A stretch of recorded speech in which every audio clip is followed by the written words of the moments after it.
call the special committee of the whole meeting for the Elgin City Council for December 7th, 2022 to order. Before we start the roll call, Mr. Good is going to try to attend. He's ill and would like to attend electronically. The council has to voice approval for that. Need a motion for that. Move for approval. Second. Moved and second to allow Mr. Good to attend electronically. Clerk, please call the roll. Councilmembers Dixon? Good?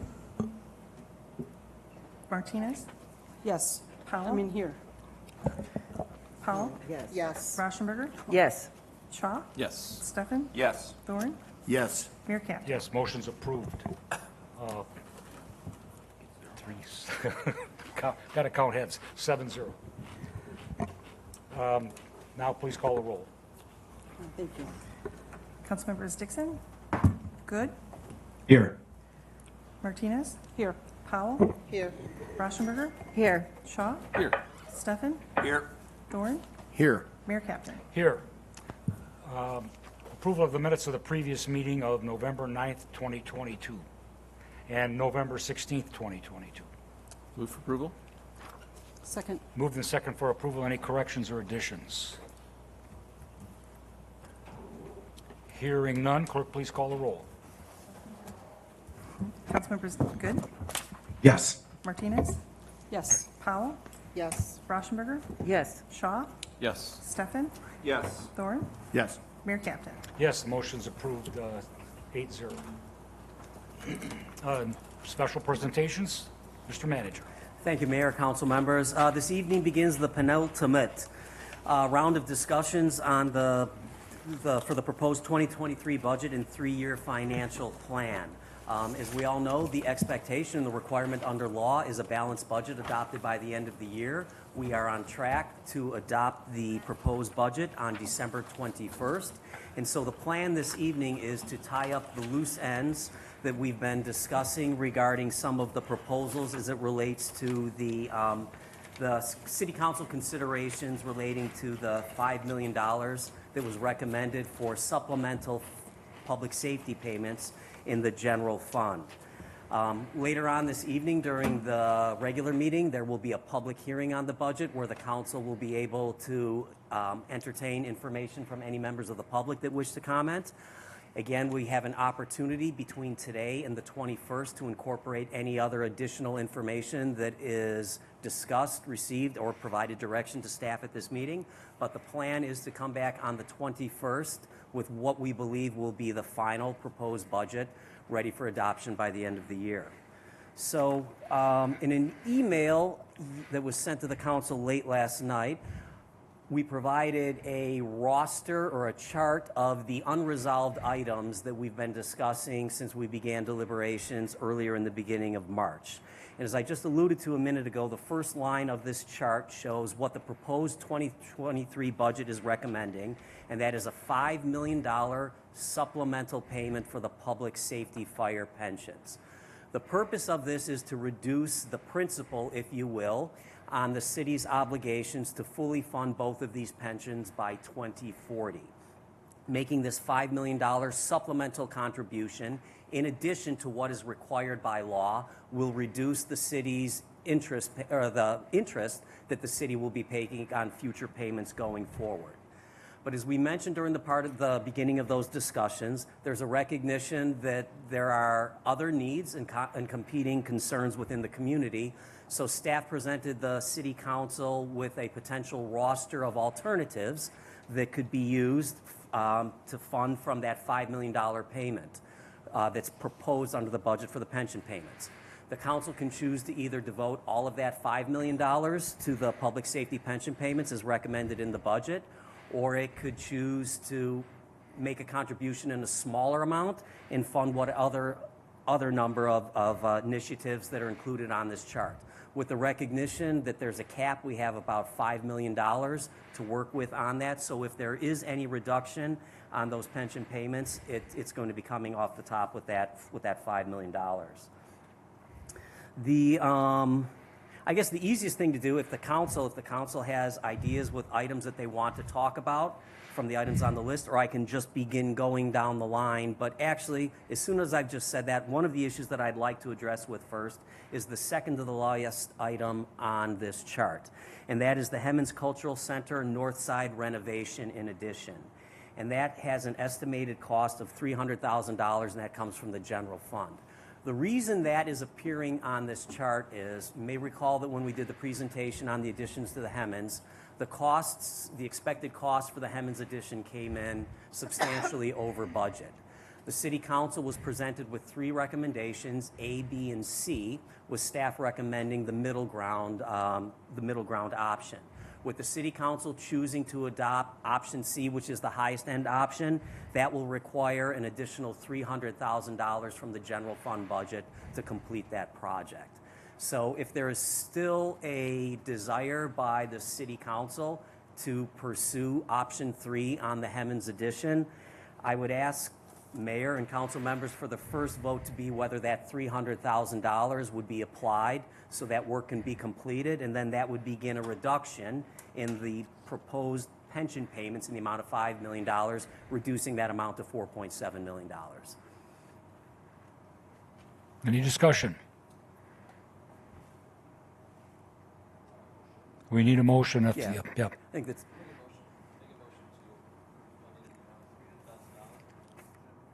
For the purposes of the Hemmons Cultural Center North Side renovation and addition. Second.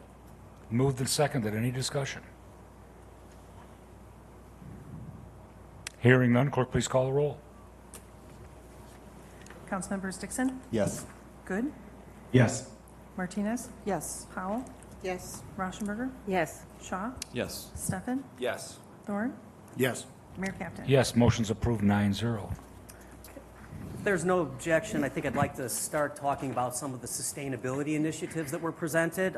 In discussions following the initial presentation from staff, Councilmember Rauschenberger is liaison to the Sustainability Commission, had the opportunity to have conversations with me, but more importantly, with our sustainability coordinator, Michaela Larson, and their conversations have resulted in a new roster of options relating to sustainability initiatives. The first instance with the City Hall parking lot and EV charging stations was not amongst those discussions. It's my understanding from the discussions with the council, this is an initiative that is planned in the 2024 TIF budget. It was presented by staff as a potential option to advance funding on that using general fund revenue rather than the TIF. What I heard from the council during those deliberations, that there was still a comfortability in proceeding with that work in 2024, particularly with the recognition that there will be likely more clarity and potential funding from the federal or state level to assist with the charging stations that would be part of that.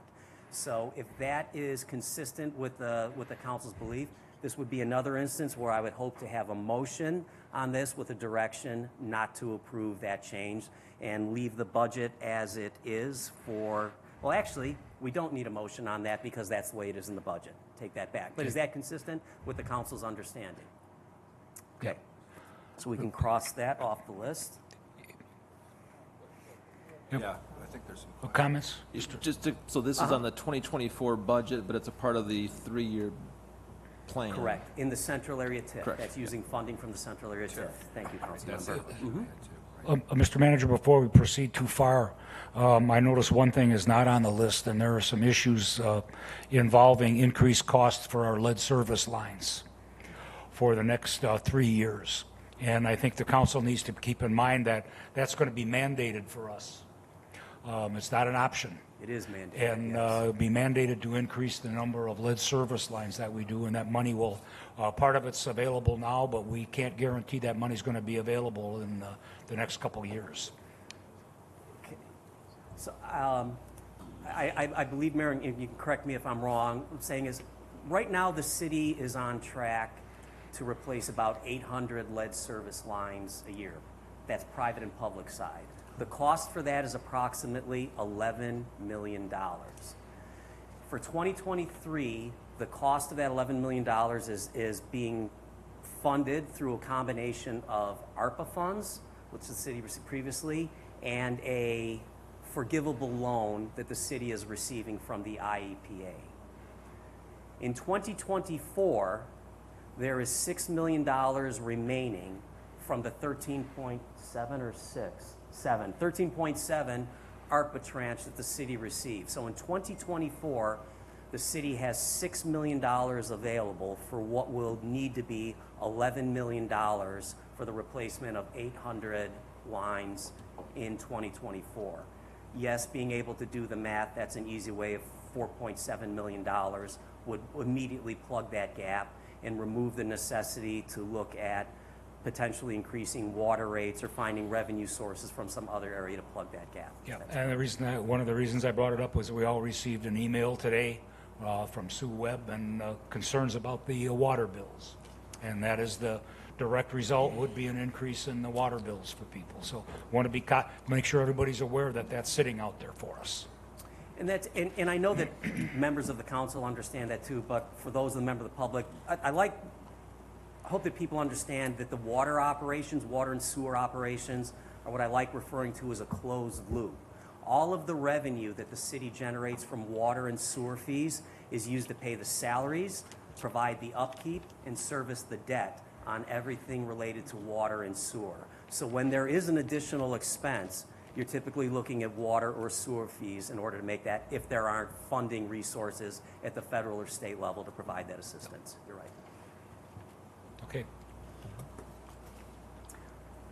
So I guess I can't write it in on the line, but we'll add that one up to the chart for discussions later on. So, One question? yep. Oh, sorry. Sorry, Mr. Dixon. Yep, thank you. Jumping back to the EV charging stations and the potential funding in the future come 2024 or even right now, I was looking at the Metropolitan Mayor's Caucus. They seem to have a EV program in relation to ComEd. Did we apply for those funds? Because it looked like other communities were awarded those funds, but ours was not listed. But did we apply for those funds? I don't know, I'd have to, sustainability analyst Michaela Larson is here, and I can find out whether that's something that we've done. I know that she, in combination with Public Works Director, City Engineer Mike Pubens, have been looking for the various sources, but I don't know off the top of my head whether that's the case. And here she comes, so we won't have to wait that long.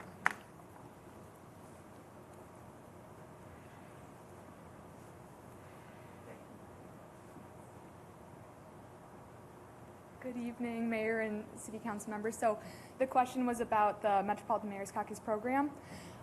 So like you know, the Metropolitan Mayor's Caucus is partnering with ComEd to do a program similar to the Soul Smart program that the City of Elgin currently participates in. So we applied to participate in the EV Readiness Program and were accepted. We'll be participating in the second cohort, and that'll be starting in the spring of 2023. Perfect. Thank you. Yep. So Oh, did Ms. that, Powell. did that translate into money?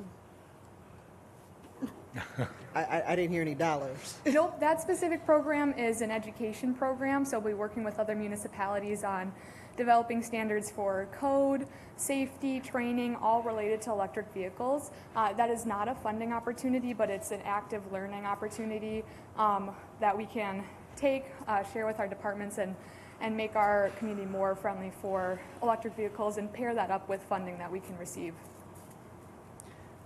So Councilman Dixon, is that what you were referring to, or were you referring? Okay, That's the program. because Yeah. I got excited because I thought I was going to hear some money. What the plan is, from my understanding, is that it's going to lead to other funding It's going to opportunities. lead to money. Yeah, it's Just getting no money accepted yet. isn't directly giving any funds, but being in that network amongst those will possibly lead to other funding opportunities. Got it. Yeah, so having a designation, they'll be designating communities as bronze, silver, or gold EV ready. Having a designation like that will go a long way in applying for grant funding or partnerships to partners. That will make the City of Elgin look really attractive to partner here. having a designation like that will tell partners that we know what we're talking about when it comes to electric vehicles. We're ready to have this infrastructure in our community and ready to support residents who are looking for electric vehicles. So it's going to be great, and it's really exciting to be participating in the first of 2 cohorts for the program. Great. Thank you. Anything else from Michaela while she's here? Okay. We'll have her stay now as we go through some of these initiatives. So, and actually, is there, I don't want to be taking over, Mayor, is there a preference? Councilmember Rauschenberger, do you want to introduce these initiatives? Or would you like to have Ms. Larson talk about these changes that you guys discussed? Let's have Ms. Larson talk about the Sustainability Action Plan. Okay, perfect. So this is new coming in front of you this evening. This came about through some conversations that this should be consideration for City Council as we look at 2023. So you may know, as you know, that the Sustainability Action Plan stands. That was adopted by City Council in 2011. A lot of great action has been taken on that. And now in 2022, we're seeing that many of those actions have been achieved. Some are out of date and need updating, and some are just not applicable anymore. So looking at what the next step would be to guide climate action in the Elgin community would be a climate action plan. So we're taking some really great steps right now with the work with the Sustainability Commission and the Greenhouse Gas Emissions Inventory. So the next natural step would be putting this into a plan that we can implement. So the Sustainability Commission, for about the first 4 months of this year, we're discussing the climate action plan from the Metropolitan Mayor's Caucus, which is the nonprofit that Councilmember Dixon mentioned, and that Elgin has had a pretty long-standing partnership with the Metropolitan Mayor's Caucus, having adopted the Greenest Region Compact that they also put out. So the Metropolitan Mayor's Caucus developed a climate action plan for the Chicago region in 2021. City Council endorsed that plan, and then myself and Sustainability Chairperson Tom Armstrong sat in on numerous meetings with Kane County talking about how can we take this climate action plan for the region and put it in action at the local level. So through those conversations, Kane County decided to work with a consultant on facilitating public engagement for the climate action plan, as well as drafting this document that can be used by municipalities throughout the county. So the Kane County is currently in the early stages of working on a county applicable climate action plan. And I say that because it's not necessarily a Kane County for just their action plan, but it's something that a municipality of any size could pick up and personalize and put that in action here in Elgin. So through my conversations with Kane County, they are looking at doing public engagement the better part of 2023, and then looking at November of 2023 to get a plan published. So where this initiative comes from with the $50,000 request, being able to partner with Kane County and the Metropolitan Mayor's Caucus on this climate action plan, they are doing a ton of legwork to get this into an implementable shape that municipalities can pick up and run with. So we're looking at November. When that plan is published, the City of Elgin could come in, pick up that plan from Kane County, and work with a consultant to do some facilitation specifically in Elgin to really make this plan Elgin specific and Elgin unique, so we can personalize it for implementation in our community. And so the $50,000 would be for working with a consultant on that facilitation, making sure we're engaging all of our community, different stakeholders in those discussions, and then tying up in a final bow that climate action plan from Kane County and incorporating our greenhouse gas emissions inventory that we're working on right now. So that's kind of the nuts and bolts of what that would look like. Can I answer any questions about how we would pair this up with the work that Kane County is doing? Questions for Michaela? Ms. Powell? Yes, thank you, Michaela. Obviously, the majority of Elgin is in Kane County. Is there any work that we're doing, since a portion of our community lies in Cook County, with their action plan?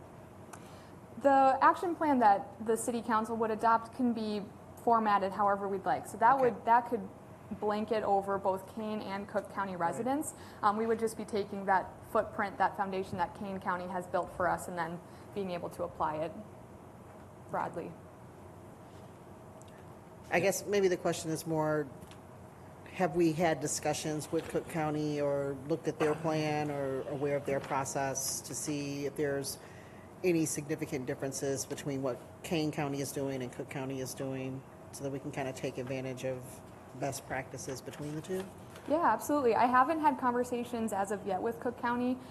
Kane County has been really active in working on that regional plan, but I can absolutely facilitate that conversation and see how we can pair up all of these entities and make sure we're partnering as fully as possible. Great, thank you.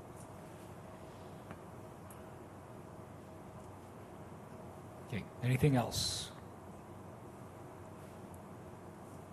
Okay, we have a motion for approval. Mayor? Oh, I'm sorry, Mr. Dixon. Thank you, Michaela. One more question. The climate change plan, which was just more of a, we adopted, but wasn't an action plan, so to speak. How do you foresee like that fitting into the sustainability plan, action plan of it all? Are you talking about the climate action plan that was Yeah. endorsed by council? Yeah. So that is the bones of the plan that Kane County is working on. So it's Okay. really very synergistic. The plan that the Metropolitan Mayor's Caucus put out that City Council endorsed is phenomenal. It hits on all the key tenets of climate action, both mitigation and adaptation. But what we discussed was that being able to implement that from the regional to the local level, there were some gaps. And the City of Elgin, with a staff member who can work on this, gives us a lot more capacity. But the conversations were that for municipalities that don't have a dedicated staff person, there's a lot of gaps Right. in how to implement that regional plan. So basically the difference is that the one from Kane County will just be more fleshed out. They'll have some specific actions and some specific direction on if you want to reduce emissions from the energy sector, look at greener energy, and they'll have some more specific steps that municipalities can take to reduce barriers in taking climate action. So to answer your question, it just is basically version 2 of the plan from the Metropolitan Mayor's Caucus, and then if the City of Elgin chooses to adopt and add to that, we would basically be looking at version 3 of that plan that was published in July of 2021. Okay, and maybe the conversation hasn't gotten this far yet, but has the county and the committee been discussing connecting any funds to any of these recommendations that they'll be making to the municipalities within their jurisdiction? I don't know yet the extent of the work that they'll be doing. When I chatted with Kane County, they talked about some specific ongoing focus groups and then some workshops. So being able to connect residents, staff members, members of the business community with the plan, and then potentially taking that a step further and connecting that with funding. I think in the horizon of the funding is changing so rapidly. That is a conversation that I can bounce over to them and see if they aren't already thinking about it, if they can tie that in some way. In the Metropolitan Mayor's Caucus plan, they have some of that sketched out, where some of that funding can come from. But long story short, I can check with Kane County and see if that's something that's on their radar. Okay, and when you say regionally, I'm thinking or I'm hoping that the state will also adopt at least some of this to some extent, and will also be able to provide some funding. So I would also be on the lookout for some state funding to back some of this action, because that original plan, I mean, it would take us a gazillion dollars to complete, right? So we know that we can't do it all at once, just like the lead pipes. So I would be looking to the state too as well. So thank you. Yeah, absolutely. Yeah. Thank you. Okay, anything else? Ms. Powell? Since you're at the podium, we've got two sustainability plans on our list here. Could you kind of pivot a little bit and talk a little bit about the active mobility plan? Yeah, absolutely. So we talked just now a lot about the climate action plan. That's going to be looking at, again, those two chapters, mitigation and adaptation. So that's looking specifically, generally at what actions do we need to take to mitigate emissions, reduce how much we're emitting into the community, into the atmosphere, and then also understanding that there's already been a lot of emissions emitted. How can we adapt to the changes that are coming? Sometimes adaptation is also called resiliency. So the climate action plan is going to be would be a blueprint on taking climate action in a range of focus areas. One of those focus areas would be transportation. So the active mobility plan would look at overarching, looking at reducing emissions from the transportation sector and improving resident access to non-vehicle transportation in Elgin. So when we talk about an active mobility plan, we're looking at bicycles or scooters, really looking at getting folks out of vehicles. So that is more of a deep dive into the transportation arena, and also improving some equity access there as well, and making our walkways and our paths equitable. So we have an interconnected system throughout Elgin that all folks can access and get to the places they need to go, like school or a grocery store, places like that. So it's more of a deeper dive into the transportation arena that would be called out in a climate action plan. So are both of these action plans basically, do they basically serve as precursors for our eligibility for different grant programs, at least from my understanding? Yeah. That it opens us up, or are either of them currently required by like the EPA or other government entities for us to implement at the local level? They're not currently required. I would say that the climate action plan is a natural next step because the sustainability action plan is so old. It's going on 11 years old. So in desperate need of an update to where do we want to take climate action in Elgin. That's the natural next step. And then the active mobility, as we talk about bike lanes and reducing vehicle miles traveled either from residential passenger vehicles or from public and heavy-duty vehicles, that we're just looking at being able to reduce that and increase mobility. So as you talk about the funding piece, absolutely, having a plan in place, when we apply for funding, we can then point at that plan and say, the City of Elgin takes this very seriously, whether it be active mobility or climate action planning, resiliency, and then we can use that to ask for funding for initiatives and push farther on some of these sustainability initiatives to have a documented, adopted plan. So the money we're seeing allocated for each of these plans is basically to probably put together an RFP and have a consultant or someone work with us to develop the plan? Yep, so for the active mobility plan, that is a larger number because we would be looking at starting that from scratch. So the active mobility plan, we'd be retaining a consultant to put that together, do that community outreach, and understand really where is active mobility access needed in Elgin, and draft the plan and get that published, do some of that community engagement as well. And the climate action plan, that is a smaller number because we anticipate being able to partner with Kane County on the climate action plan that they'll be publishing in late 2023. So it's really conserving resources, what we're looking at doing with the climate action plan, and being able to strengthen that regional and county partnership to work on that document with them. Great. And I just want to add too, then that 50,000, we'd be looking at that for facilitating services, and then like I said, wrapping up that document so we can get some Elgin-specific stakeholder sessions on the books and engage with residents. Got it. Thank you. Anything else?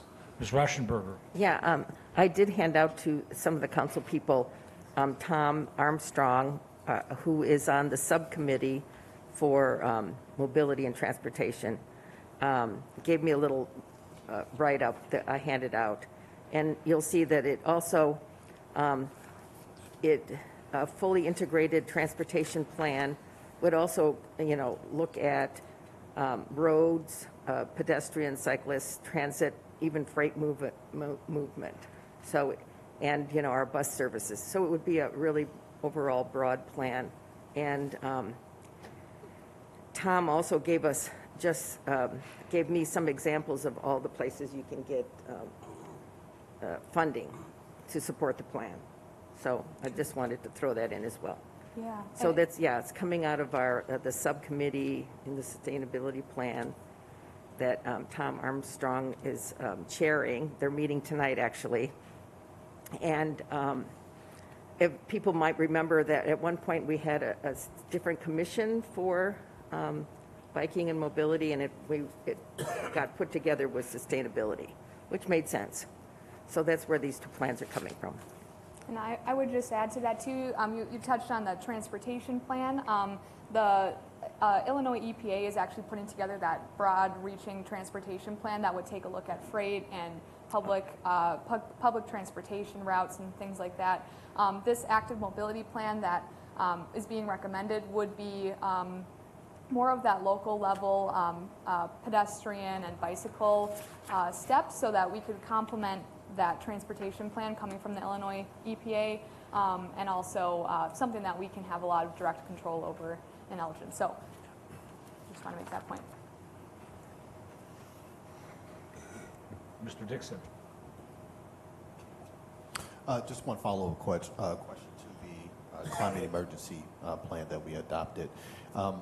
Have we already scoured that to do any items that may not cost any money to be able to get those implemented versus, doing everything all at once? Did we already, do that look over to see, okay, this doesn't cost any money, it may just be a process change, or have we already done that? For the climate action plan? Yeah. Yeah, so that was some of the conversations with the commission, looking at that low-hanging fruit. Where can we start with? So the work groups are actually tackling that. They're working on some ordinance changes and looking at process improvement from that point of view. And that's been a recurring conversation. How can we do the most with what we have right now? Right. So that's definitely top of mind. And one of our commissioners, he likes to comment, I'm interested in what we can do today. Right. And so that's a really good driving comment that we all take to heart. So definitely taking a look at that. The Climate Action Plan as it stands right now has two appendices. One appendix for the mitigation side of things and for the adaptation side. And the Metropolitan Mayor's Caucus did a great job sketching out what initiatives would be a low cost to a high cost. And so commission members and myself have been taking a look at that and using that to guide our actions. Okay, so we approved that in 2021, forget the month, but is there a timeline associated with any of these things that they're discussing in the committees coming forward? The work groups are, I think, working on a couple things right now, like Councilmember Rauschenberger mentioned. Two of our work groups are meeting tonight. On their agenda, they talk about that electric vehicle rebate program that was before City Council, but they are going to be running out in 2023, and talking about different initiatives that they can hit the ground running with in 2023. And same for myself. Making sure that that's aligned with the Greenest Region Compact and the Metropolitan Mayor's Caucus Climate Action Plan, making sure that everything hits on what we've been adopting. So there's a lot of synergy with the different plans and the actions that we can take. Yeah, did that answer your question? Or you asked about timelines? Yeah, I was asking more about timelines, but based on what you were saying, there's no definite timelines of anything coming forward, but they're just in current discussion. Yeah. Okay, I got you. Yep. That's good. Thank you. It's not. Anything else? We have a motion? You need a motion? Can I make a motion that we fund the Sustainability Active Mobility Plan and the Sustainability Climate Action Plan for Second. $200,000, Second? up to $2,000? It's been moved and seconded to fund the Climate Action Plan and the Transportation Mobility Plan. Any further discussion? Mr. Shaw. Just a couple of comments. We've talked a little bit about tonight on a couple of different things and wanting to propose these things, and then we want to seek, grant funding from the state, and we want to seek grant funding from here and there. I think what we fail to remember is that the same people that we're asking when they have concerns about their water bill being increased, they're the same people that are going to pay the increase in taxes at the state or federal level to propose these additional initiatives as well. There's already so many initiatives that have been approved and already require funding. Sewer separation, we talk about the lead pipes, we talk about pensions.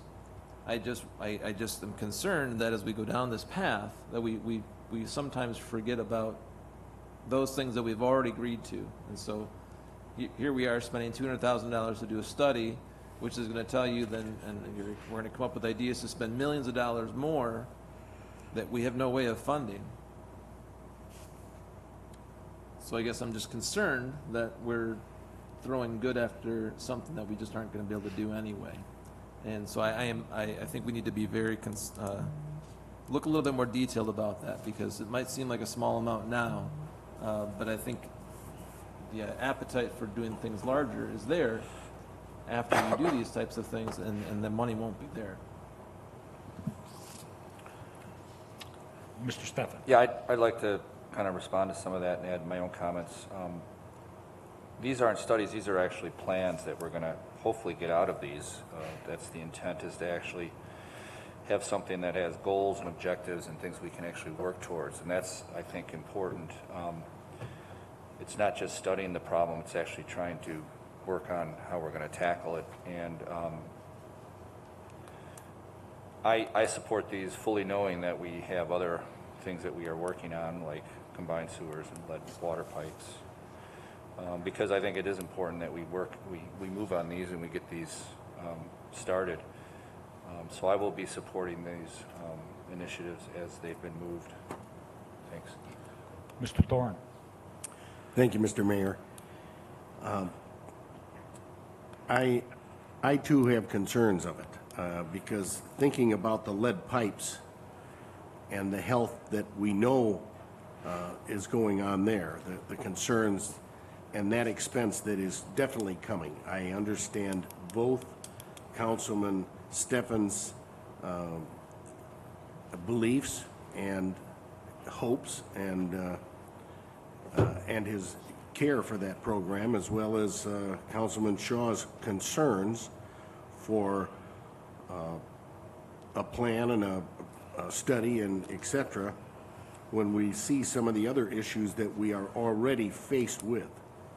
And so that's why I have concerns with it as well, and especially with what the mayor brought up, the concerns of the expenses coming down the road, that we don't know what we're going to have for taking care of these lead pipe separations. We know that the danger's already there, it's been proven.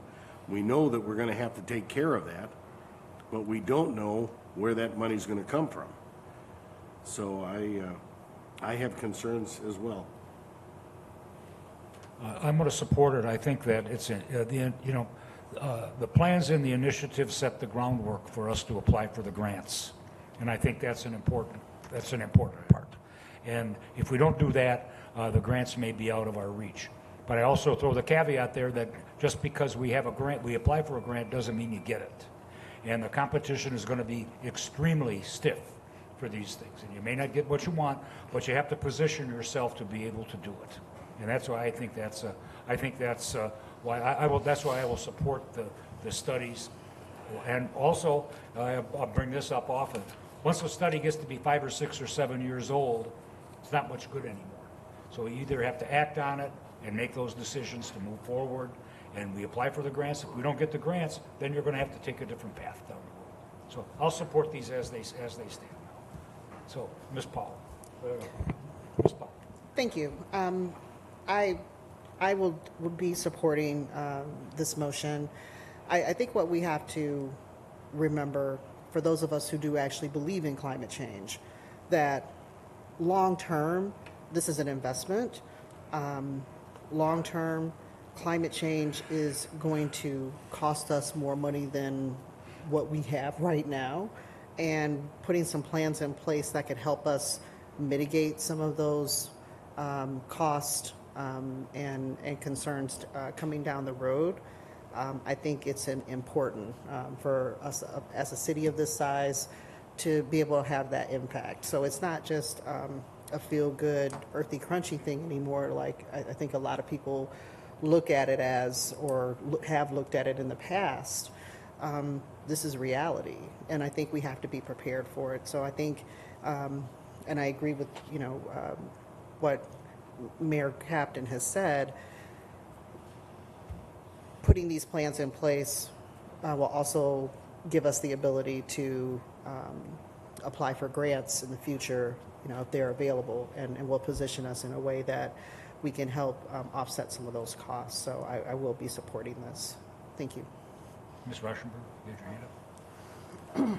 I just wanted to remind my colleagues that we did a strategic planning a month or so ago, that sustainability and resiliencies is one of our strategic areas as we move forward as a city. And as has just been said, if you don't have a plan, we're not going to use funding in the most conservative or the most efficient way. I think a plan is what helps us move forward to save money in the long run, because we can prioritize. So I think it is important we do this step, and we're waiting and working with the plan, and as I said, plans partly in place between the regional plan, the Kane County plan, should be able for us to immediately go into something that helps us decide how to utilize our very few resources. I mean, you always should plan.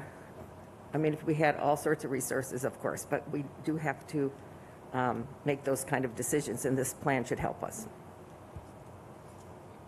Ms. Martinez. Thank you, Mayor. I just want to say that it's not that I dismiss this. It's not that I don't believe in climate change. That's not the issue. I agree that we should have plans, but my concern is on things that are unplanned. That's called unfunded mandates. And that's where I get concerned, where we would have to pay for unfunded mandates, which are the pension payments. It's going to come sooner. It's going to come later. It's always going to be there. And the lead piping, that issue that we have in this city, being such an old city like this, that's also a health plan, a health condition, or something that I'm concerned about, because it deals with something that's unfunded as well. And I hear everybody speak. I'm kind of excited about sitting down with Michaela and getting educated more on what's happening. The reality is right now is the pension plans, the unfunded lead pipes. That's really my concern, because what I can see in the future is our property taxes are going to go up, because it's really hard for people who are on a fixed income, and I think that's difficult, a fixed income and with health problems. So I'm just saying that it's hard for me right now to be there. I'm sure I'll get there, but I'm not there now. Thank you. Anything else? Mr. Thorne? Just to recap, I agree with Councilwoman Martinez. I certainly believe in climate change, and I understand these things are coming, and I understand you need a plan, but I just emphasize the unfunded mandates that are happening and that are of health concerns and that are presented to us already, and that's my reason for my concern of not supporting this. I hope you understand. Mr. Dixon? Thank you. I'm going to be supporting this this evening. I think it just goes back to that old adage, fail to plan, plan on failing. And so we need to set ourselves up for some opportunities in the future. It's the right thing to do. It's not careless spending.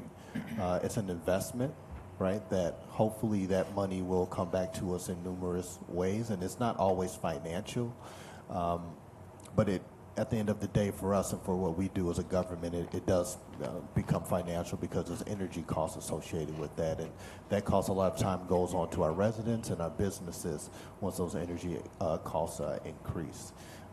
So I'm definitely going to be supporting this, and it doesn't mean that once we come back with the final plan that we do everything in the plan, similar to the action plan that we already have approved.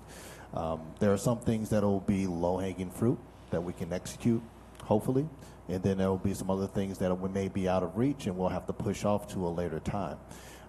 But I think that it is also short-sighted to say that, to assume that it's going to cost millions of dollars to do, everything in the future, and that we won't have it.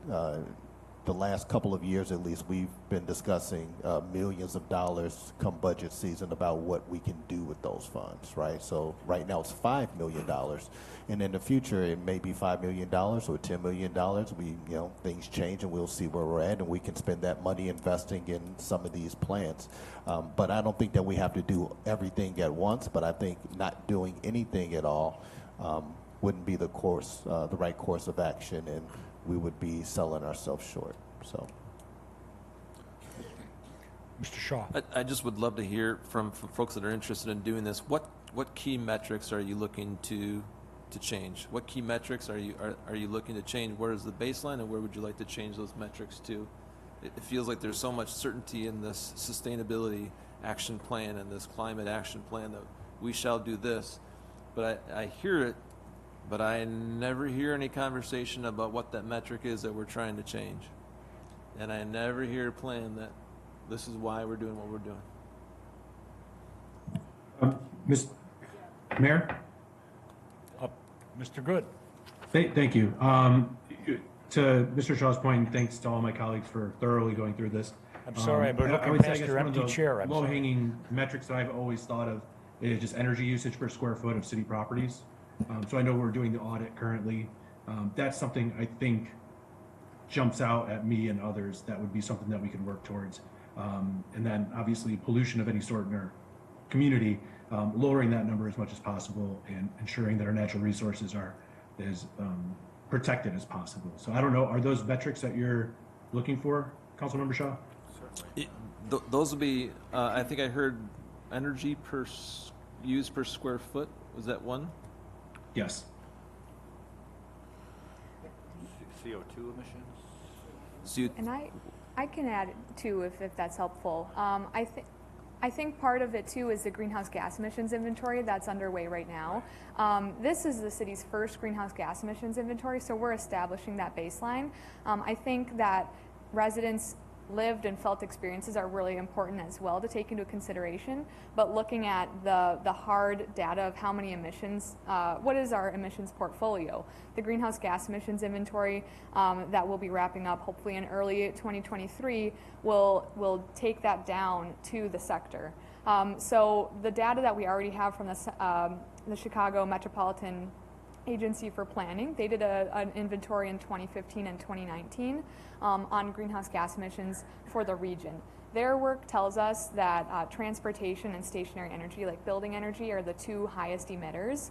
And so those would be natural places to put resources in because they are the biggest pieces of the puzzle. The city's greenhouse gas emissions inventory will be for 2021. And like I said, it will be the first one that the city has done. So that will really set that baseline for where do we stand in 2021, and then from the actions with the climate action plan, we can revisit that greenhouse gas emissions inventory in future years and see how we can draw down those emissions. So there have been some comments about how do we know where to put our resources. I feel very confident that the City of Elgin is really carefully taking the steps with the greenhouse gas emissions inventory, and then if we follow it up with a climate action plan, to really be fiscally responsible with where we're putting dollars into sustainability initiatives. You're not throwing darts at the board with the inventory that we'll have. We'll know exactly what's going on in Elgin and where we need to address our resources.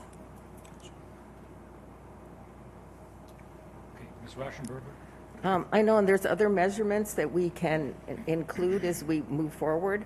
I know that there our studies on tree coverage for communities, because we know trees are important, and Sustainability Commission has been working on that. With tree coverage, you can also look at, there's maps available for like ambient temperatures on streets and neighborhoods and cities. There's a lot of things we can look at. I mean, these are long-term measurements, but there are many, if we look at the studies and what the consultants suggest, I think there's many factors that we will be and should be measuring. Okay, we have a motion for approval of the Action Mobility Plan and the Climate Action Plan to fund for $200,000 total. Would the clerk please call the roll? Councilmembers Dixon, Yes. Good, Yes. Martinez, No. Powell, Yes. Rauschenberger, Yes. Shaw, No. Stefan, Yes. Thorne, No. Mayor Kaplan. Yes, the motion's approved 6-3. Thanks, Mayor. While Michaela Larson is still at the podium, there are two other recommendations that are presented this evening relating to sustainability. One is the energy retrofit program for the city's rope houses, and the other is a solar panel revolving loan program. So again, if there are additional questions regarding these two initiatives, Ms. Larson or Councilmember Rauschenberger will be able to provide more information to help guide the council in its decision-making.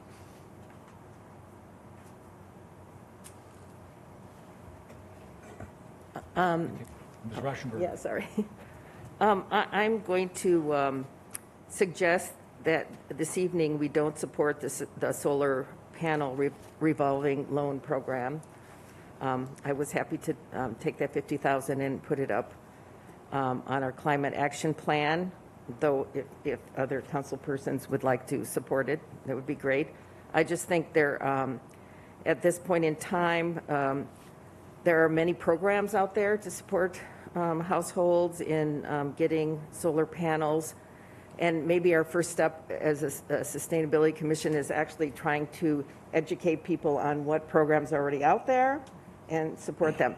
And I want to say also this solar panel revolving program, as described by the Sustainability Commission, was for people of lower income. So it had an income cap. But still, I think at this moment in time, I will suggest that we first do education and some research on how that we can support our community members in getting solar loans without our investment. And I think the energy retrofit program for the rope houses is, again, it's kind of an investment in our own properties. It sort of will set a standard as an educational program as well. Again, we did talk about this. I don't think people are going to walk through the rope houses, but we can have information out, signage, for example, and to help educate people on what they can do individually with their own homes to save energy and, make Elgin a more sustainable community. And so, Michaela, do you have anything to add on that? I think those were some great points, and like we talked about with the active mobility plan, the solar panel revolving loan program is one of those deep dives into that energy efficiency too. So, and there are a lot of resources out there as well. So I think the Sustainability Commission has two great programs that they're going to be looking at piloting in 2023, and then if we are looking at these other plans, it'll really lay some good groundwork for that. And then your comment on the rope houses, I think definitely you don't need to have folks going through there and using that as an ongoing exhibit, but I think there are some really creative ways to show off the work that gets done there, whether that's a virtual tour, somebody goes in and takes some videos and talks through the upgrades that were made and the age of the house and different things like that. So you can try to make people feel like they're there while they're learning about the changes that were made. This would absolutely be a program that can hopefully inspire other Elgin residents to do this work in their homes, and then, like you mentioned too, helping the city of Elgin to be more energy efficient and electrify properties here. So, yeah, great points. Ooh, lots of hands. Ms. Martinez. Thank you, Mayor. On this issue right here about the retrofit of, for rope houses, I just don't understand why we have to do that right now. I look at the one on Spring Street, the rope house that we have on Spring Street. Has anybody really looked at that roof there? It really doesn't, I mean, I'm not an expert, but it doesn't look like, unless you have really teeny tiny little solar panels, you know, but that house, I was even just thinking just to put a roof on that house is kind of complicated. So can't we just kind of postpone this a little bit for later? Because I'm concerned about, like I said, these unplanned funds. I mean, I rather see, for right now, maybe I would consider the Lord's Park pool over something like this. You know, because I don't think people even understand where the rope houses are located, and if so, who has really looked at the roofs? I mean, I haven't gotten that information, so maybe that's why I'm not there. But that's my comments. Thank you. Mr. Thorne. Thank you. The 240 here for the rope houses, how many houses is that? That's 5 houses. 5 houses? I would be more inclined to try it on one, and then let's have a study, a report of, after a year or two, how did that fare? What did we see? What did we get from it? Before we decide to change all 5 of them. That would be my thought on that, as opposed to allocating almost $250,000. Mr. Dixon. Thank you. The reasoning behind, per Councilwoman Rauschenberger, behind foregoing the $50,000 investment, is that, and as far as like, you know, just educating residents instead of spending those funds, wouldn't that, the purpose of the housing and retrofitting those with solar power, it would also be to help educate the public, right? So instead of, you know, spending that money on retrofitting and things of that nature, and since we're going to be educating anyways, have we thought about maybe, you know, diverting those funds and maybe using it on one of our own properties to solar retrofit it, to set that as an example for, to go along the line of doing that for our own buildings, to set that an example for businesses that may be coming into our community or existing businesses and showing that option? Has that ever been a discussion? Yes. Yeah, maybe I think there's some confusion. So I'm suggesting that we don't do the solar panel revolving loan program that would have been for residents. So that $50,000 goes away. Now for the energy retrofit for rope houses, we're talking about taking, I think most of our houses are older houses, correct? And it's not just a retrofit for solar panels. It could be fixing the roof. It could be putting in insulation. It could be changing over from this kind of heat to that kind of heat. It could maybe be a solar panel, but we know not all houses can fit a solar panel. But I'm just saying, and maybe 2 houses instead of 5, but the whole idea was we are investing in our own properties. We own those properties. It would, you know, save money and save energy for our folks that live in those properties. And it would act, as Michaela said, as an education, a form of education for, hey, people like me. I have an old house and I've never really done an energy audit, which I know I should. And I always get those little things that say, you know, you spend more money on than your neighbors. So it's a form of education. So everyone, I mean, everybody, every single person in the world needs to take a step toward saving energy in our, you know, for our future. So this was just a kind of program that nicely supported our own buildings and did some education. So if people feel like we just want to try 1 or 2 buildings, that's also an option, I think. Let me offer a suggestion here so we can kind of move along a little bit. I really like the idea I never was in love with the idea of doing 5 houses at one time. I would like to pick a house or a rope house, not me, but staff, that needs a number of different things. Needs window insulation, maybe needs a new furnace, maybe needs a new water heater, so that you can provide examples. Like the idea a lot about doing a virtual tour. I think there's education that has to be provided here, and people get confused a lot. They think there are grants out here to do things. They're not grants. A lot of things are tax credits. It's a big difference. And explain the difference between a tax credit and a grant so you can talk about financing and allow people to sit down and take a look at this, pick one house that shows it has that I guess we'd be picking the worst house and the ones that maybe you look at storm windows or insulation in the attic and those types of things. Look at the cost, show it to people.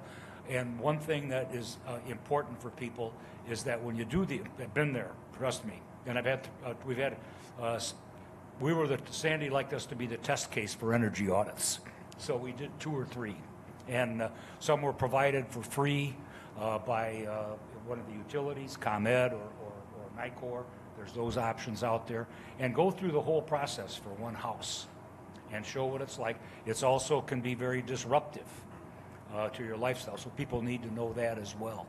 And I think that's part of the education process. You solve one house, you create opportunities to do the things. And instead of $300,000, Ms. Rauschenberger's talked about using, we have $50,000 or $60,000 that would do a good job on one house. And let's start with that and see how it works. Mr. Steffen, you have Well, I was hopefully not going to short circuit anybody, but I was going to try to move it along too, and I would move that we approve allocating $50,000 to do one rope house in an energy efficient retrofit, and leave it to staff to choose, to kind of pick out of the 5 which one would make the best. Oh, I'm seeing. So, There's numbers going back and forth. Okay, so Mr. I'll Colesville's amend got my his motion to thumbs and hands $60,000. I guess that's what's being put forward as kind of a minimum to do one house. So I will amend my motion to $60,000 and let the staff choose which house. Second. Okay, it's been moved and seconded to appropriate $60,000 to retrofit one rope house. A rope house to be selected by staff. Okay, any further discussion, Mr. Shaw? I guess I'm curious, we're talking about wanting to do this, and then we want to do all this, virtual walkthrough and try to show this. I mean, I hate to say it, but I feel like the U.S. as a whole on this whole green initiative has spent trillions of dollars already. Feels like it. I can't imagine that those educational materials aren't already out there on the internet as is, that you can do that already. So why are we trying to recreate the wheel? Why are we trying to prove something that people think they've already proved? I don't understand this. I think the important part that I see is, and I get back to the video, is people need to see it.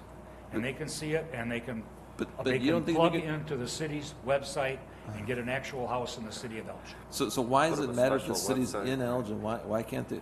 I mean, there's got to be a house that they've done this to in other places that you can clearly link them to existing videos. I don't know.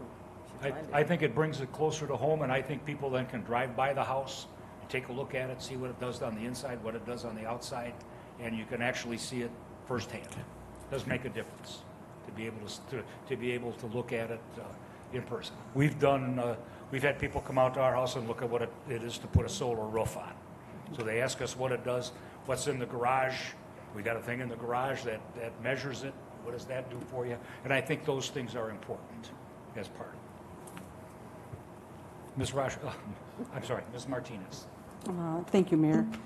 I'm just thinking maybe it would be wiser, since there are 5 homes and there are 5 different homes, I would like to see like maybe an estimate, because every house is different, so it would need something different.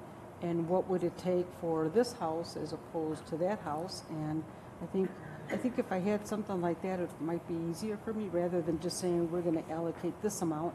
and we don't even know the wood house, you know. So I don't know, would that make sense? I'd have to talk, I think the I think manager we- would have to look at that, and they would come back and make a recommendation on a house. Yeah, I think And that this would. house is the one that we see as the one that needs it, that needs the upgrades the most.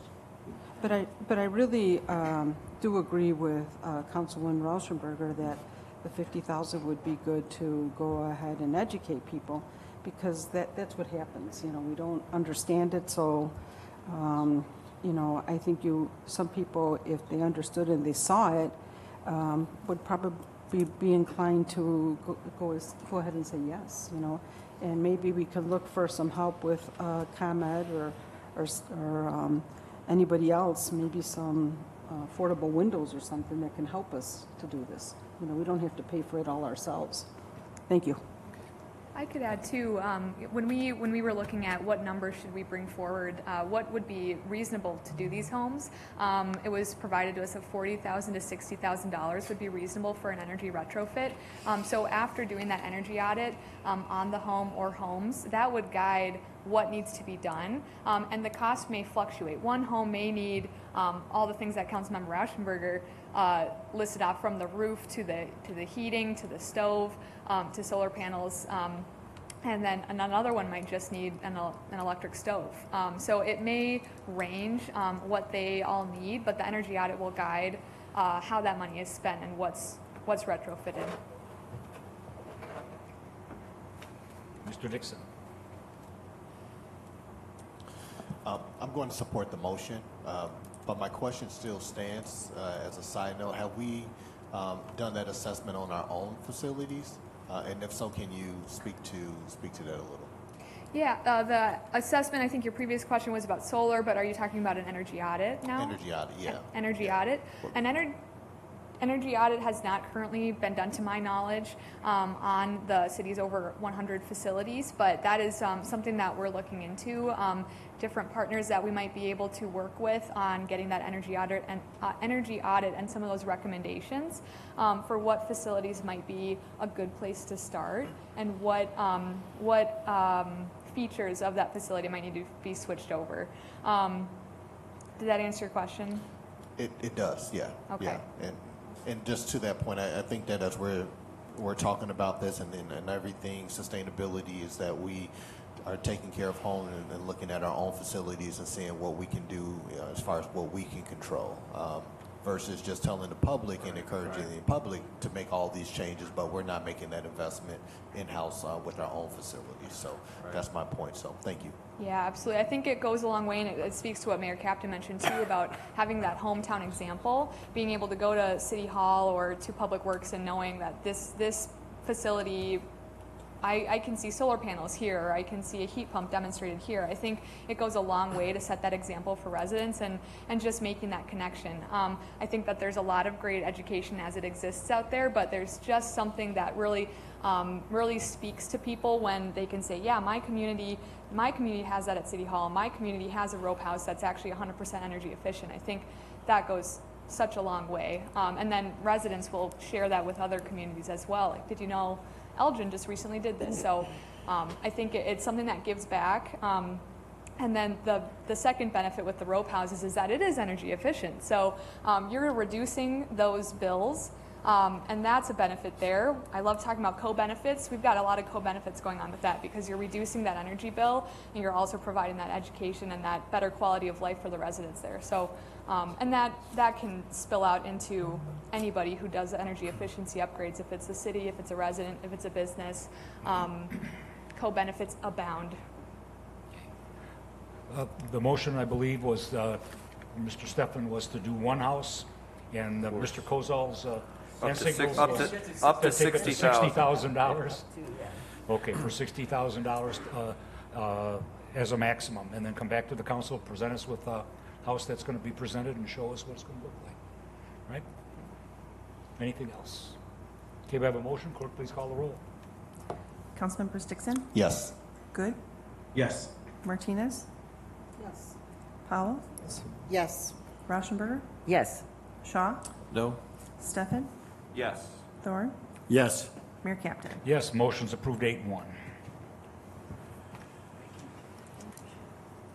Mayor Captain. Yeah, Ms. Bowman. Before we continue to some of the other items that are on the list in front of us, I want to throw out a new initiative that's not on here. We've been going through our strategic planning process, and one of the things I know that we've talked about in the past, and that's also coming up as part of our strategic planning process, is housing affordability in our community. And I'm glad to see that we've got the line item on here to address, to help address homelessness. I think we haven't had a chance to talk about that one yet. I think that's important. But another important aspect that I think that we really need to look at, and I think the mayor talked about it a little bit in your State of the City address earlier this week, is affordable housing in our community. And that speaks to the ability for people to move from being able to rent to becoming homeowners, and making sure that we have low to moderate income housing that's available in our community for folks to live in. We've had a lot of projects here in the city recently that have focused on market rate apartments.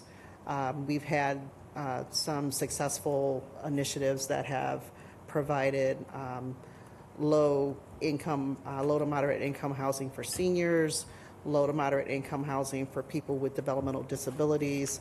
AID is doing some more housing in that area, or has plans to do some more housing in this area on their property located on South State Street. But I really think that we would be doing ourselves a disservice to not use some of this money, especially in our current climate, some of the struggles, some of the challenges that we have in our community regarding housing, to put aside money, whether it be for first-time homebuyer assistance, acquiring property that we can maybe do some public-private partnerships with a developer to develop some affordable housing. I'm not going to sit here and say I have all of the answers on what that looks like, but I think I would like to see us set some money aside and use next year to figure out how we can help to resolve this issue in our community. So I would like to propose that we take $1 million and set it aside to address affordable housing in our community. And like I said, we can, parse out whether a certain amount of that is money that goes towards folks becoming homeowners and first-time home buyers. Circling back to something that was said on the dais earlier regarding these home tax credits. Well, you can only get that if you are actually a homeowner. If you're a renter, a lot of that stuff is not available to you. So again, trying to, there are people in our community that are paying much, much more in rent than most of us sitting here on the dais probably pay in our mortgage every month.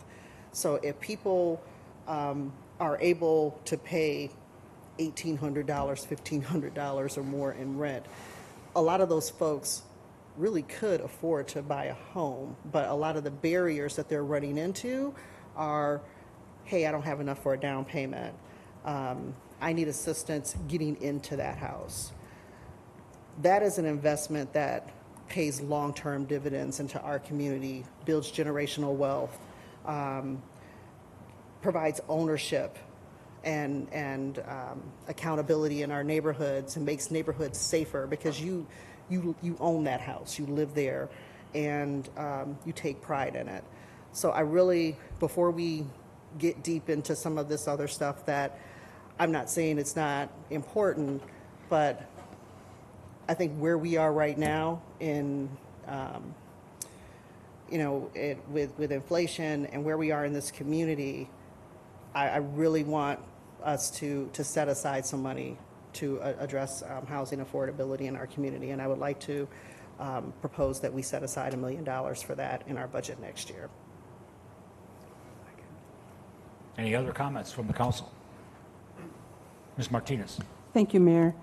I kind of would like to hold off on that and go more with what the market is asking for, because I know that we have a big project that has been around for a couple of years, and that's at the Grove, and that people are renting there, they're not owning. We just went ahead and approved a place there on Hobbs and Randall, and those are, that's housing that's going to be rented, you know. For us, it's kind of hard to understand that, because just for the reasons that you said, that it makes sense to own your own house and what we've been accustomed to, but that isn't what's happening. Because I've been seeing there's even another plan too. I wish Mark Malott was here to let us know there's another one, and we're just shocked that people would prefer to rent than to own. And so I don't know, we've already approved that here in the city, and then for us, because I think if anything, there's some people that have owned their houses for a long time and are having probably a hard time staying in their homes. You know, if my mortgage is less, well, probably because I've had it for 20 years. But, and I understand what you're saying. I'm a person who would rather buy a house than to rent. But for some reason, people now, they are renting, they're not buying. And so we've been approving these things. Well, I think maybe what the part maybe that you're missing is there are certainly some components of the population that actively choose to rent because maybe they know that they're not going to stay somewhere long, and they can afford to pay a premium based on their income to rent a market rate home. But I think where you're missing is you're not thinking about the folks that are not in that situation, that are not, you know, making $100,000 or $150,000 a year, and are not able to pay market rate apartment costs. Because, and you're saying, you know, that yes, but a lot of them are being forced to move into these places because there is not sufficient lower to moderate income housing available in our area that's not age restricted or restricted based on disability. And I'm not saying that that's a bad thing, because I think we've done a good job in those areas. But if you don't check one of those boxes, there isn't a whole lot available to you. So what happens when you have folks that don't have higher incomes that are forced to rent at higher market rates, those folks have lower amounts of expendable income. So when we talk about, you know, why aren't people going out to eat in our community? Why aren't people shopping downtown or wherever?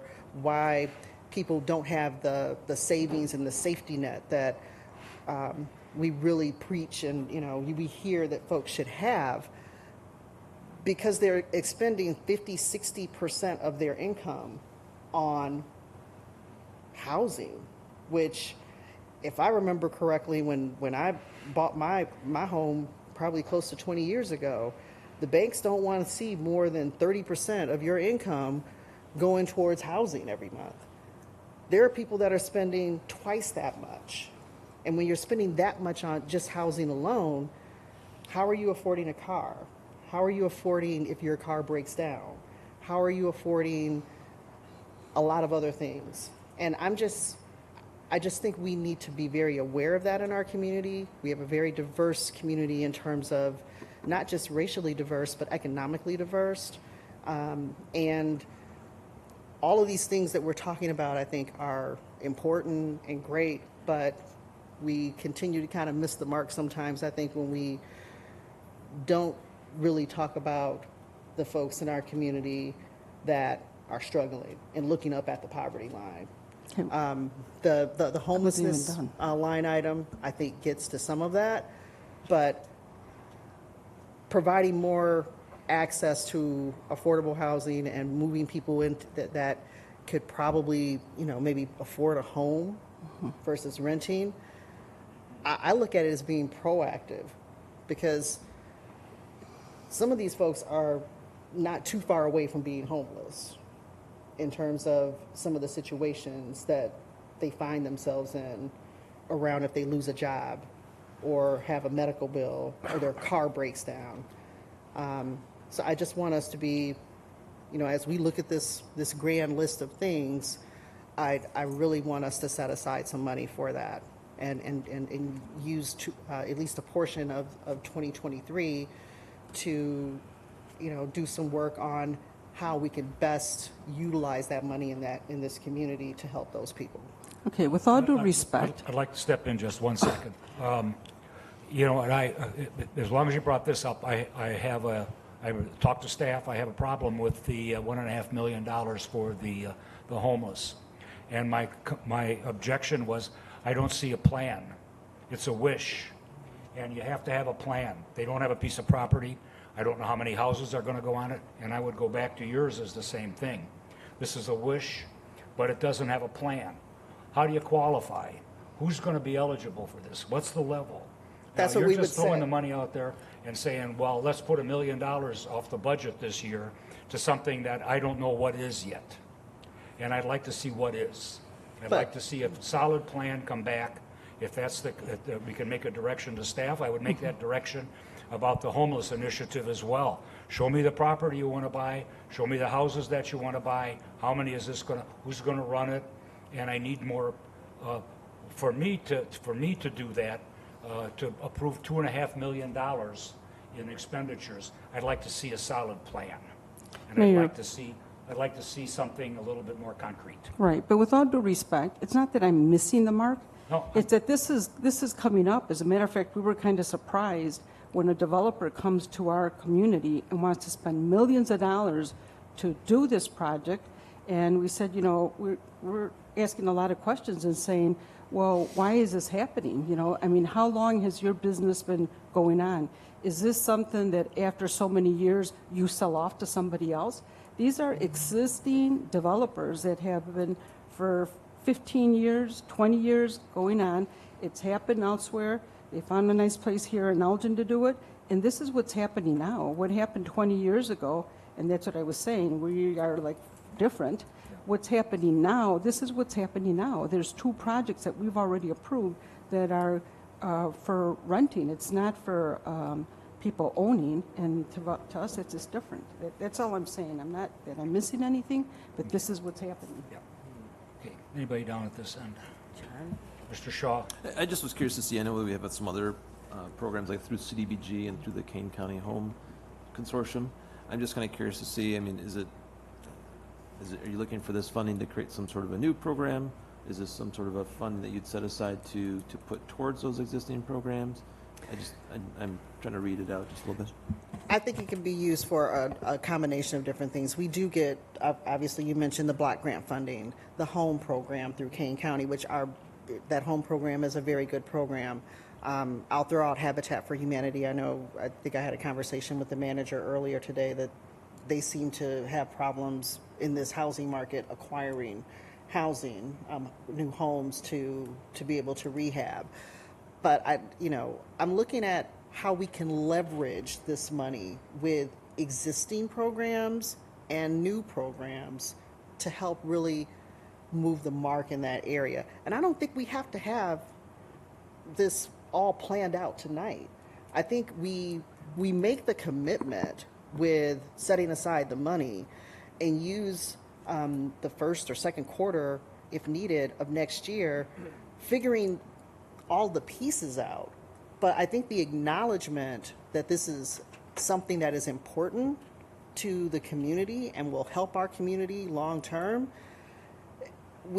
setting aside that money makes that commitment. And I'm not trying to, like I said, those 2 programs you mentioned, I think are a part of this to help leverage and better utilize some of that money. I've said for years that block grant money that we use to plow, to rehab streets, I really like to see us use that money some other way. Yes, we're rehabbing streets in lower income areas, but that's something we should be doing anyway with our our motor fuel tax money. Yes, it helps spread that money a little bit further, but how can we start to address what potentially, I mean, we're already at a crisis, or some people feel that we're at a crisis with, homelessness in our community. And with the economy being what it is, it's probably not going to get any better. So I don't know. I don't think we have to have a plan fully vetted out tonight to make that commitment to something like this in our community. Mr. Dixon. Thank you. Well, I think probably number one is realizing that market rate and affordable housing is completely, two different things. We do have some market rate, availability, although small. There is some more infrastructure coming that's also going to be market rate, but the affordability aspect of that is what's in question, and it's very debatable. I think that for most folks, they don't choose. They don't want to rent long term. It's normally a temporary situation. No one really sets out to just rent, unless you live in a market like New York, right? A lot of people there in that kind of environment just choose to rent because of financially it works out better for them. I guess. But I think just the idea of setting aside some funds for future planning is okay, and we don't have to have it all figured out tonight, and we can continue to have these conversations. But I think that even when it comes to the houselessness issue and the item that we haven't fully discussed yet, I think that's going to be an ever-evolving conversation, because even if we did have a plan for both of affordable housing and for houselessness, it's going to change along the way, because some things are around the corner that we just don't know about. We think that we know some things, but everything is not going to be fleshed out, even in tonight's presentation and in our discussion about the plans. So I would be in favor of setting these funds aside, knowing that we're going to have future discussions, and just like anything else that we do set aside, if it doesn't work out, we can put those funds right back into the general budget, so it's not like we're stuck by doing so. So that's my position. Anything else? Mr. Steffen. Yeah, I want to chime in here because this is certainly an area that I've been working on hard for years as the council liaison to the Housing Authority. And Councilwoman Powell mentioned some of the, I think obliquely mentioned some of the projects we've been working on. We've had some good fortune to be able to build, off the top of my head, I think 10 or 11 larger housing projects countywide. But as she mentioned, most of them are age-restricted senior housing, which tends to get less resistance from communities that they are located in. But we've done one in Sugar Grove, we've done one in Tavia, we've done one in St. Charles. They want to do a second. We've done two in South Elgin. We have one in West Dundee, and we've even done some here in Elgin, and we're trying to look for some more. But our executive director and our board is certainly very acutely aware of the kind of extremely tight housing market and how there's just nothing available. Several people have mentioned the Home Commission. Councilman Shaw did. Carol Rauschenberger and I think Jen Fucala and others sit on that Home Commission with Mark Malott and some people from the county. And we've had some very good success building some affordable housing. It is income-restricted housing, single-family housing. It's exactly what's needed, as I see it, in the environment today. The problem is we've kind of run through the vacant lots that the city had, some of the property inventory that we had, mostly from NSP money, if everybody remembers that. We ended up getting some houses and some were torn down, and we've redeveloped those. And I would highly recommend the community go look at the housing. There's 3 of them right in close vicinity to each other, 2 new houses and one that was rehabbed at the corner of Spring and Franklin, I believe it is. Okay, I'm getting approval, yes.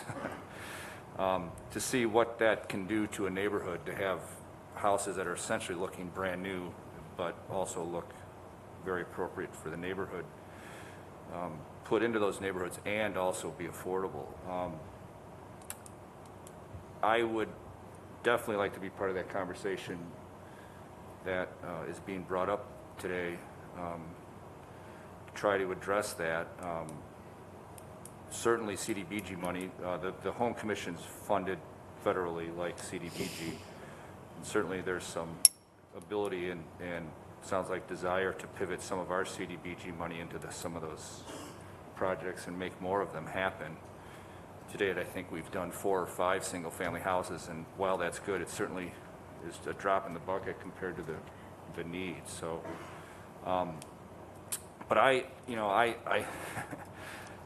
think I fall in the camp as where the mayor is with these things that are proposed without definite plans. I mean, what I would recommend is that $1.5 million that's being earmarked for the homeless and housing, is that both these projects could go forward with that money. But we certainly, nothing is ready to write a check and spend money and start projects. But I think I have that same concern that we're, can we earmark money and move forward with further conversations? Yes. Are we ready to write checks and break ground and do something? Sounds like on both these fronts we're not, but I think they're both important, and that we need to move both of these forward. So those are just some of my comments. Anybody else? Mr. Mayor? Dixon? Oh, Mr. Good. Yeah, I just, thank you. I want to clarify, are we talking about assisting for affordable housing or for funding a fund for first-time home buyers to incentivize home ownership? It's Ms. Powell's proposal, so. I think that both of those could potentially be part of the plan that we end up putting together with this money. Okay. Yeah, I mean, some of this rings true for me. I'm a renter. Again, I think I've said it before. I'm probably the only one up here that is renting. Well aware of the housing situation. I have encountered some research that says affordable housing can have an opposite effect on upward mobility. You get into an affordable unit, it frees you up to spend money elsewhere, locks you in, and then now you can only go up if you find more affordable housing. So this is just something I've come across. I'm not an expert in this area, but I think you can see why I'm trying to differentiate if this is for affordable housing or for funding first-time home buyers to help them with a down payment. Because if it is for affordable housing, I would feel not very confident with the points that have already been brought up that we don't have a plan right now. So those are my comments on this. Okay. Mr. Dixon. I was actually just going to speak to an earlier point about the affordable housing and the need as it relates to our homeless community. I was just speaking with some homeless people who are actually living out of their cars here in our own community. They have jobs and they go to work every day, and they literally have their entire home inside of their car. We have facilities here where from PADS or to Wayside Center or Crisis Center where people typically, they go to work every day, but they can't afford a place to live. So, we talk about letting the market, dictate things. Well, there's a market for it because there are, waiting lists and people who can work but just can't afford the housing. So I just wanted to make that point as we were talking about how this relates to houselessness. I just wanted to connect those dots. So with that being said, I look forward to talking about the 1.5 for the houselessness initiative. And I'm sorry. Mr. Good? Sorry, Mayor. One more point. I just wanted to maybe get some clarity from City Manager. I know last year we had approved funding for East Chicago Street study to potentially look at diverse housing of different sorts. Do you feel that has a place in this conversation? Thank you, Councilmember Good. Yes, it does have a place in the conversation, and it is one of the components. And that study was funded in the amount of $75,000. And in my judgment, that points the proper direction before embarking on a financial commitment to an initiative of this sort. Certainly, the concerns that Councilmember Powell is speaking to are laudable and something that needs to be addressed. However, I can tell you with all assurance, this is a big lift. And the sense that we will be able to work through within the first 2 quarters and reach consensus on how this program might be implemented probably isn't possible. We will do anything almost anything that we're directed to do by the council, but this is something that I think is more properly used to send staff to come back with initiatives and then begin discussing the multiple levels. I mean, there's information that it's a little bit dated, but an Illinois Housing Development Authority study from 2018 said that 58% of Elgin's housing stock was classified as affordable. And I think that we're using the term affordable sometimes in 2 ways. Where there's low to moderate income affordable, and then there's first-time housing buyers affordable. And I think those are all the types of things that we have to have a complete understanding about before we begin making recommendations on programs that we're embarking upon. There's certainly opportunities where the city has parcels in its control that we may be able to offer to the private sector as incentives for that type of development, but it's going to involve decisions on where some of these properties are located in what are what are referred to as commercial or retail zones, whether it's more important to abandon that potential retail income in return for creating more density for some of this housing. Again, it can be done. It's an eminently valid project, but I get leery about embarking on initiatives or kind of legislating on the fly to do it, particularly when it's in the amount of $1 million. But as we always will, if the direction is otherwise, we will do what we can to come forward with those programs. Anybody else? Mr. Thorne? Thank you, Mr. Mayor. I too would have a major problem with this. I mean, it's just too much money without some type of actual direction. And I see that some of the stories and some of the feelings people are bringing forward here. But as Councilman Stefan even is frankly probably the most expert in this area with his experience. I mean, he's chuckling, but you have more experience in this type of situation, and I would concur with him. I mean, without an actual plan or program, and with the other mandates that we have coming at us and so forth, and the expenses that all of our other people have, I will not support it. Yes. Ms. Powell? So I think I failed to make an actual motion. So I will make a motion that we dedicate $1 million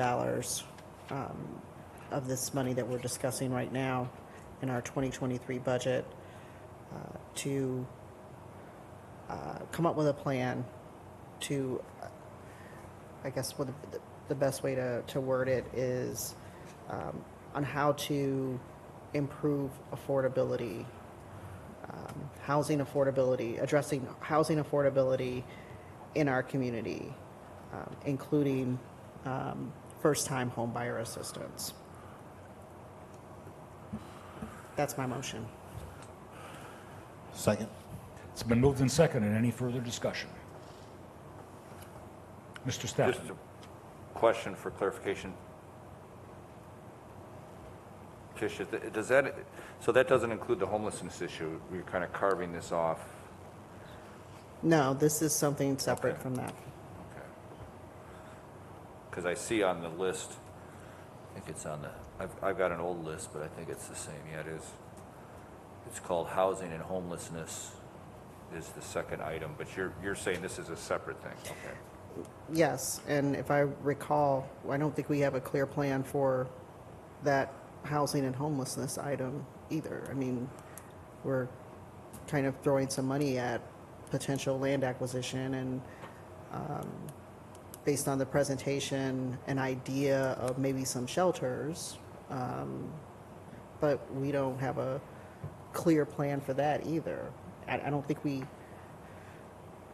have to have everything figured out right now with this stuff. You know, that's why we're putting aside money to help develop plans, sustainability plans, so that we can move forward. So I'm not gonna buy that we can't put aside money and try to work towards coming up with some good solutions in our during 2023. No harm, no foul, as I think Councilman Dixon mentioned. If we don't come up with a plan that we can agree on and can implement, the money goes back into our budget. But I don't think there's any incentive for us to really work on this issue if we don't put something aside in the budget with intentions to come up with an action plan. Mr. Kozel. Thank you, Mayor. And Councilmember Powell, staff, myself, we don't need direction to begin doing the study in the absence of a budget allocation. If the mandate from the council is to begin work to come back with recommendations on this study, we can do that without an allocation, then begin making recommendations on what type of funding or assistance would be necessary. Secondarily, in the housing and homelessness, there is more of a plan to that. Absent a particular location, work has been done to estimate the cost of acquiring private property, providing utilities, and the cost for providing shelters in that area. So while it doesn't have the finality of saying location X, this is where it's going to be, it is a plan that has been developed over the course of a year with Ms. Nava and the stakeholders in the community. So there is a bit more substance on that. I think it's important to make that clarification. But I guess if I can follow up with that, and I know you said that staff doesn't need money to, you know, come up with a plan, but quite frankly, you know, there have been initiatives that have been initiated here from the dais. The study about, you know, for purchasing, I would think it was what the divergency, not, I'm misspeaking, disparity study, thank you. This is what happens when you turn 50. Disparity study, there was money set aside for that. We haven't done anything with that. There have been several positions that we allocated that haven't been filled. So, I mean, those are all in staff's lap right now and have been for a while. So I guess I urge us as the policymakers for this community to, if this is truly a concern of importance to us, it's not just a matter of directing staff to come up with a plan. We have to show that it's important to us by putting money behind whatever plan we come up with. I think that's important. I mean, and this is, what are we going through the whole process of this strategic plan, and we, you know, and asking people in our community to come out and speak and tell us what their priorities are for our community moving forward. This is clearly one of the things that people have noted that is an issue. A lot of the things that we've talked about tonight tie back to our strategic plan. I think it's important to say that, the sustainability initiatives, but the housing affordability is something that continues to come up over and over and over again, and we're not making any progress in that area. So that's my frustration. For a point of clarification for me, this may Ms. Naraki for doing a balanced budget. If we set aside $1 million, the comment's been made, well, we don't have to spend it. But the money has to come from somewhere to guarantee that, to provide a balanced budget. We just can't say, well, otherwise we could be doing this all night and say we have $50 million and we'll just come up with it when the time comes. So you have to make that determination of where the $1 million would come from to satisfy this, correct? Exactly. Yeah, we're talking about that now. We're talking about the $5 million. So I'm just saying that $1 million of that $5 million that we're talking about would go towards this. So understand budgeting, so that's what And we're this- talking about. Yeah, I just want to clarify that. Yeah, absolutely. And I'm I with think you. that staff's concept of, if this is a plan and you want to do a plan, we can direct staff to do that. It doesn't take $1 million to do that from the budget. They can do that for time well spent next spring or next summer. It's a complex issue, and I think it would, given current capacity and other constraints, I can't reasonably promise something like this being ready for consideration in 6 months. It would be close, but there are a lot of factors to it. And again, in order to do it the right way, I think it requires that full analysis. And this is really more a matter about establishing expectations and the belief that just by simply putting aside $1 million for this, that there's going to be something ready to go by the end of the year.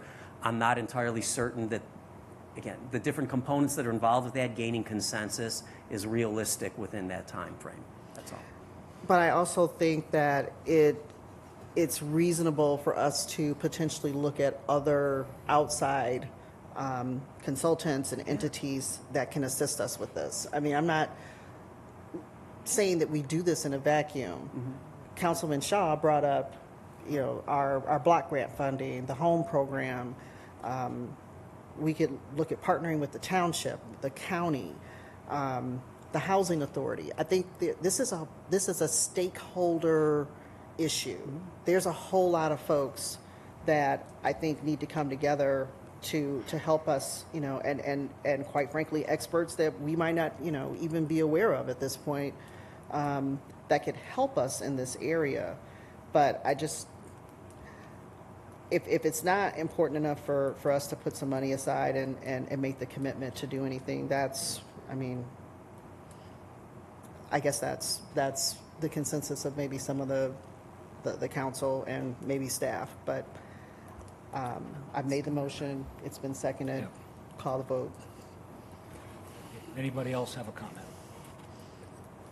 And I think it's fair to say that the council appreciates the need, and I think an appropriate approach, in my opinion, an appropriate approach is to direct staff to come back to us with some concepts and see what's around the world and from other communities. Anything else? But if we're listening to what staff is saying, capacity is an issue for them. And whether or not they have truly the capacity, motivation, ability, the expertise in any of that to really do this within a reasonable time frame, I think is a real issue. So that's why I'm saying, I'm not just putting this all on staff. I think that it's a larger issue, just like, our homelessness issue is a larger issue. We've assembled a collaborative group of folks and entities to help us look at that issue. This is something that I see very similar to that. But establishing a first-time homebuyers program with some money that's not rocket science. I don't think we need a year-long study to say, hey, we're going to put aside $50,000 or $200,000 to help first-time homebuyers. That's a component of this. I mean, that's what I easily see as a component of this. Now, some of the other stuff around affordable housing, that might be a little bit more complex, but we have to start somewhere. Okay, we have a motion. What is the motion again? The motion is to set aside $1 million to provide housing assistance, correct? To come up with, well, actually, if the clerk can read. To dedicate $1 million in 2023 to come up with a plan on housing affordability, including first-time homeowners assistance. Thank you. Homeowner Assistance Program. Clerk, please call the roll.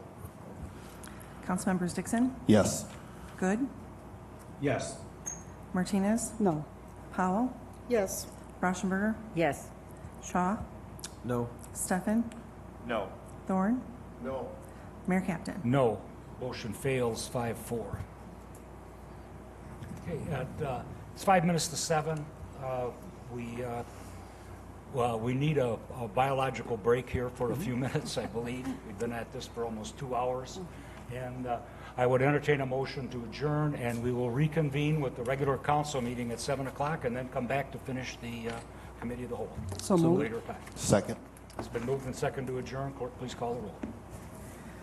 Councilmembers Dixon, Yes. Good, Yes. Martinez, Yes. Powell, Yes. Rauschenberger, Yes. Shaw, Yes. Stefan, Yes. Dorn, Yes. Mayor Captain. Yes, we are adjourned. We'll reconvene at the regular council meeting at about 5 after 7.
start finding your seats, please.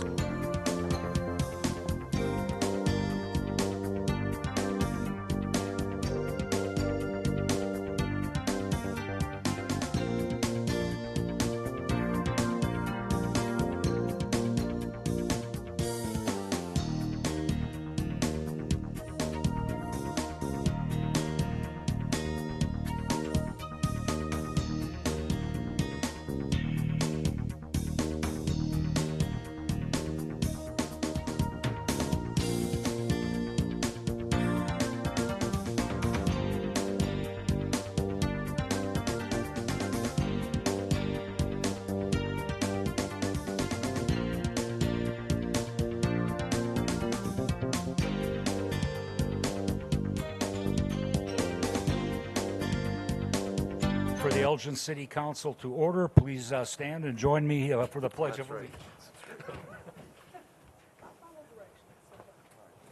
I pledge allegiance to the flag of the United States of America and to the republic for which it stands, one nation, under God, indivisible, with liberty and justice for all.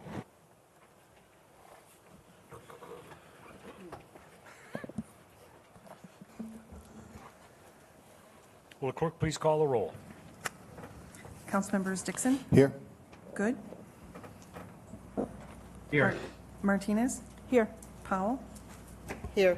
Rauschenberger, Here. Shaw, Here. Stefan, Here. Thorne, Here. Mayor Captain. Here. Approval of the minutes of the previous meeting of November 16th, 2022. Move for approval? Second? It's been moved and second for approval. Any discussion? Hearing none, clerk, please call the roll. Councilmembers Dixon, Yes. Good, Yes. Martinez, Yes. Powell, Yes. Rauschenberger, Yes. Shaw, Yes. Stefan, Yes. Thorne, Yes. Mayor Captain. Yes. We have no communications this evening, but we do have some public comments, and I'll start out with Ms. Dewis. She had a couple that were sent via email. Did.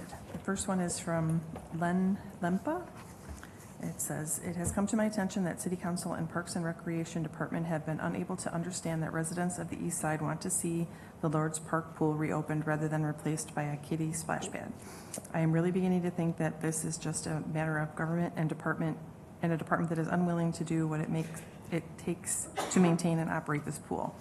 When I sent an email to Parks and Recreation Department a few months back, I was accidentally included in an email which made it sound like they were being suggest needed to schedule training classes for lifeguards and rather than just complaining about their inability to find lifeguards to staff the pool. The pool I went to in Chicago is probably at least 60 to 70 years old and is still in operation there. It seems a horrible waste to even consider demolishing a pool which was built maybe 20 years ago for a lot more money than the $600,000 that are needed to reopen the pool. If you demolish this relatively new pool and in 5 years decide we need a pool after all, how much will that have cost? Your constituents want to have an east side outdoor pool, reopen Lawrence Park pool. Do not try to demolish without really finding out what Elgin residents want. It seems like someone in the city has already decided the pool needs to go." The other email was from Tyler. He said, "My name is Tyler. I am a citizen of Elgin. I recently heard some talk about the Lord's Park Aquatic Center permanently closing and was looking for some more information on the subject. From someone that was raised in Elgin, went to Elgin schools, and works in Elgin, I'm hoping this isn't accurate. This was a staple in my childhood and has potential to be for others as well. Any information on the subject would be great. Thank you." Thank you. We have a couple of people that signed up to speak tonight for items not on the agenda. First person to sign up is Katrina Neal.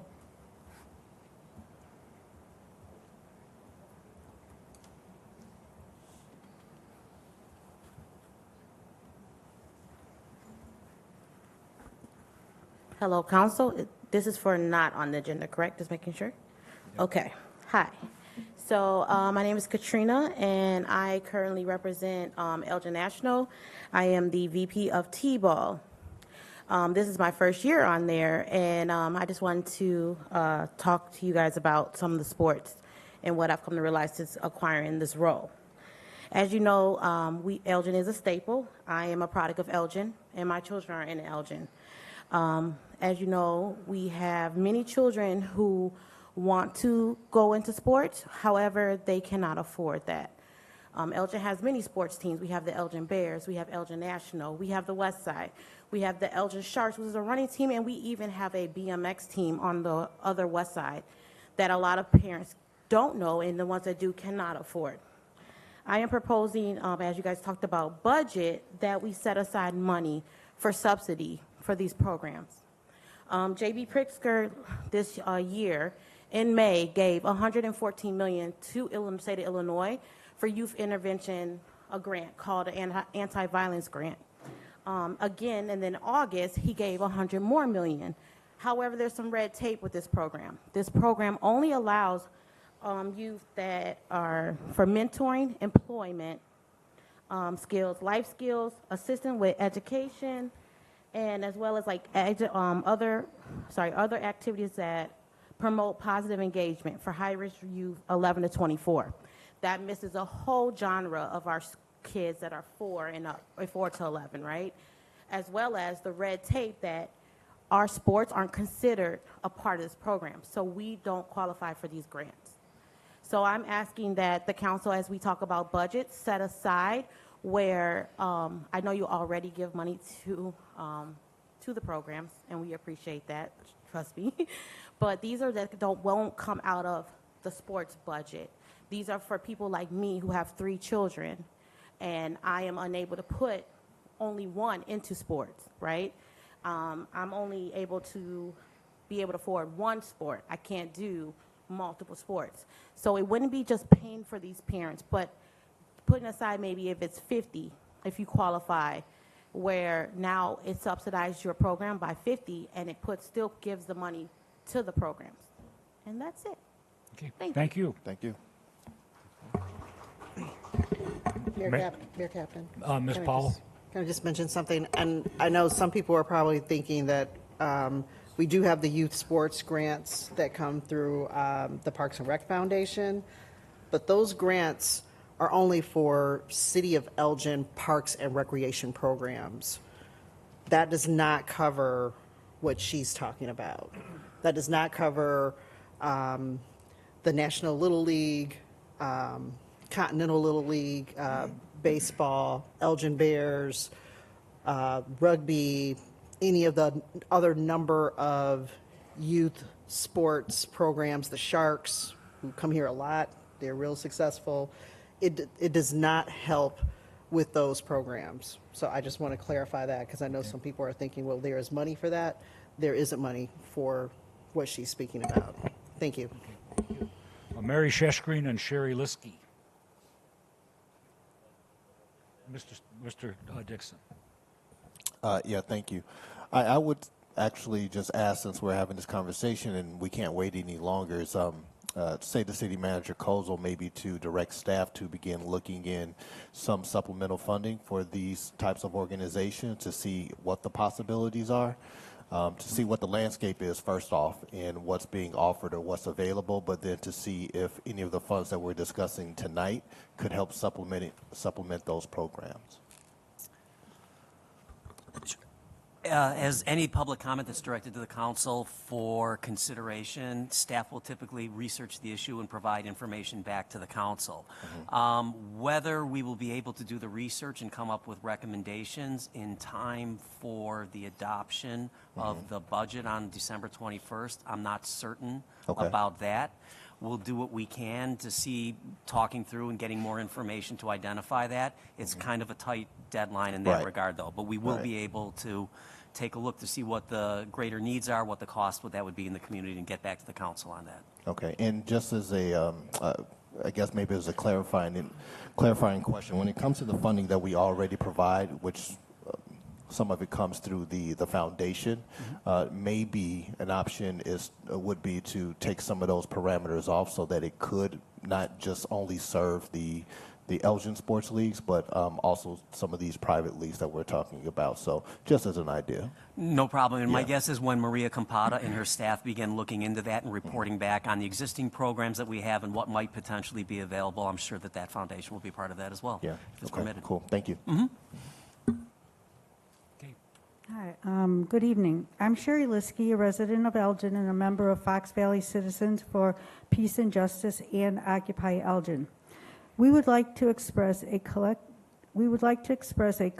anger and disappointment at the lack of transparency and accountability regarding the data analysis and report provided by the Center for Policing Equity to the City of Elgin and the Police Department.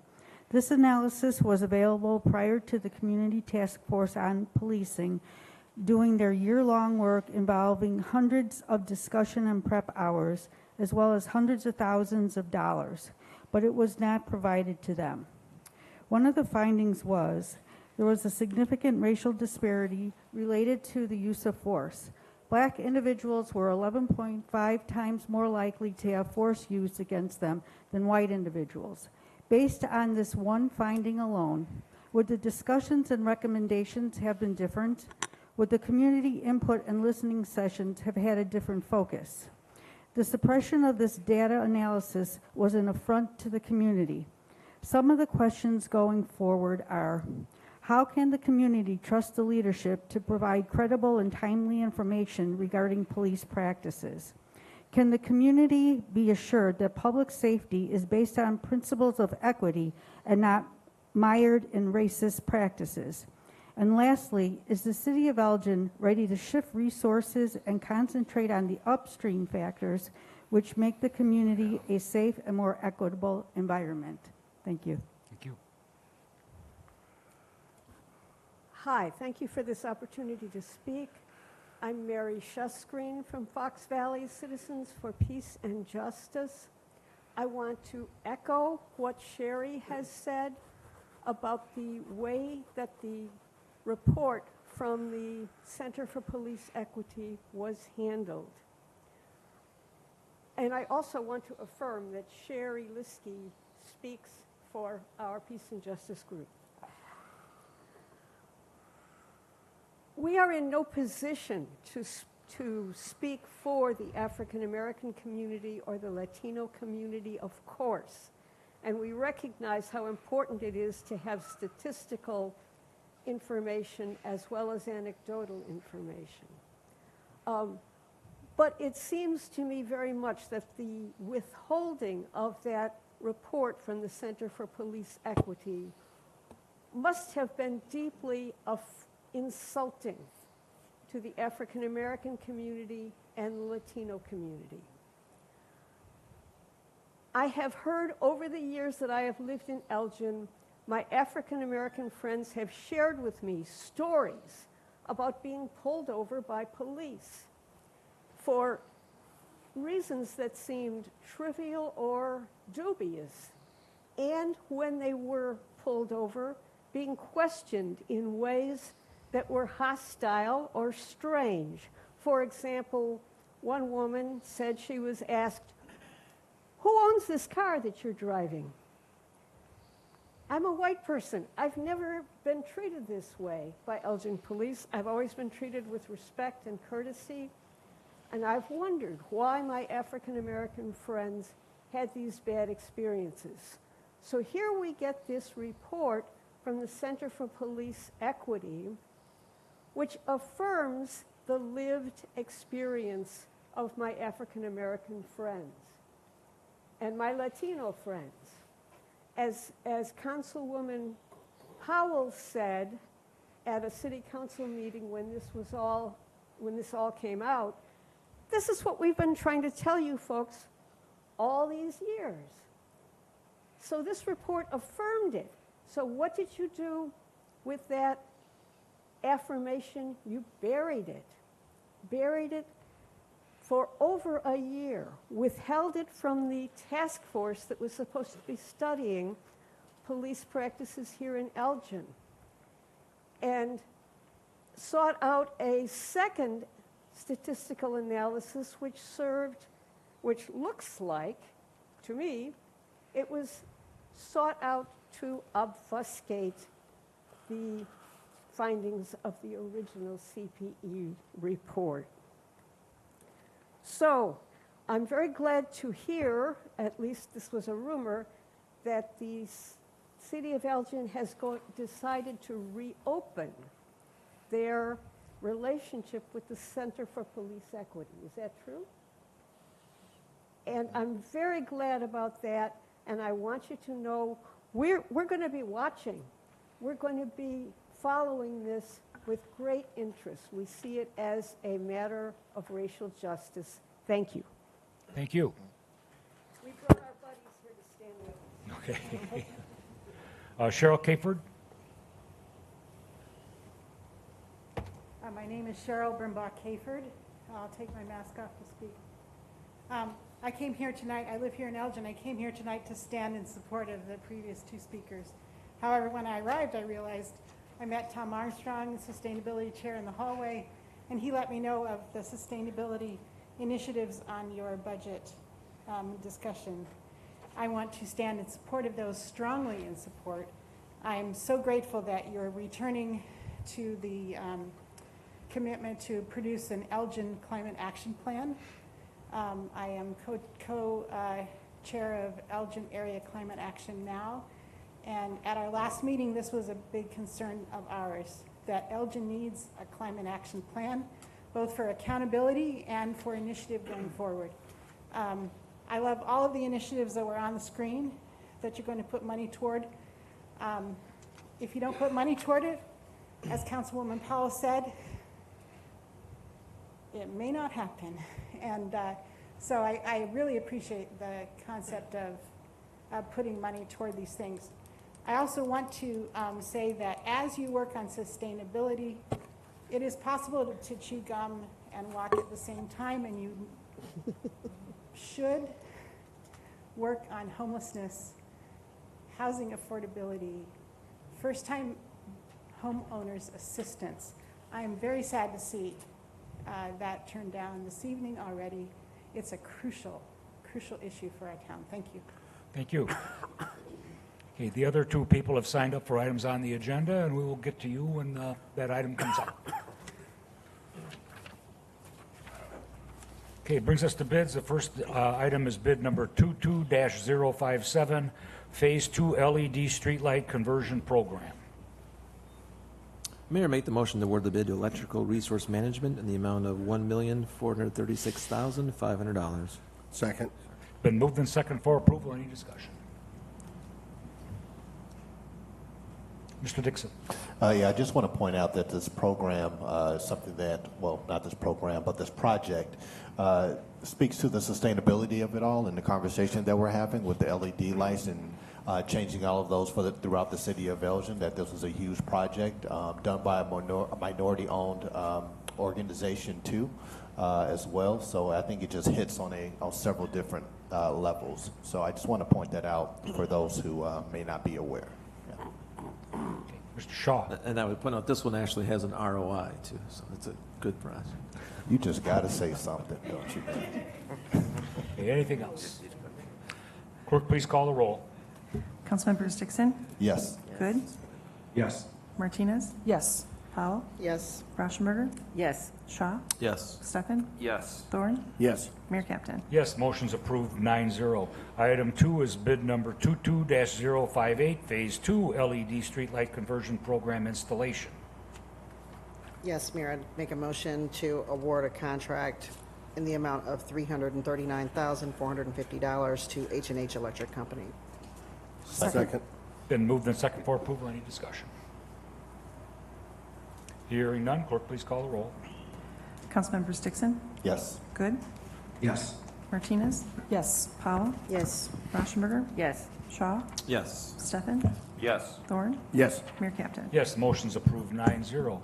Item brings us to other business. The first item is the consideration of petitions 41-22 and 42-22, 450 Shepherd Drive. Map amendment from Commercial Industrial District to GI Industrial District and conditional use to establish an adult cannabis craft grower facility within an existing building. Mr. Malat. Thank you, Mr. Mayor. First of all, my apologies. Dealing with a little laryngitis. I will do my best to get through this, but if I have to stop periodically, I'll offer my apologies at the get-go. This right out of the gate, there we go. This property is located at the northwest corner of Shepherd Drive and Berkeley Street, south and west of Route 20 and McLean Boulevard intersection. Route 20 is here. This is McLean. You take Fleetwood to Shepherd, and this is Berkeley. This is the Wendy's, the Shell gas station, and Circle K convenience store are here, and this is Elgin Lanes. Grand Legacy Group, LLC, requests approval of the second cannabis craft grower facility in Elgin. The applicant would operate within the existing two-story, 30,000 square foot building. The applicant would undertake substantial interior renovations to the building to comply with state requirements, but no exterior changes to the building or the site are proposed other than an ADA accessible ramp. Ventilation systems will be designed to ensure no odors are emitted from the facility, and the hours of operation will be 8 to 5, 7 days a week with up to 14 employees. No on-site sale of cannabis is proposed or permitted, and there will be no on-site consumption of cannabis. Sales of the product will be made only to licensed distributors. Product will be picked up by a state-licensed third-party transportation company. The application also includes a request to rezone the property from CI Commercial to GI General Industrial, so Grand Legacy can then request the conditional use for the craft grower. Contiguous GI zoning is located immediately adjacent to the property on the west and across the street to the south. The Grand Legacy team is here. Should you have any questions, staff of the Planning and Zoning Commission recommend approval, subject to the conditions outlined within your packet.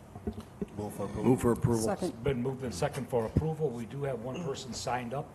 Ms. Johnson, did you wish to speak to this? You're our petitioner, so you get to take the podium, please. Either one.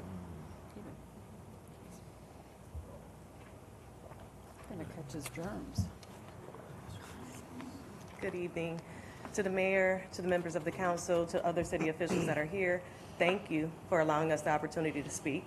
My name is Christine Johnson. I'm one of the co-owners of Grand Legacy Group. I have other members of my team here present. We are a 100% minority-owned company that seeks, as stated before, a craft grow approval here for the city of Elgin. We want to thank you all for welcoming us to your city. We've had nothing but support in every aspect that we've endured here, and we appreciate it. We are 100% committed to this city and helping all causes in any way, shape, or form, but especially in the minority communities as well. We have an extensive background. My background is I'm a doctorally prepared nurse practitioner, dual certified in psychiatry and family medicine. I've been in practice for over almost 20 years. I'm committed to helping individuals. That's what I've done for a lifetime. That is no less than what any of my other team members are also committed to doing as well, and I'll let them speak. Good evening, Council. Rod Collins, co-owner of Grand Legacy Group. I echo everything Christine, my partner, just said. Also, I'm a 20-year executive in the natural gas utility industry. Actually, I used to work here in Elgin at Nicor Gas on Big Timber Road for a few years. So, as my partner mentioned, we definitely would love to give back philanthropy. You know, my background is, like I said, natural gas utility executive, MBA from DePaul University, so I was born and raised right here in the great state of Illinois. We do want to give back. So, Ms. Katrina, we definitely like to talk to you afterwards because we love to give back. You know, we feel like as we receive, we like to give.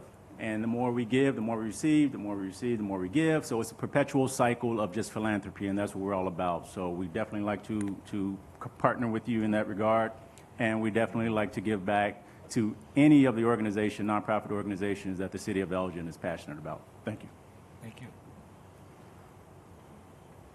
Hi, everyone, and thank you for having us. My name is Camila Collins, and my role for GLG is really leveraging my finance experience. I currently have 25 plus years in the finance industry, okay? And with that, what I would want to do is, right now, I'm currently managing like the bookkeeping of it, getting exposure to this new industry that's in Illinois, because you know this is new for us. So I'm networking with so many different people to understand how I can minimize the financial risk for this team and also for the community of Elgin. Okay, that's Camila. Good evening, Council, Mr. Mayor. Thank you for having us. I echo everything that my partners have shared. My name is Wendy Malcolm. I am a associate licensed marriage and family therapist. I also work with individuals who have experienced trauma and abuse. I prior had a business where I worked in the community and did a lot of philanthropy work and gave back to the community and, you know, lower income, and also, you know, tried to provide things, you know, for those who, you know, who needs a little boost, right? So we're looking forward to and excited to be able to give back to the city of Elgin. And I'm so glad that you're welcoming us as well. Thank you. Hello, my name is Anthony Mitchell. As a former resident of Elgin, glad to be back this way. I actually used to live up north of Lake for Patriot Square, so it's good to be back here. Of course, I am one of the co-owners of Grand Legacy Group, and I must say that we do appreciate this opportunity. You guys have been great. The city's always been a city that I've enjoyed. I like to see this grow, so it's good to be back in this area over here. I also want to say, you know, thank you to Councilman Dixon over here, just from making a comfortable decision for us to come this way. This was something that we were actually kind of on the fence about because we were relocating, but actually having a couple of conversations with Council Dixon, he definitely helped us out with this and making a decision. And I feel like we have definitely made the right decision here as far as coming to Elgin. And we are looking to support, you know, supporting the community. My background is in education, so definitely looking to extend that to you know, the minorities in the city as well. So we do appreciate that. And yeah, we're just glad to be here. Thank you. And I just want to conclude, we want to make it very clear, we're here because of Councilman Dixon and Councilman Powell for reaching out to us and actually making us more aware about how the city is. So when we reached out with interest into the city, they were there to tell us the benefits about Elgin and everything that this city has to offer, and we made the right decision, as my partner said. So we appreciate you guys for, you know, letting us know and being there for us. Thank you. Thank you all. And I would just conclude that we're ready to be chamber members. Okay, any questions from the council for Mr. Malat or the group? Ms. Rauschenberg. Okay. No, I just wanted to say welcome to everyone. That's it. Mr. Dixon. I actually had a question about the build out in the phase, and also to the first project, the first grower. Yes, the similarities, the differences, and maybe if you want to give us an overview of those things. You may recall you approved the first one in February. I hope that you guys go a little faster than they do. We've been reaching out to them, encouraging them, and they're continuing to work through the building permit process. As these fine folks can attest, there are a lot of requirements put upon them by the state of Illinois in terms of what this facility has to be, and getting those building permit plans to reflect all those, at least on our first applicant, we're working through some of those issues. So that's where that project is, and we're ready to help them through the process in the same manner. Thank you. And also first off, congratulations to the Grand Legacy Group. I think what you all are doing here in our state is monumental. And there aren't many black-owned organizations in this space like you are, and I think that's just something to really be commended. So I'm glad that you chose Elgin. And so I would say that what you all are pointing out when you're talking about the social equity, the social, which I say social justice portion of it, and making sure that there is a more equitable community by giving back is really important. Not just on your side for growers to support, but also on the sales side. And so we were having conversations today earlier about the possibility of setting aside funds as Councilwoman Powell was talking, the $1 million setting aside funds for possible affordable housing issues. I just want to just take this moment to to really just point out that the marijuana law here for the state of Illinois, a huge part of that is involved in social justice and equity, which is how you have an applicant that has come before us today. And I think that we begin having conversations before we start having marijuana stores about setting aside portions of our tax revenue to go towards things as maybe even Miss Katrina Neal was talking about with the sports complex. Well, I'm sorry, with the youth sports. And so I just wanted to just put that out there, that I think that's a very valuable conversation to have as we go forward, and that's a sustainable funding mechanism, which I know that many people here would actually support. So just want to put that out there. Thank you. Mr. Shaw, you had your hand. Yeah, just to make a public statement, I will be approving this from a zoning perspective and the zoning perspective only. I'm completely against the whole idea of legalized marijuana. Best of luck to you. I just hope that, I know your team showed a lot of knowledge in finance and leadership, but hopefully you do have someone that knows how to grow with things too as well. So. Ms. Martinez. Thank you, Mayor. I just want to welcome you. I met you at the Planning and Zoning, and just so that people know, the public, you know, it's really neat how you come from. You have places in New Mexico, in New York, and you could have chosen anywhere else, and you chose not only Illinois, but Elgin, you know. The fact that you have, you own and operate 19 other places, that's very impressive. But more than anything, I like your energy that you have, and you guys are more than qualified in so many things, and that you put your energy and your experience on something like this. Like I said, I just drove by there. I went through that area. I think you picked a nice area. So I'm looking forward to for you guys to come to Elgin and do your thing. So thank you. Mr. Thorne. Thank you. I want to welcome you all as well. And unlike Mr. Shaw, I'm an old hippie, so I can't wait to come to the ribbon cutting. Good luck to you. Ms. Powell, you had your hand over here. Well, you blew it when you said no samples, but that's okay. Remember, they're just a grower. I know. It's a growing industry. It's a growing industry. I want to say congratulations to the Grand Legacy Group. As we discussed earlier, we had an opportunity to talk on the phone about a week ago. This process, even though I think it was created with the best of intentions at the state level, has been nothing short of a disaster for folks like you and others that have tried to work through getting to in the finish line.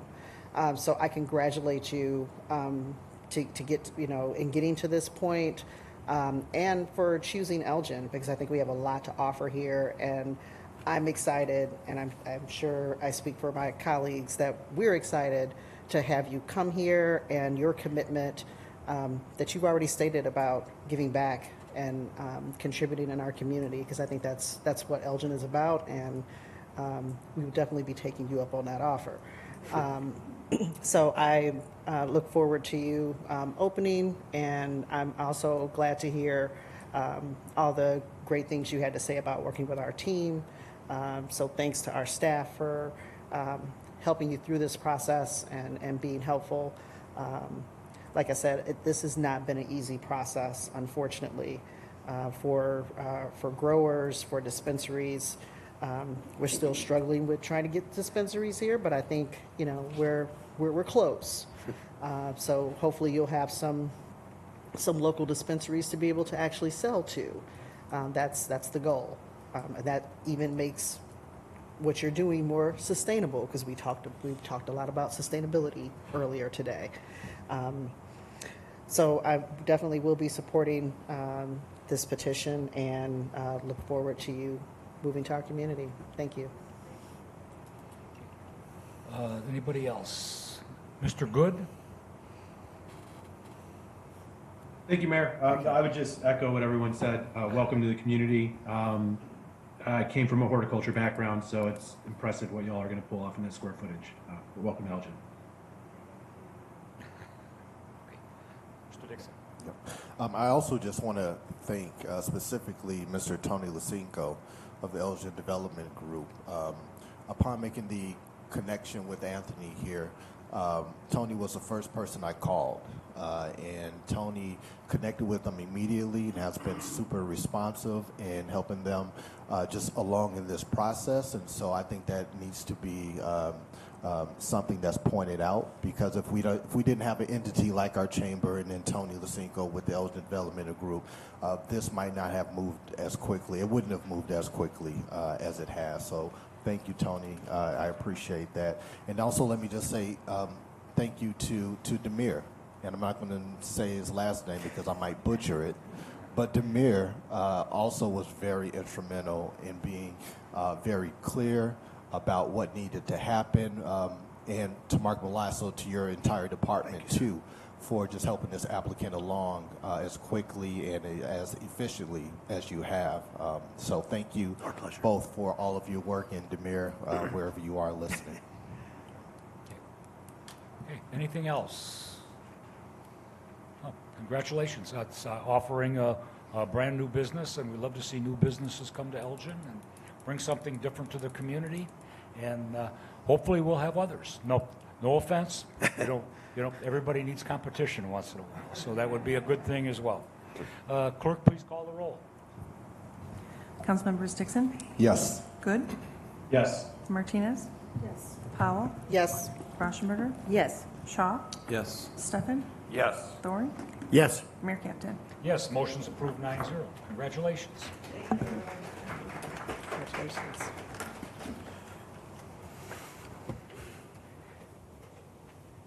Okay, that brings us to the public hearing for the 2023 proposed City of Elgin budget. I declare the public hearing open.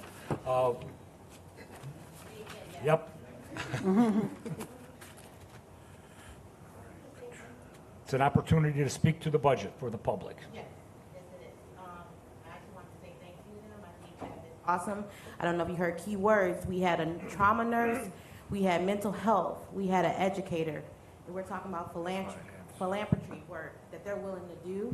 Can you imagine that coming to our town when you have an opioid epidemic, Mr. Shaw? Just wanted to say that. But next I want to talk about, with the budget, we talked about Lord's Park. I've heard two public comments that were sent in via email. I'm an East Sider as well. The pool has been closed, I would say, for the last year, and it's a staple to me and my children. We go, and it's packed and crowded. I would hate to see it turn into a splash pad, because if I can be honest, that pool we do put money into, and with it being closed, we've now put, I know a couple people and myself have put money into Bartlett and Streamwoods Park District instead of that going into Elgin. And so I just wanted to talk to you guys and have you reconsider tearing that down. Give it another chance. Let's see what can happen if we just kind of put a little bit of money into it, because we do need something on this east side, especially with our people who do not have access to transportation to go all the way to the west side of Elgin to Wing Park. I just wanted to put that out there. Okay. Thank you. Thank you. Anyone else wish to speak to the 2023 budget?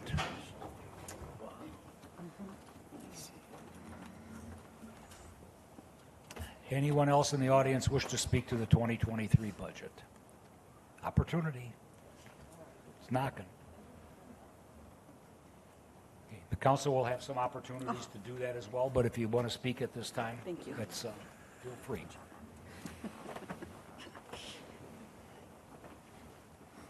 Okay. One last chance. Anyone in the audience wish to speak to the 2023 budget? Seeing no one at the podium, declare the public hearing closed. Brings us to authorization for payments. We have one item, the McQueen Emergency for repairs of Elgin Fire Department Aerial Truck 7. Move approval. Second. It's been moved and second for approval. Any discussion? Hearing none, clerk, please call the roll. Councilmembers Dixon, Yes. Good, Yes. Martinez, Yes. Powell, Yes. Rauschenberger, Yes. Shaw, Yes. Stefan, Yes. Thorne, Yes. Mayor Captain. Yes, motion's approved 9-0. Consent agenda. Move for approval. Second. Move the second for approval. Any corrections or additions? Discussion. Hearing none, clerk, please call the roll. Councilmembers Dixon, Yes. Good, Yes. Martinez, Yes. Powell, Yes. Rauschenberger, Yes. Shaw, Yes. Stefan, Yes. Thorne, Yes. Mayor Captain. Yes, the motion's approved 9-0. Miscellaneous business. Move for approval? Second? Been moved and second for approval. Any discussion? Hearing none, clerk, please call the roll. Councilmembers Dixon. Call the roll. Councilmembers Dixon, Yes. Good, Yes. Martinez, Yes. Powell, Yes. Rauschenberger, Yes. Shaw, Yes. Stefan, Yes. Thorne, Yes. Mayor Captain. Yes, the motion's approved 9-0. Announcements, the next committee of the whole meeting will be Wednesday, December 21st, 2022 at 6 p.m. in the city council chambers. The next regular meeting of the Elgin City Council will be Wednesday, December 21st, 2022 at 7 p.m. in the city council chambers. Entertain a motion to adjourn back to the committee of the whole. So moved? Second. It's been moved and seconded to adjourn. Clerk, please call the roll. Councilmembers Dixon, Yes.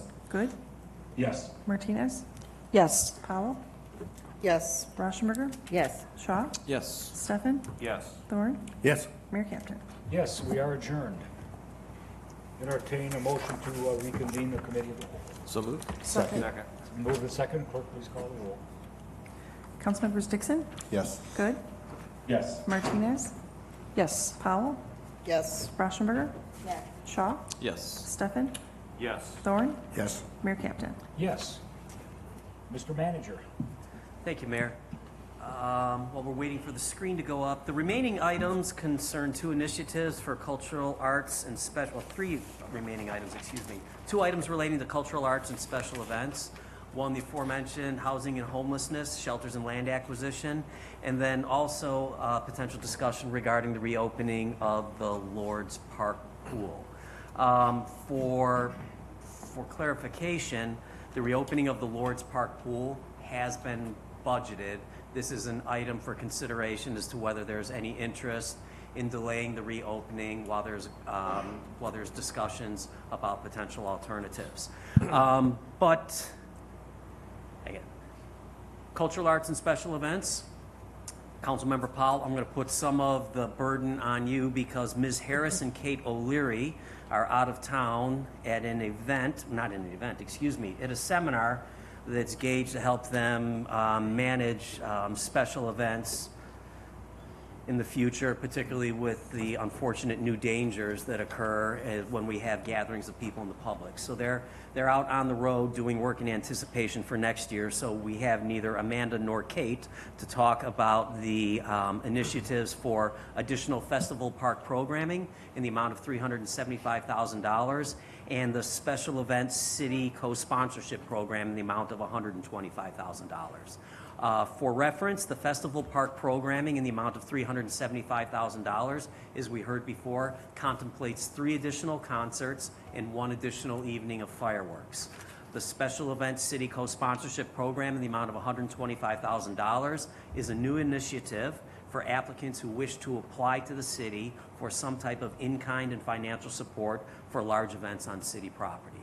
So those are the 2 initiatives relating to special events.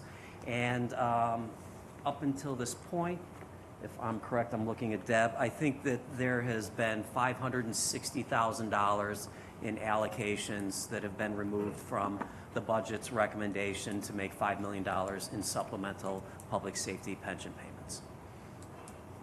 Ms. Paul? Yes, thank you, Mayor Captain. I definitely support these 3 initiatives. In particular, just speaking to the special events portion, again, going back to what has been developed of our strategic plan, speaking about making Elgin a destination, I think these initiatives assist with that. We've heard loud and clear from lots of folks in the community, especially those living on the east side, that they're definitely interested in Lord's Park Pool reopening. And we've also heard from folks regarding their desire to have more programming of special events in our community. I'll point out, in particular, the co-sponsorship program, I think really gets us back to where we were pre-2008-ish, which was right around the time that we had a shift and had to discontinue a lot of the special event programming that we had in the city. And that's when we got rid of a lot of special events, especially our cultural events, moved to iFest. That worked when it didn't rain on iFest. But in talking to people in the community and as the liaison to the Cultural Arts Commission, that is, these festivals, these cultural festivals are something near and dear to folks in the community and actually helps to bring folks to our community. So I think this is a really good way to assist organizations that want to put on a festival, but need a little help from the city in terms of paying for trash removal, paying for police, paying for our city service portion of it. I think that's a good partnership. Folks still have some skin in the game in terms of raising money to execute and planning, but I really look forward to seeing how this works in this first year or so.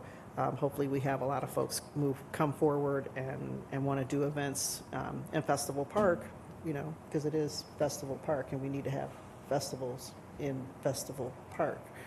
So I will be supporting these initiatives, and I'll make a motion to approve the special events Festival Park programming in the amount of $375,000, the cultural arts and special events city co-sponsorship program in the amount of $125,000, and the reopening of Lord's Park Pool in the amount of $586,500.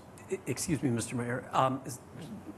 The reopening of Lord's We Park don't Pool is really need already that. budgeted, so it's only a question of take that whether, out. right. It's already included in the budget. Second. It's been moved and seconded. The motion now is for the Cultural Just and special cultural, arts events. for two special Festival Park related and arts related. Any further comments from council? Any questions for Ms. Powell? Ms. Rauschenberg? Yeah, just in support, I think communities and neighborhoods and people are ready to kind of be back out and together. These are all events, sound like they're outside, so we still minimize some of our difficulties with transmission of diseases. But, and I think we have several spaces in our community that are underutilized. And I look forward to having some events sponsored by the city.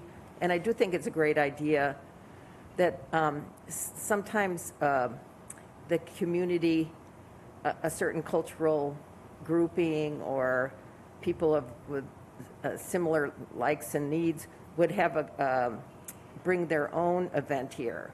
And, that's coming from the grassroots as opposed to what we suggest, people will like. So I think it's a great balance. I think that's a great idea, and I fully support both programs. Ms. Martinez? Thank you, Mayor. As to what Councilmember Powell said with iFest, I kind of remember that we had it 5 years, and seriously, all 5 years it rained. We never really had an iFest, Maybe one year it did. I think one, the first year, and it was too bad because there was a lot of time and effort, and it looked like it would have been fun if it just didn't rain. Unfortunately, I think that I'm still going to stick to the unfunded mandates. And, you're right about all these things. I'm not saying that it's wrong. People do come to our community and that they spend money here. It's a good thing. I'm just nervous about unfunded mandates as far as the pension payments and the lead in our pipes. So I'm sorry, I'm just going to say no to these. Thank you. Yes. Just a quick comment from me, and I think I support both of these, and I think one thing that the co-sponsorship is important is that, as Ms. Powell pointed out, we've had some setbacks here going back to almost a few years. COVID set everybody back a lot, and I've been going to a lot more functions in the last couple of months.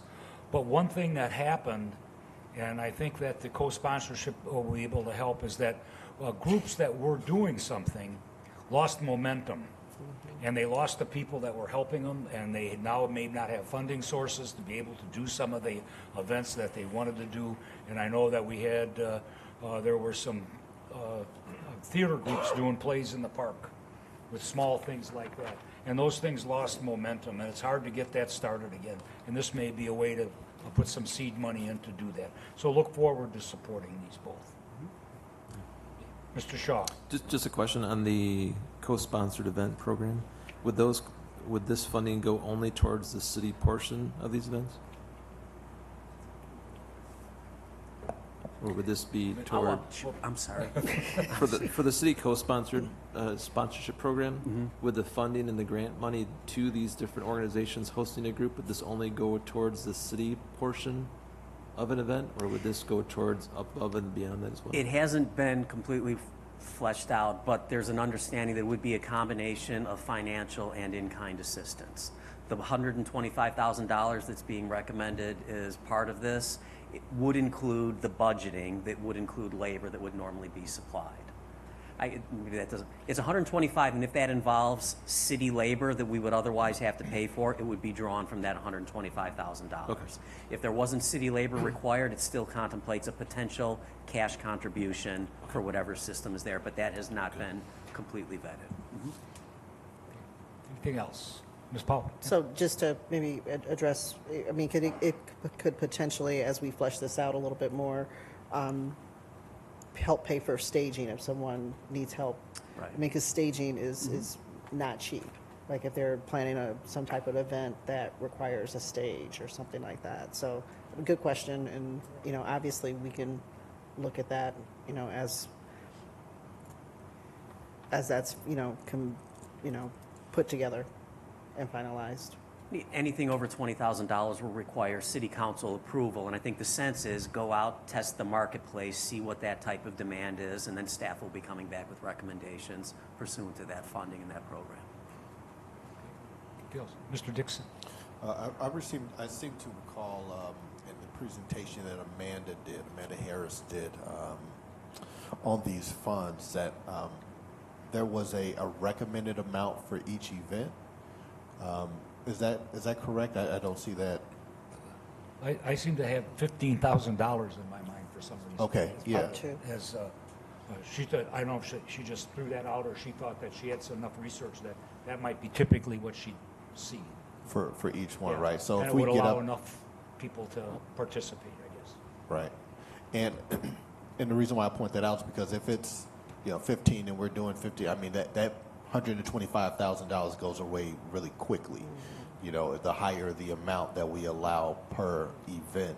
So I would, lean more towards like a smaller number going towards so that we can fund more initiatives. And so I just want to put that out there. And what we'll end up doing is Ms. Harris and her staff have the ability to begin, knowing that this funding will be there, they'll begin presenting a program. And certainly the expectation is before it goes into place, it'll be presented to the city council for consideration and approval. So we'll take that under So advisement. City Manager Kozel, so you mean to tell me we're going to approve some money without fully having a plan? Correct, because it's $125,000, and in my conversations with Ms. Harris, she knows how it's not a matter of whether it's going to go, it's certainly just a matter of how to go, and we want to make sure that we have the complete information now going forward with the direction from the council, so we can provide you with that information to enable you to make the most informed decision. And we can handle a $125,000 ask within that time period. Okay. Yeah. My point still remains. Thank you. I hear you. Yeah. Okay, anything else? Hey, clerk, please call the roll. Councilmembers Dixon? Yes. Good? Yes. Martinez? Powell? No. Yes. Rauschenberger? Yes. Shaw? No. Stefan? Yes. Thorne? Yes. Mayor Captain? Yes, the motion's approved 7-2. Knowing that we had began discussions on the reopening of Lords Park Pool, Maria Campata is here just to provide council and the public with information on the proposals, on a concept for a proposal that could be considered during 2023 as an option to not reopening the Lords Park Pool. And again, the opening of the Lords Park Pool is included in the proposed budget. This item is here based upon discussions heard from council members and public about whether there are any potential viable options that would involve some type of reprogramming or reworking of the Lords Park Pool. So, Ms. Campata, and where's your, thank you. Good evening, everybody. Oops, So sorry. you don't have to go. So this picture that's up here is a rendering of, one of our consultants put that together for us rather quickly of what re-envisioned Lords Park Pool area could look like with a splash pad and pickleball courts. This is actually, if you're standing at the top of the slide, this is a view from the top of the slide. Not saying that this is exactly the layout that it could be or would be, but this is a possibility. You know, an area the size of Lords Park Pool could include a very good sized splash pad along with anywhere between 8 and 10 pickleball courts. You know, the facilities that's there will have access to restrooms that are already in the facility, so there's no need for any additional buildings that would be required. You know, the benefit of a splash pad offers a longer operating season. You know, typically our splash pads will operate from Memorial Day or, depending on the weather, Memorial Day through a lot of times the end of September. So it's a longer operating season for people to utilize that facility. It would be free to the public. So people coming to visit the splash pad, there would be no cost involved. It's obviously, it's less maintenance than a full swimming pool. So that's a benefit, that's a staff savings. And we don't deal with the lifeguard issue, the lifeguard shortage that is, I can tell you that's number one in the concerns of staff right now, is being able to adequately staff 3 aquatic facilities during the summer season. So I know I mentioned this last time, but these last 2 summers, if we had to staff 3 pools, we would not have been able to do that. It's not just a situation that's unique to us, the staffing shortage with lifeguards. It's a national issue. There's many facilities that are dealing with it. And as I'm sure many of you saw in the paper today, the Dundee Township Park District is evaluating the use of their Sleepy Hollow pool that has some structural issues and some maintenance issues, and their board will be discussing whether to contribute the funds to renovate that facility and keep it open, or as I think a lot of agencies are going to start to do in the next couple of years, as they have large renovation projects, they may choose to reduce the amount of aquatic facilities they have operating. So, like I said, there's some flexibility with the facility here of some other amenities that we can look at. You know, staff would almost propose not reopening Lords Park Pool in 2023 and continue to investigate this type of option. Continue to get some additional community input and get a feel for what the best alternative would be. Mr. Stefan. Thank you, Maria. Looking at the image, you still up on the screen. Has any thought been given to what would go on in the building? I'm sorry? What would go on in the building where the locker rooms are and the snack Well, shop? And other than washrooms, would you leave it open for any use? Well, it would depend on our staffing levels. So if we would allow the building to be open, anything additional than the washrooms then we would probably have to staff it. You know, we're not going to be able to leave locker rooms open and not have staff available to supervise that. But certainly, this facility is able to have the washrooms open and figure out how we could lock down the rest of the building. Are there possible other uses for the rest of the structure? Maybe a meeting hall or, I don't know, classroom? With renovation, there potentially could be.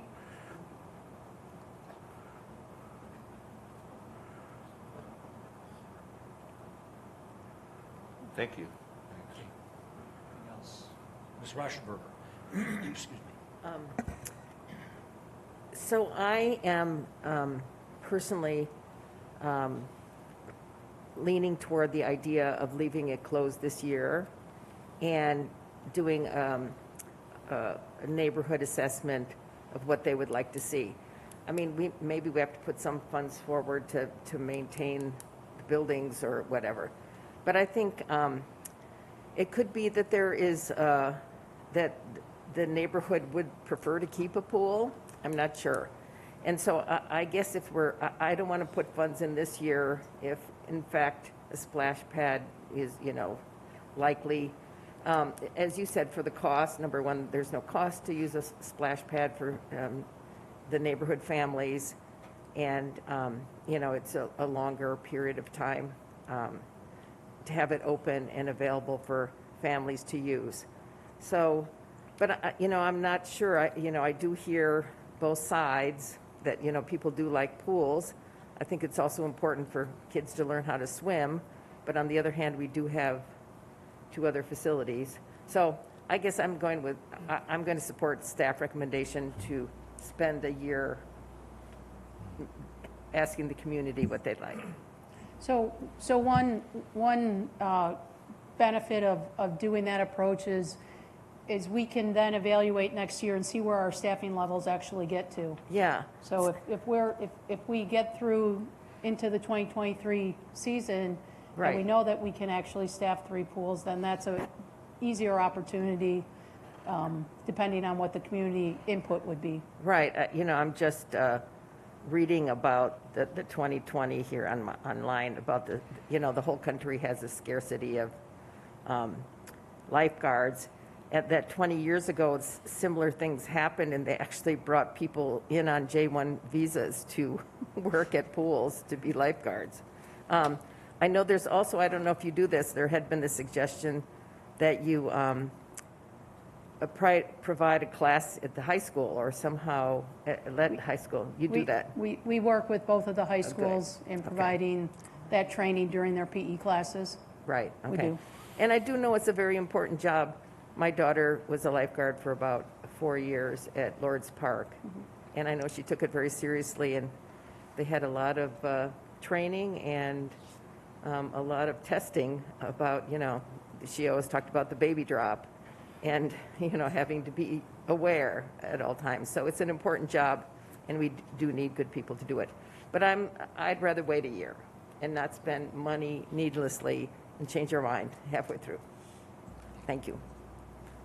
Maria, I have a question, and maybe you can refresh my memory and the council's. You commented, I believe, last time we talked about this, that there was an issue beyond the salary for this, that there were more responsibilities that fall on these young people to do that, and that is one of the reasons that they chose not to seek employment. Is that something that, I guess I have the concern, is that something that's going to be ongoing if we fix the pool and we still can't staff it? Is it easier to do, obviously you have less people at a splash pad and at a pickleball court, you don't have to have that kind of staffing. But is this something, and maybe I'm asking you to say something that you can't answer, but is this something that you look as being more of a long-term problem? Or is this a short-term problem and next year it's going to go away and everything will be better? No, I think it's a longer-term problem. A lifeguard position, it's a lot of responsibility. It's a lot of training that these kids go through. It's a lot of responsibility. It's like I had alluded to last time, it's not the glamour job that it used to be 10 or even 5 years ago, where, kids don't want to be out in the sun all day anymore. That's what these kids used to become lifeguards because they could sit out at the pool all day with their friends. That's not what they're looking for anymore. It's a lot of work. It's a lot of responsibility. We hire lifeguards at 15 years of age. So if you can imagine a 15-year-old, the lives that they're responsible for, it's not the job that it's not the jobs that these kids want to do anymore. It's a lot of work, and I think within our profession, the recreation profession, we don't think that this is going to be solved anytime soon. Okay. Thank you. Helps a lot.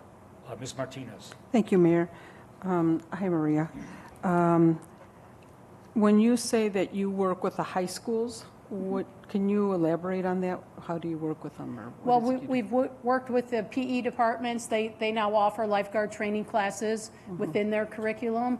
We also, our aquatic supervisor will spend lunch times at the high schools trying to recruit staff. And still with that, you think that it's going to be a long-term problem, even though we have that at the high schools? I do. You do? Yeah.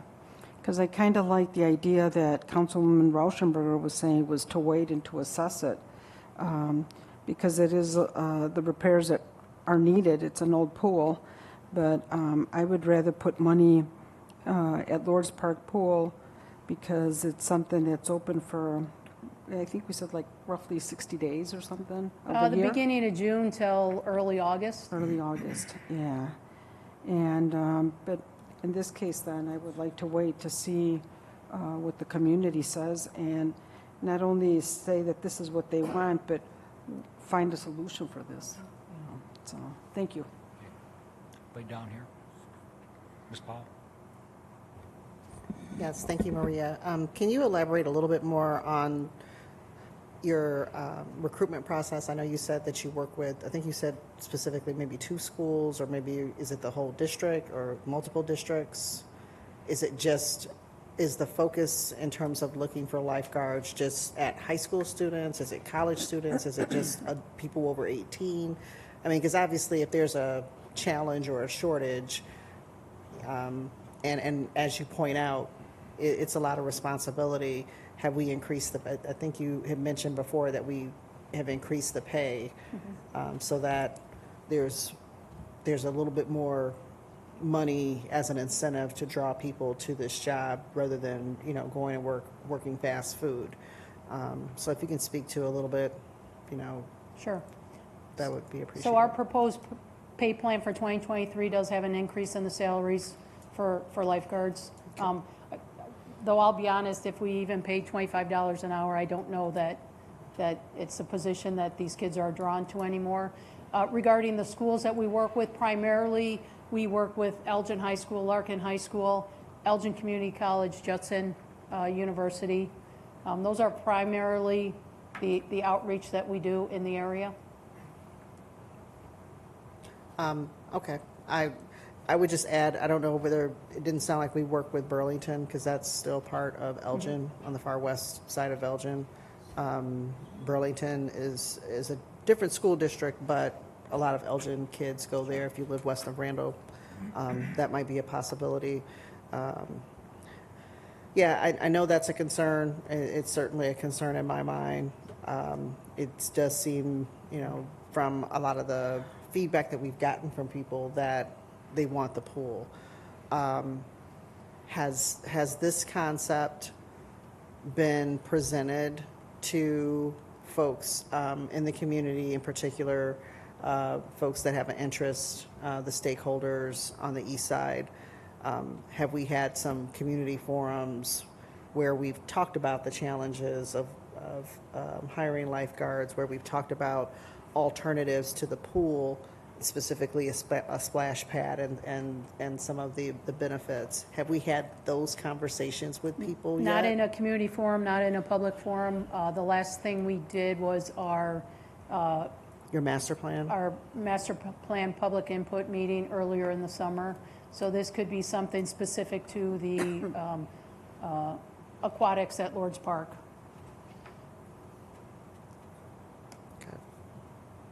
I just, I'm still a little torn. I guess in some ways it's a little bit of a missed opportunity between the time that this first came to us, and I think it was in August, that, you know, there was probably some time that we could have gone through some of this with folks in the community, so that by the time we're here at a budget session being asked to make these decisions, that we would have a little bit clearer direction from the community on what they would like to see, so that we're not faced with, well, let's keep it closed for, you know, yet another year. That would be year 3 now, while we flesh some of this out. So I don't know. That's kind of where I am right now. I'm inclined to vote to move forward with the money that's been set aside to reopen the pool, because I think keeping it closed for yet another year is a hardship on folks on the east side of the community. And we've already talked about equity issues and making sure that we're looking at all aspects of our community and providing amenities in an equitable way. So I think this is part of that. Thank you. If I can just add one more, when we look at the staffing for the pools, you know, we can't open a pool if we don't have the correct amount of staff. So whether there's 5 people in the pool or 500 people in the pool, every station has to be guarded. So it's not, you know, maybe 20 years ago, if you had a low number of people in the pool, you maybe had a couple guards up and about. Those aren't the criteria anymore. Those aren't the guidelines. So like I said, whether you have 5 people in the pool or 500, you have a full contingent of staff. So unless we can adequately staff 3 aquatic operations during the summer months, one of those will have to suffer. There's not an option to partly staff a facility. Understood. And I would hope and think that especially during the summer months, the priority would be to staff the outdoor pools. I mean, if we got to that point where we had to pick and choose what was staffed and what wasn't staffed, where, you know, the priority would be to staff the pools that are only open seasonally. Now, I know that there's also some concerns about the pool at the center, because it's also a therapy pool and maybe some other issues that I'm missing around there if we had to close that one down too. Well, maybe you could speak to that. Correct. The pool at the center is also tied to memberships at the center. Okay. So, yeah. So Okay. it's tied to these people that pay their memberships there at the indoor facility. We also offer our swim lessons during the summer at the indoor At the indoor facility. pool. So, I remember that. so that's what makes that all the more complicated. Okay. Anything else? Mr. Dixon. Thank you. Thank you for the presentation, Maria, and bringing up this subject. You know, when we closed down the pool a couple of years ago now, we didn't know, we never figured that it was going to be this long before it opened back up. And that was unfortunately the case, and it was out of our control for the most part. But then a group of residents, concerned residents, began emailing, calling, showing how concerned they were. As we were having just general conversations about the possibilities, they felt as though they needed to say something because they thought they were going to lose their pool. And so they showed up at city council meeting, they spoke their concerns, which I certainly appreciate. So as we're going through these options here, I really like the idea of presenting possible options to the residents. Although the only thing that I heard was they want their pool back. And so maybe that hasn't changed, and they just want their pool back, I would like to see that pool be brought back sooner rather than later, because I also understand that if we are to open up that pool, there are certain contracts that we have to enter into almost immediately just to get it up and running by this season, right? So we don't really have the time, the benefit of time to do a whole lot of conversation on this if we were to try to open up this season. So I would be in favor of having those continued conversations, but a question for you. When it comes to the maintenance aspect or things that need to be done regardless, if we open a pool or if we, are just going to hold tight for another year, what are those costs as it relates to if we don't do anything at all but just maintain the pool this year? Are there any costs that we need to be considering if we wait another year? If we wait another year before we open it? Right. We know what, on the surface, what needs to be done right now in order to open. Whether that's going to expand over another closed year, I don't know. And, the other thing is until staff really gets in there and starts digging around and starts, starting up systems again, there could be additional stuff even that we've not anticipated to this point, which may have failed over the last 3 years. We worked with building maintenance and our staff trying to come up with a comprehensive list of what will need to be done. The one thing we know for sure that needs to be done is the resurfacing of the slides. And in order for us to get a license again, that slide needs to be resurfaced. And that's, off the top of my head, about a $100,000 project.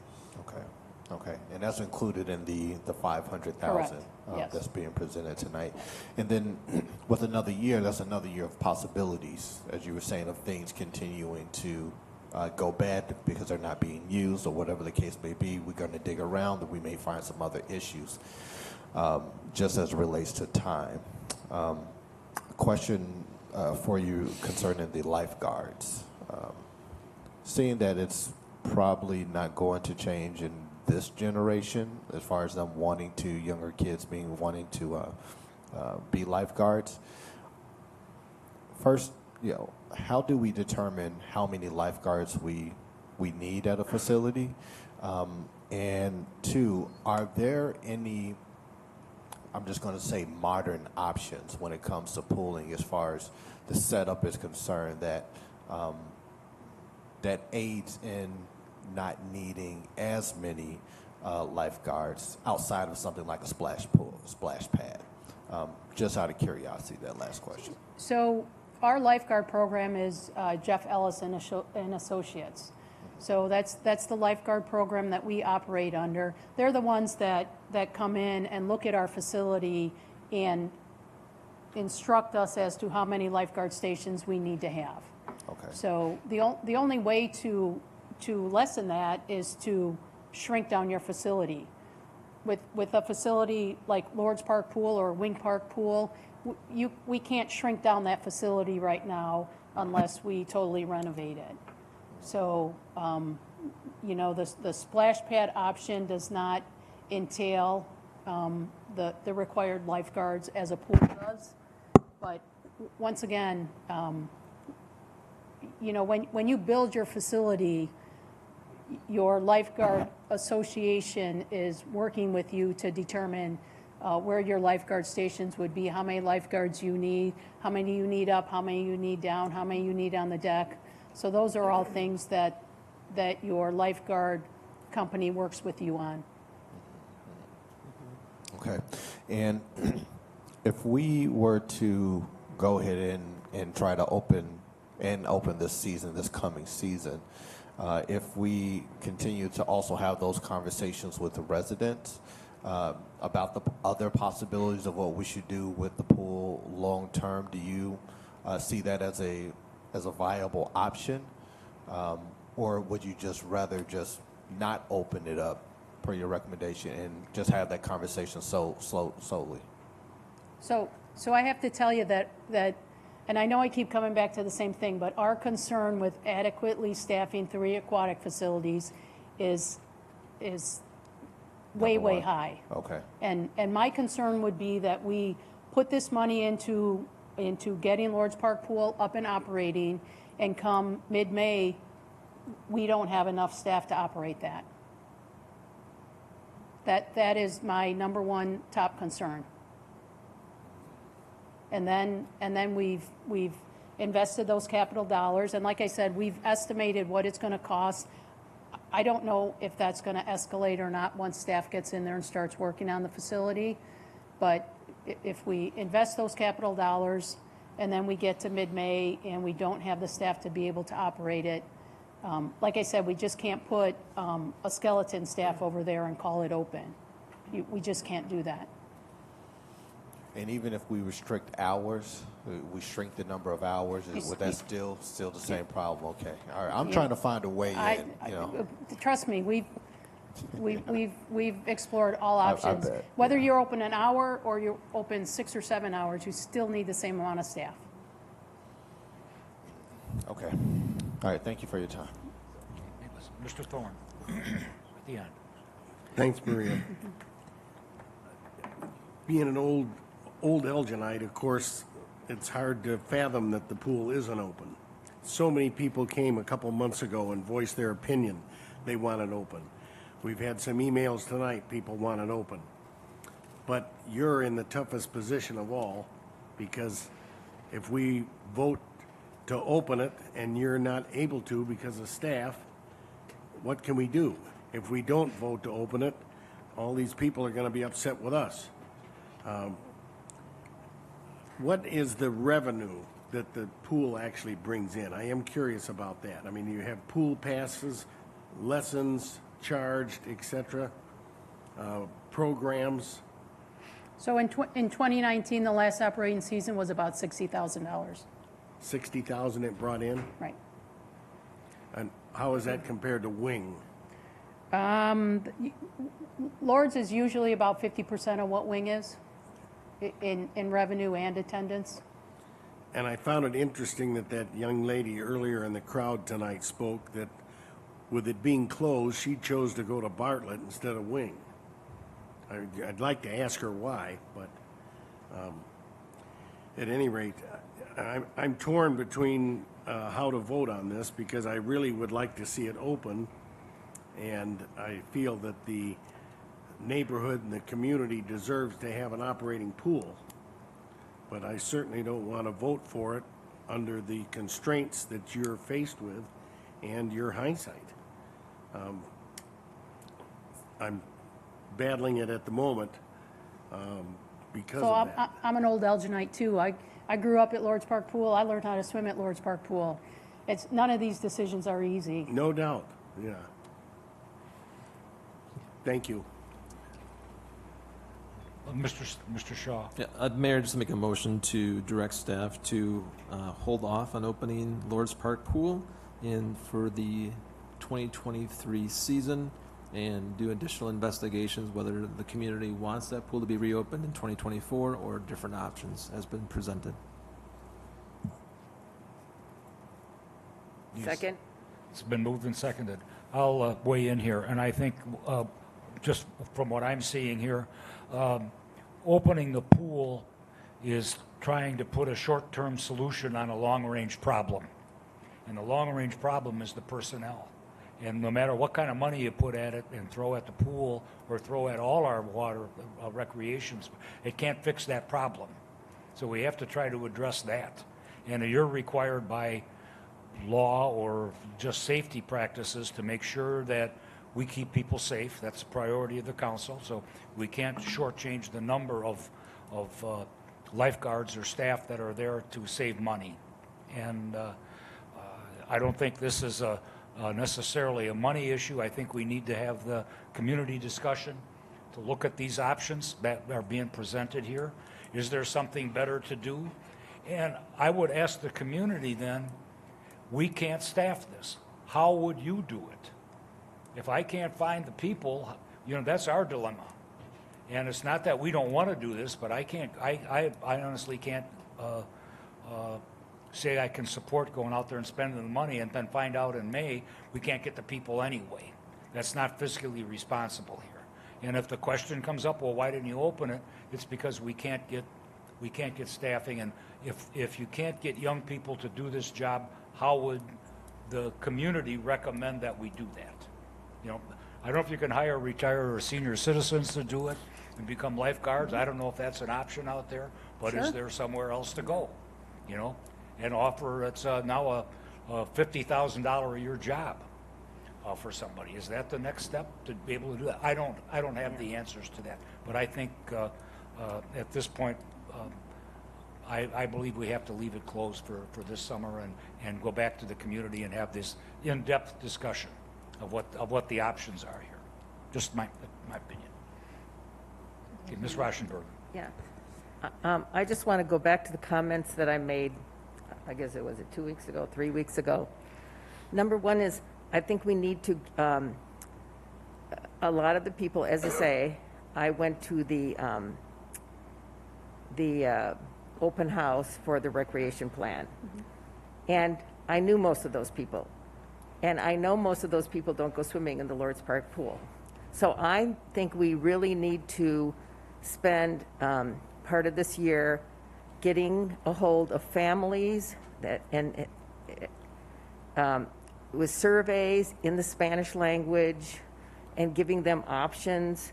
Again, cost might be an issue. If a splash pad might be a lot more palatable to them if they could walk over, and does it cost them anything for the afternoon? Or maybe people really want a pool.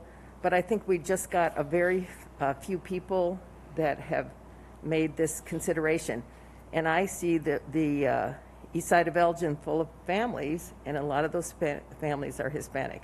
So I want that feedback first before we do anything. I think it's important. Another idea, I don't know how you do this, is maybe if there's some way we could provide passes to people on the east side to go to, use a little bit of that money to provide family passes for people to go to or discounted passes for families on the east side if you're registered here to go to Wing Park Pool. Just an idea so that the east side feels not too forgotten with the pool. So that's my idea. Mr. Good, I'm looking at your chair. You have a comment?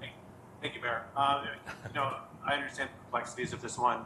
I do think this is an opportunity for us to get out and authentically engage the community, try and hear as much as we can from the unusual suspects, and obviously present all this information to them, showing, over time, this is how much it would cost the staff if we could, and that cost analysis compared to the splash pad. So I'm in support of the staff recommendation. Okay, thank you. Anybody else? Okay, Ms. Powell.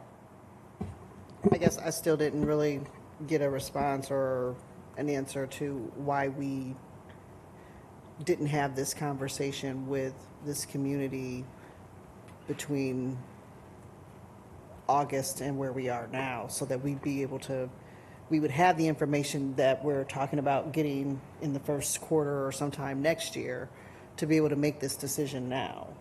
I mean, we could have gotten this information before now. We could have had those conversations with the community so that we'd be in a better position to make this decision. Hi, Councilmember. Again, the recommendation from the staff was to open the pool based on what we heard during the summer. The change that we're discussing tonight is based upon discussions with the city council members and other interests. So that is why we went back to provide more information about what the alternatives were. So that the plan was to go forward with this, and it's only after the budget season began and I was receiving questions from the council and there was a greater interest in the community to see what options were that this alternative plan was being pursued. And what I don't know, was there some options about the pool late in the summer? Did we try doing with the public outreach process with the consultant, I thought, towards the end? Well, we did the walk with the mayor at Lord's Park Pool. After the residents had presented at the council, we did the walk with the mayor, and there was a handful of people that showed up. So I thought that would have been a great opportunity to talk about the pool at that time. I think the mayor thought that would have been a great opportunity. That was but the idea, yeah. Yeah, there was nobody there. Yeah, but I mean, if you think about it, the folks that we're hearing from, and families, they're not out walking with the mayor. I mean, no offense. That's Mayor. okay, that's fine. But that's not what they're doing. But and I understand you're saying that this is in the budget, and you brought this back to us based on some of the conversations that were had, but at the time that you originally put this in the budget, I'm assuming there were still the same concerns about being able to staff it. The lifeguard issue is not something that just occurred between August and today. That's been an ongoing issue, correct? Correct. Yep. So, I mean, that being said, again, having those conversations with the public to make folks understand that the goal is not to not open the pool just because we don't want to spend the money or we don't want to invest in the east side. There's a genuine concern around our ability to staff it. So, with that being said, can we have some conversations with the community around some other options that are more viable for this location, unless people are coming up with other ideas on how we could staff the pool that we haven't already pursued. But as you stated, and as looking at different articles, this isn't unique to Elgin. This isn't new. I mean, how many times, I'm just curious, last year did we run into situations where we didn't have enough staffing and we had to close pools? Because we just had Wing Park Pool and the center open. Did we run into times where we actually had to close down any of those pools? No, we didn't. During the staff? summer, we did not have that issue, but we currently do have that issue at the center right now. Okay. The majority of our lifeguards, a good percentage of our lifeguards are high school students. Okay. So, they're involved in extracurricular activities. So there's many afternoons that we are not able to staff open swim, and that pool, at the leisure pool at the center has to close. Yeah, and that's a problem. And I guess my point is that we knew that this was a problem. Why didn't we start having conversations with the community, with council, to talk about some alternatives before now? That's my only issue. I mean, but it's a big issue. And now we're stuck with, hearing from the community that they want a pool, without them, I think, really being informed and understanding why we're having these discussions in the first place. I mean, I think a lot of people just think, oh, the city wants to be cheap and doesn't want to invest in opening the pool. I'm not hearing that from the majority of the folks up here. I'm concerned about the staffing. I mean, I was hopeful probably the last time we talked about it, but the more and more I'm hearing, I'm concerned about it just as much as you are. And hearing the fact that we've had issues even having adequate staffing for our pool at the center. That's a real issue. So, I mean, hindsight is always 20/20, but I don't know. I'm open to hearing some suggestions, but I'm disappointed that we're at this point where we're faced with having to potentially not have a water amenity on this side of town while we figure this out. Whereas if we would have had some more information prior to this time, we would have been able to move quicker, and whatever decision we came to, we would have potentially had more time to put something together to have something open in 2023. That's my comment. Mr. Dixon. Maria, when it comes to the staffing, the last time it was open in 2019, when you say there was a staffing issues, can you get a little bit more specific? Did we just not, we didn't have enough, 3 years ago during that season, or was it barely enough? Can you give a little bit more specific on when you say there are staffing issues? With the lifeguards, that is? 2019, the last season that both outdoor facilities were open, my recollection is we were adequately staffed. We did not have any shortage of lifeguard staff. Certainly COVID didn't help that. Typically our lifeguard staff is with us for approximately 4 to 6 years, depending on high school through college. So being shut down for years, or 2 years for COVID, definitely impacted that.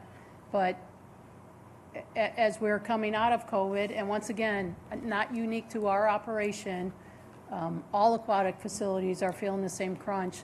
Coming out of COVID, dealing with the loss of retaining that staff and trying to recruit new staff has just been a huge issue. Okay. All right. Thank you. Okay. Mr. Saul, you had a motion, correct? Yes, motion made and seconded, yeah. Okay, would you restate the motion? I think, yeah, at a high level, just the motion was made to not open the Lords Park pool for season 2023 and have staff bring back additional options after doing some community listening sessions and evaluating, I would say, too, also evaluating what our staffing levels are this year as well. Okay. I think that was close to the original. Okay. And I think it'd be understood that we would like to see some community outreach and some discussions.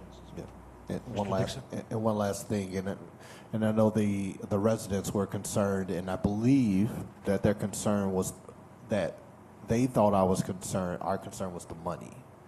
And I just want to reiterate, I don't think the money is the problem for anyone up here. The problem is the staffing. And we're not looking to permanently close Lords Park either. We just want to find other options.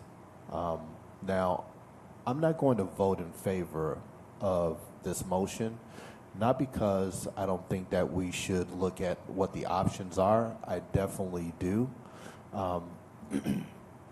But, given what I'm hearing about the staffing, and I understand that you're saying it's really tough right now, and I don't discount that at all. But I think taking a little bit of what I think is maybe a risk, a calculated risk, and opening up the facilities and putting that money into the pool, and then opening it up for a season. I think that's something that I would be willing to do if the community wants it that much. Considering that we don't have the East Side Rec Center anymore, and that's an amenity on the East Side that I know a lot of people are missing. So to keep another outdoor amenity, another activity amenity that we provide out of the social loop, so to speak, on that side of town, I think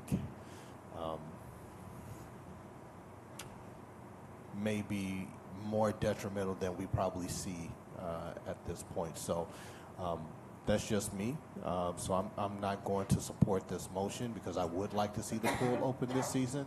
But I'm still in favor of the other part, which is to have those community discussions. So that's my position. Thank you. Okay, anything else? Ms. Powell? Just one last thing. I don't know how this vote is going to go, but I'll just say this to the community. If the vote is to move forward with opening this pool, and we have to, as a city, increase, I know that there's already plans to increase the pay to try to attract more lifeguards. If we have to really pay a premium to attract people to this job, to ensure that all 3 pools are open, which is pretty much what it potentially could come to, that may result in higher costs to access these pools. So I'm just throwing that out there to folks, that what you're asking for can and likely does come at a cost. I wouldn't be opposed to, bonuses, because I know that's what other jobs or employers are having to do to attract people. Even in customer service, they're paying bonuses to folks in trucking and customer service to get folks into some of these jobs. If it's that important to the community, then I don't want to hear people complaining when the cost for entry goes up. So I'm just putting that out there now, that is a real possibility. Thank you. Okay, clerk, please call the roll. Councilmembers Dixon? No. Good? Yes. Martinez? No. Powell? No.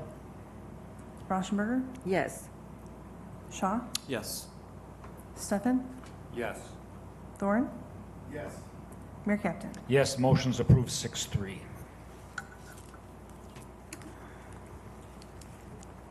Thank you, Maria.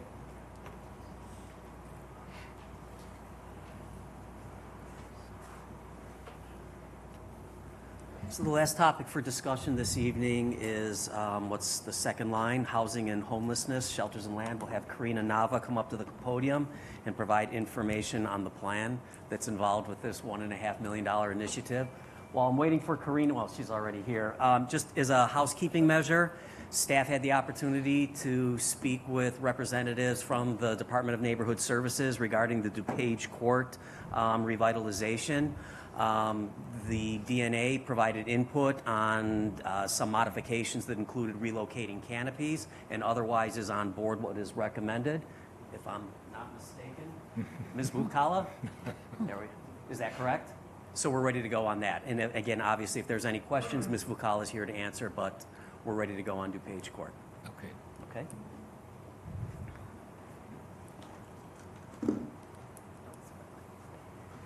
Hi, good evening. I'll just do a quick summary of what was presented a few weeks ago on the shelter and land acquisition for the homeless. So this is really a housing first model, and the focus is getting people off the streets, getting them out of Tent City. And some of the challenges that we've encountered are finding a location, the not in my backyard rhetoric that we've heard every time we do anything regarding the homeless, and then funding. So this is why this is coming for consideration by the City Council. This is phase one, and it would include individual shelters at a site, which has not been determined yet. We have 2 potential sites that we're looking at right now. And there would be an anchor nonprofit that will function for 24-hour support. The city investment looks like for 50 individual shelters, $575,000, and the land acquisition budget would be $925,000 for a total of $1.5 million. This, as I mentioned, this would be phase 1. There's a phase 2 that would come that would focus on the creation of transitional housing and partnering with the county and township for support. Now, it could be that with the county and township support, as those conversations are ongoing, we might not need as much for the land acquisition budget, but we don't know that yet, so we're putting that forth. But there has been a lot of work that has gone into this proposed solution with the community partners that have been working on this, One Collective specifically, talking to the unhoused individuals and getting their take on things, and basically asking them, if we were to do something like this, would you move? Because if we do it and they don't move, then that would not be good. So this is the solution brought forth today, and happy to answer any questions. Okay, questions for Ms. Nava? Ms. Powell? Yes, thank you, Karina. A question regarding phase 1. What type of wraparound services and support services would be a part of that component? So we're talking mental health, and this would be working with already the organizations that do the homeless outreach, which are ECHR and AID, because they have relationships with people already. They would be coming on site and providing those services there. We would also talk to Elgin Cooperative Ministries, who is on board for helping out with the food part of it and bringing food and so food, mental health services, substance abuse services, really any type of services that they're receiving right now. They would have to sign a release of information for us to be able to work with them, but we've already made a lot of progress in that with the Casework Command Center that I talked about last time. So there would be a separate building on site, because I was trying to remember the configuration, that there would be a separate building on site that would house or where. Like a little office space. Yes. Mhm. Yes, there's, I think it's called like the community center, Yes. but that would be a place for them to get those services and gather. Yeah. And there were a couple of different sites I know that we were potentially eyeing. Yes, and there's a lot of challenges with the sites being near schools and playgrounds, and we have a lot of playgrounds in the city. It's not a bad thing, but yeah, so we're trying to figure out what the best location for this would be. We don't have one to find as of yet. Got it. Thank you. You're welcome. And thanks for all of your work on this, Karina. I know it's been a long haul. Yes. So thank you. Okay. Everybody abandoned me on this side. Ms. Rauschenberger. So you said that you started to have some conversations, or someone in the organization had conversations with people in, I guess we'll call it Tent City, and what was the feedback? And because I know in the past I've heard often that many people in our homeless or houseless population have sort of a distrust of, what the government's going to do or what the city's going to do, or, what are you going to, I don't want to go in a place that you're going to tell me what to do. So tell me how that went. Well, I didn't interview them, so I can't Right. tell you verbatim. I imagine but from someone the else. report I got, yes. And that's a very good question. So I think this is a lot where these relationships that the caseworkers have been building over the That's years right. comes into play. That's right. And also at the Vineyard, there's breakfast there, and Gino, a lot of people know him, and he knows everyone, and so he knows their stories, and he'll talk to them, and basically if they have a place where they can lock it and they can keep their stuff and they feel safe and it's their own, they like that. They're open to it. Yes. So these are the types of conversations that Alex with One Collective was having while he was interviewing them, and they were very open to it. I think that's a big part of it, is being able to secure, not just themselves, the safety, but all of their belongings as well. Right. And as I understand it, because we've had a lot of talk about, the difference between pads and a low threshold shelter. Mm-hmm. So in this case, it would be sort of low threshold, right? There's no, there's not a lot of rules, except that they try to maintain themselves in a nice manner or whatever. Yeah, so this would be considered a low threshold, and no questions asked. Right, no questions asked, Mm-hmm. yeah, so I understand. Okay, thank you. Yep. Mr. Dixon. Thank you, Karina, for the recap and discussing this again today. I may have missed this question, but you had mentioned having a 24-hour nonprofit on scene. Has that nonprofit or potential nonprofits that are possible been identified? Yes, well, part of the proposal that One Collective put together, the phase one, it includes a new nonprofit that has been created to focus solely on housing. So that would be the nonprofit that would be taking care of the phase one. Okay. And this $1.5 million is essentially an estimate at this point. It could be much higher than this. Well, the number of shelters estimated we have right now are 50, right? But like I had mentioned in my presentation before, the number of unhoused individuals who are like on the streets, that fluctuates depending on the time of year and whatnot. So we're starting with 50. It also depends on the size lot that we're able to find and how many we can fit on there. So it could be that, what did I say, 575 for 50 individual shelters and 925 for the land. Maybe the land is a lot less, so maybe we're able to get more shelters, but that allows us some of that flexibility. Okay. And what do you foresee between getting from phase one, as far as timeline is concerned, from phase one, I believe you said, I think there's 3 phases, right? From phase one to phase 3, as an estimate. As I know an estimate, yes. Nothing is exact, yeah.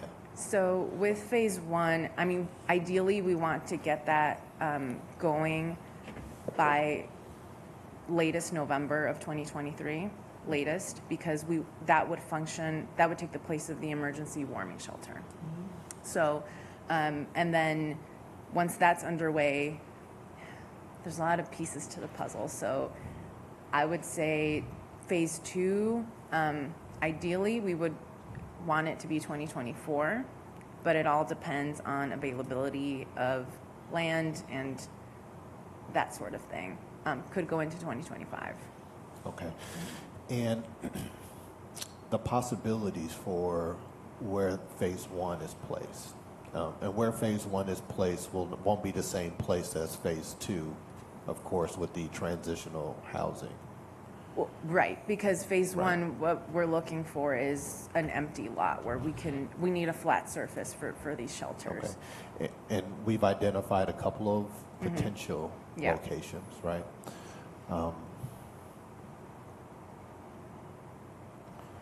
So I'm hearkening back to the conversation before you came up here. This is much more of a plan than just an idea or a hope to me. Know that there are a lot more supportive services around it, and and us also already working with One Collective on the ground level. So I'm in support of this. We have been having this conversation around houselessness for as long as I can remember. We've had homelessness issues in our downtown, around our city. I mean, now stretched out onto Randall Road.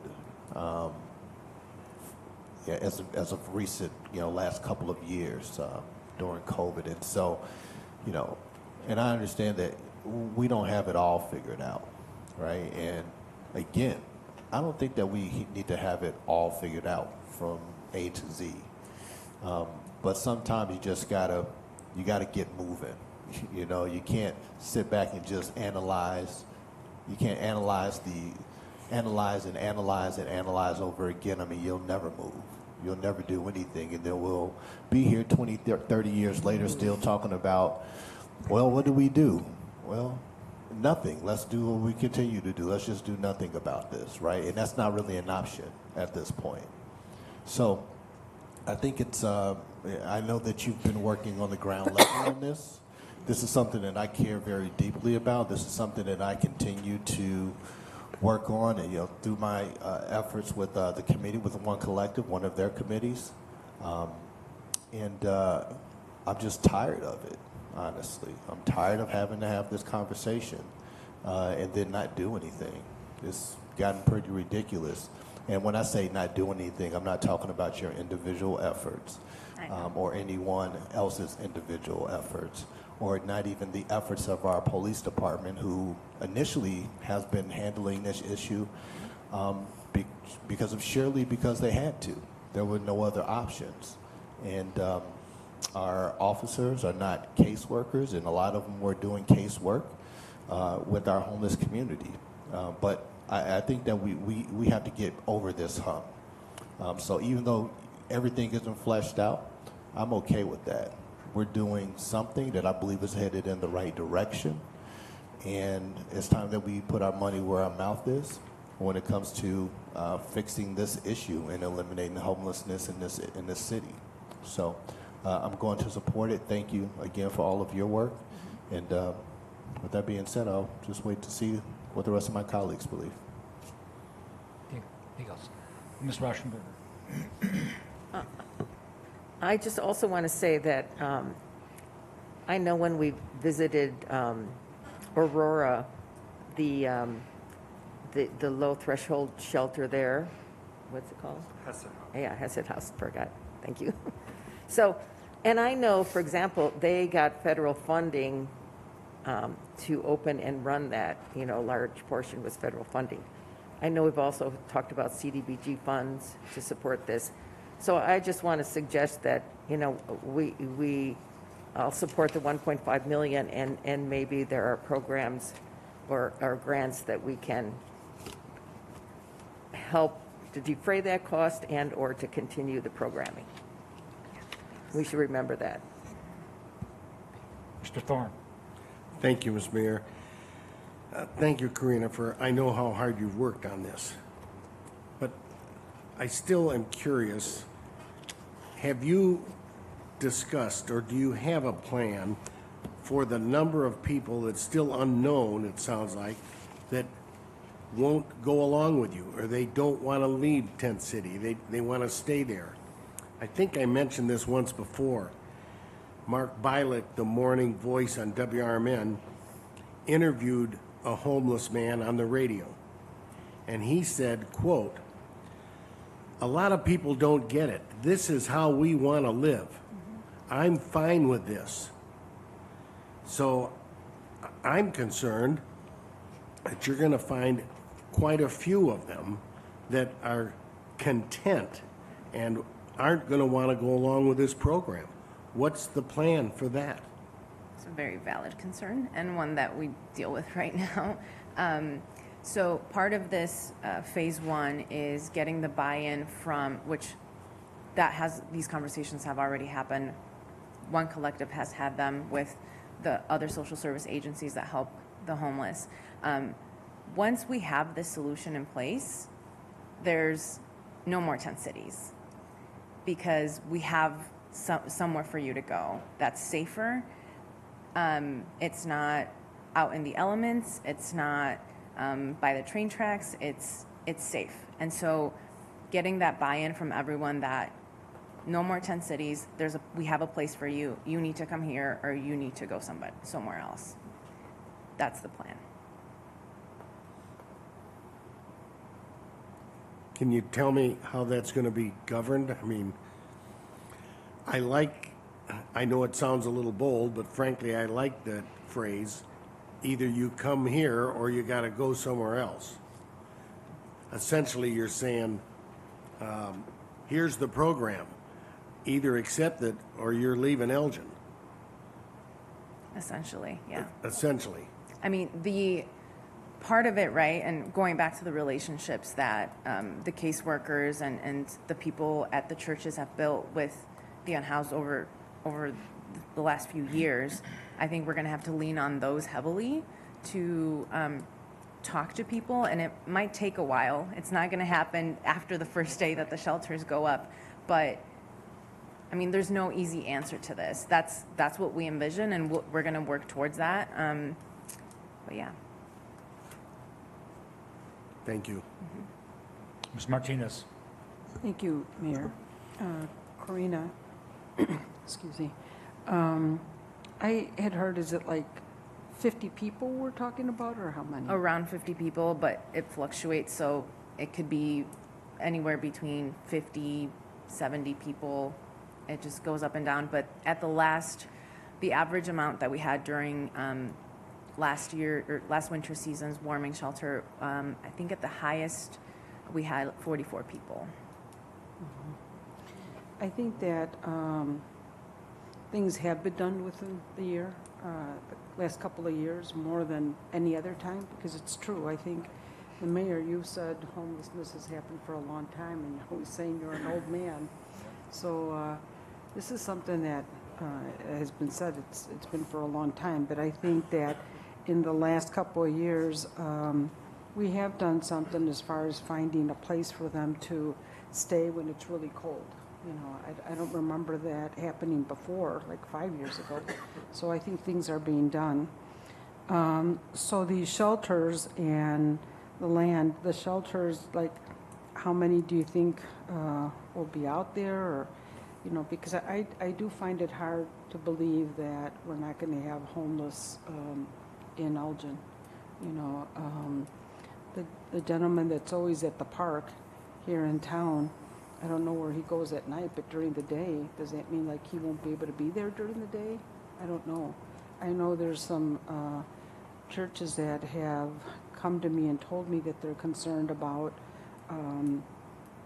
it's almost like a loitering that they do around their churches or their school, and that's always been a concern. But being the church and the school that they are, it's not something that they've come and voiced, you know. I know this is really hard.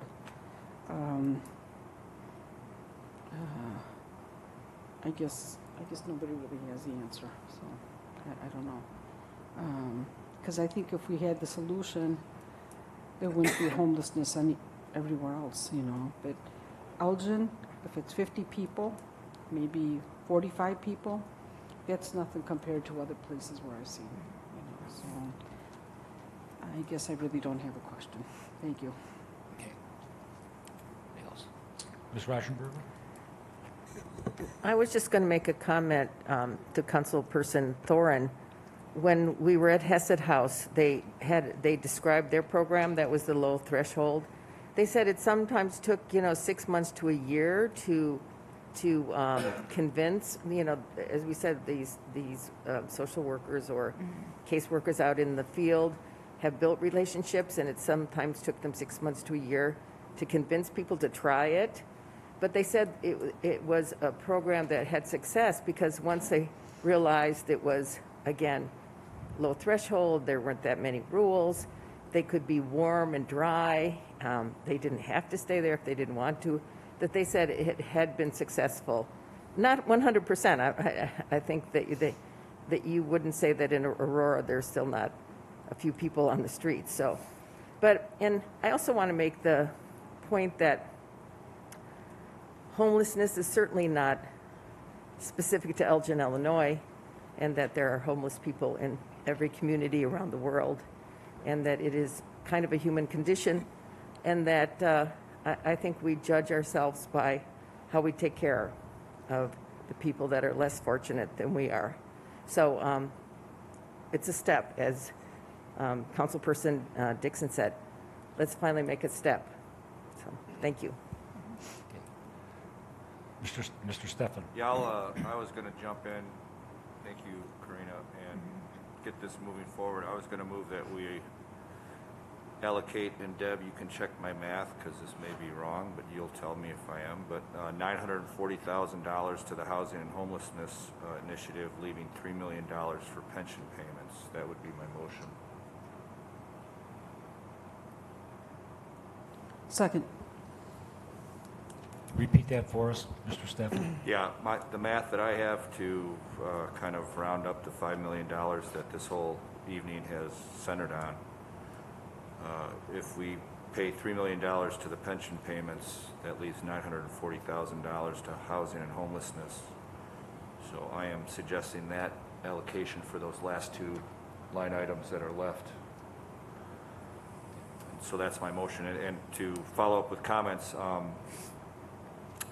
certainly been working at this issue for a long time, but as I've mentioned when we were discussing other issues, not having a definite plan with costs, it actually works out that $940,000 is just a bit more than what's been estimated for land acquisition. So we can certainly get started with that phase or that portion of this first phase. I've heard comments made that there may be grants or sources of funding from state and federal levels that may help with that, or the cost of the land acquisition may come in at lower than the estimated $925,000. But this gets us started. This gets us moving in a direction.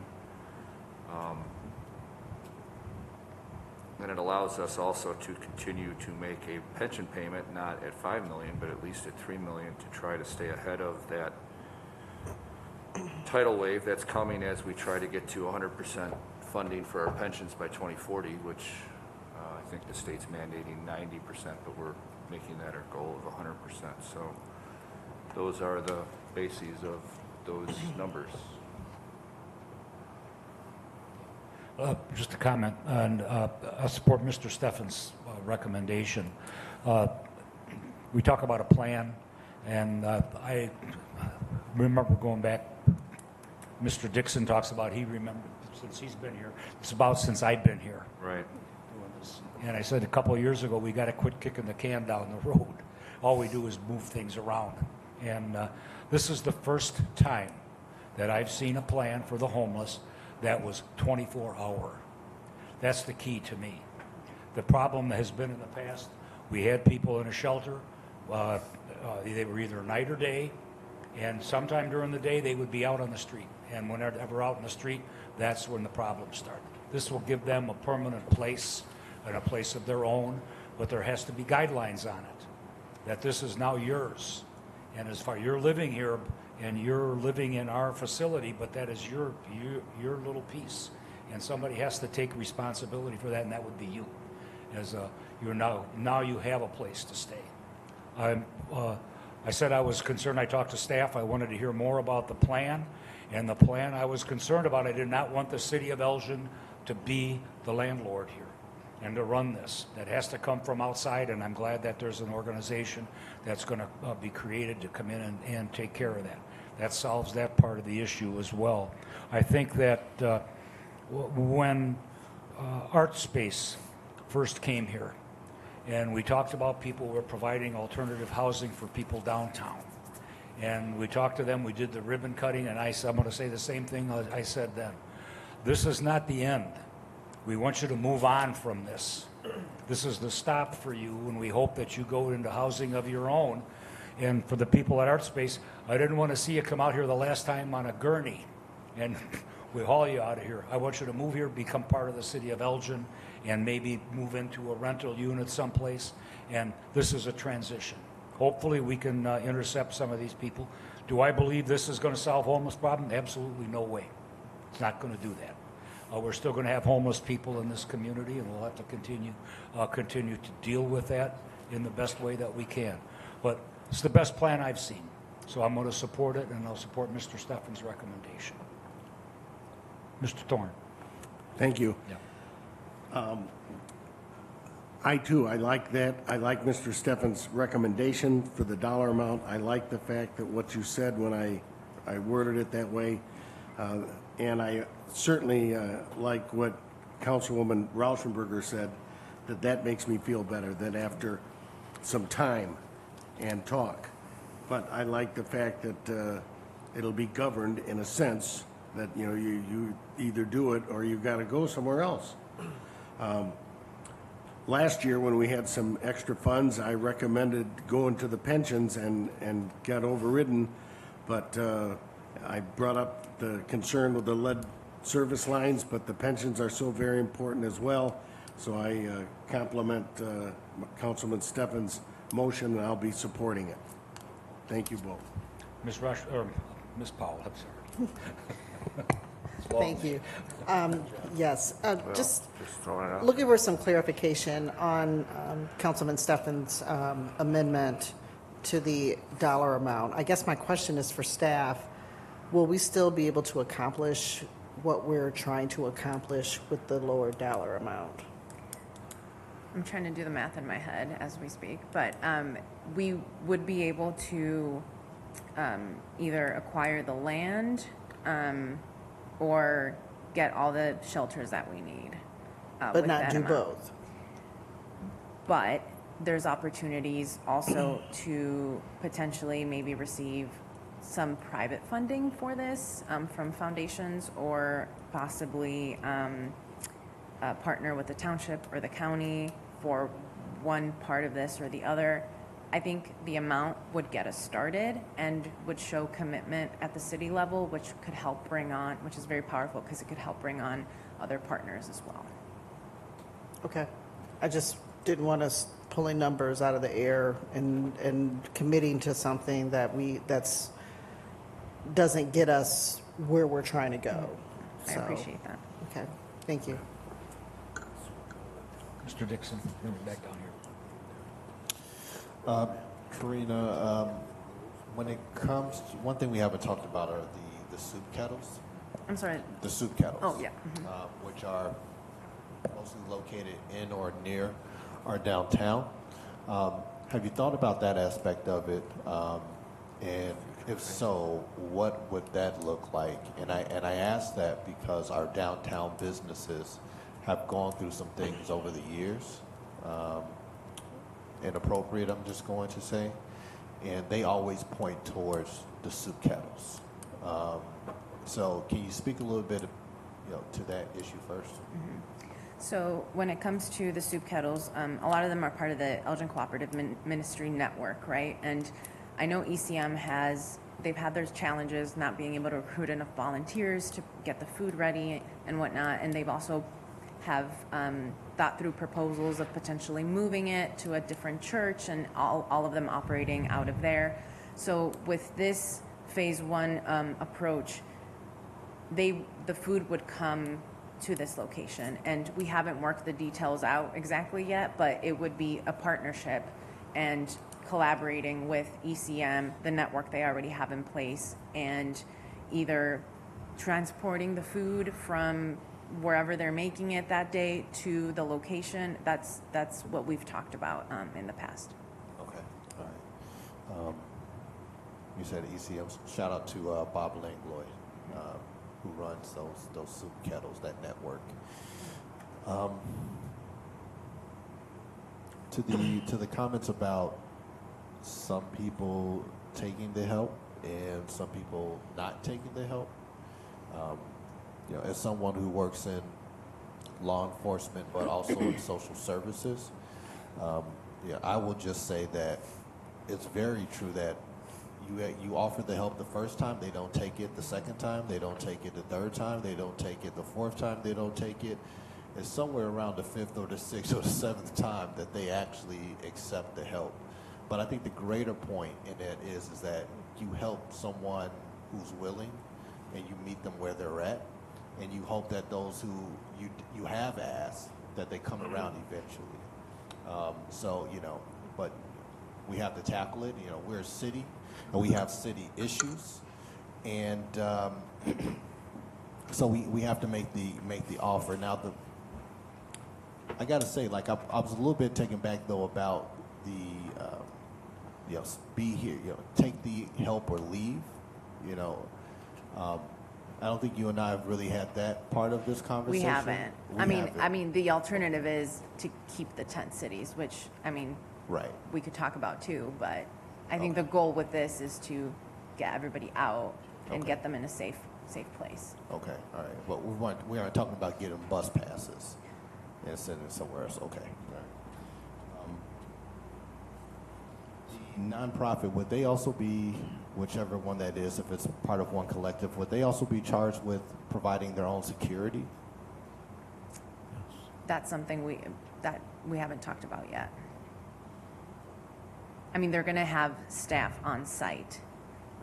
That's definitely something that they could contemplate. They will be doing their own fundraising for the operations of this phase one. Okay. Going from that 1.5 to the $900,000+ certainly doesn't give us a security with phase one that I would like to have, and being able to go full tilt in accomplishing phase one, it parses this out with the hopes that we find additional grant money. And we all know how that can work out, right? So we could potentially be setting aside $1 million and not be able to do anything with it if I'm just going to say the land market, doesn't work out and we can't secure anything. And even if we did the 1.5, we still might not be able to secure anything. two at the same time. So this is a tough one, but you know, I'm gonna support the motion because really what it comes down to is I'm happy that something is getting done. So I'll compromise with my own beliefs of that 1.5 instead and go to the $900,000 plus in support of that motion and to us just taking a step in the right direction. But this is something I'm not going to let my foot off the gas on. I'm going to keep pressing us on this. I'm going to keep, pushing us to do even more and to do better and to be a leader in this space like I know that we can and that we need to be in order to get people in the boat with us. So thank you for your presentation, Karina, and I'm ready to vote when everyone else is. Okay. Anybody else down here? Mr. Shaw? Yeah, I think, Mike, I will support the motion. I think my concern really is the future fortitude of the council, because I agree with your stance, is if you build this, we expect them to take these services or make a decision in their lives, and they're going to need to make that decision to step into this type of an arrangement. And if not, then Tent City goes away in my mind. And I agree with that. But the challenge I have is, does the council have the fortitude for that first newspaper article that says Tent City was leveled today, homeless people were evacuated from long-standing, places of dwelling? Because that's what you have to, if you're signing up for this, to me it's a package deal. That's where I'm at, right? We're trying to we're trying to do twofold, I guess I would say. One, we're trying to help these people and provide a better option for them that's safer, that provides them and hopefully some better services where they can then get some treatment and get a step out of this, right? There's an opportunity for them to move on. But it's also, I think we need to be honest, we're also doing this because there's a demand for it from our businesses and our communities, that there is a negative impact to having people roam through our community and the litter and the vagrancy and some of the other challenges that happen, the outcomes of homelessness. And so we're trying to solve both of those things in a way, and that's a tricky puzzle to put together, and those puzzle pieces probably are never going to fit together quite perfectly. Right. And so there's going to be fallout from that, but that means that fallout is going to land in the newspapers. And so someone's going to have to be, whoever's on the council at that time is going to have to be willing and be okay with that fallout. And that's my fear of, to be honest with you, that's my biggest concern about the success of the entire project, is that fallout going to be acceptable by the people up here or not? That's going to be tough because it'll be a decision made to say, yes, we are directing staff to, by X date, clear out this area and maintain create that open environment, and that space will be open from that time forward. And that'll be tough for some folks, and I'm not sure that. I think that's another piece that'll have to be talked about. It's probably not as easy to talk about it here openly, but I think we will have to do that in pairs as council members with staff to work through that process and understand it, because that's a piece of it. So I will be supporting it, though. Okay. Anything else? Yep, right here.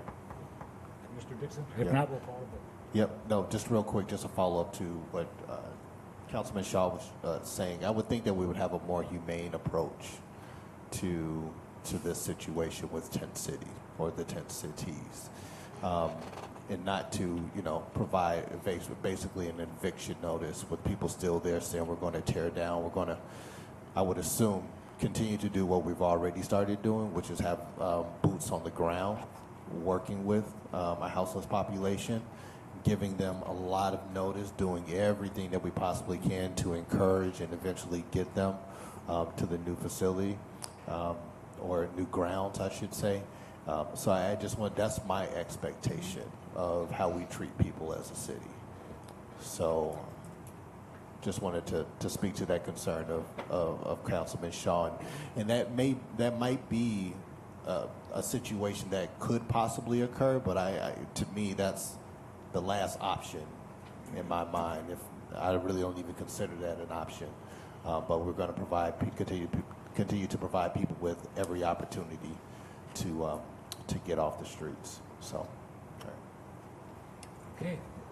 We have a motion. Clerk, please call the roll. Councilmembers Dixon, Yes. Good, Yes. Martinez, Yes. Powell, Yes. Rauschenberger, Yes. Shaw, Yes. Steffen, Yes. Thorne, Yes. Mayor Captain. Yes, the motion's approved 9-0. Congratulations, Ms. Knob. Good job. Mayor, council members, that concludes the discussions on the city council considerations. We're ready to move into the complete committee of the whole agenda. Is there any interest in proceeding immediately, or? Okay. Just one other quick budgetary issue. Obviously, and as you mentioned earlier, just giving direction to staff, and this is something we've talked about offline.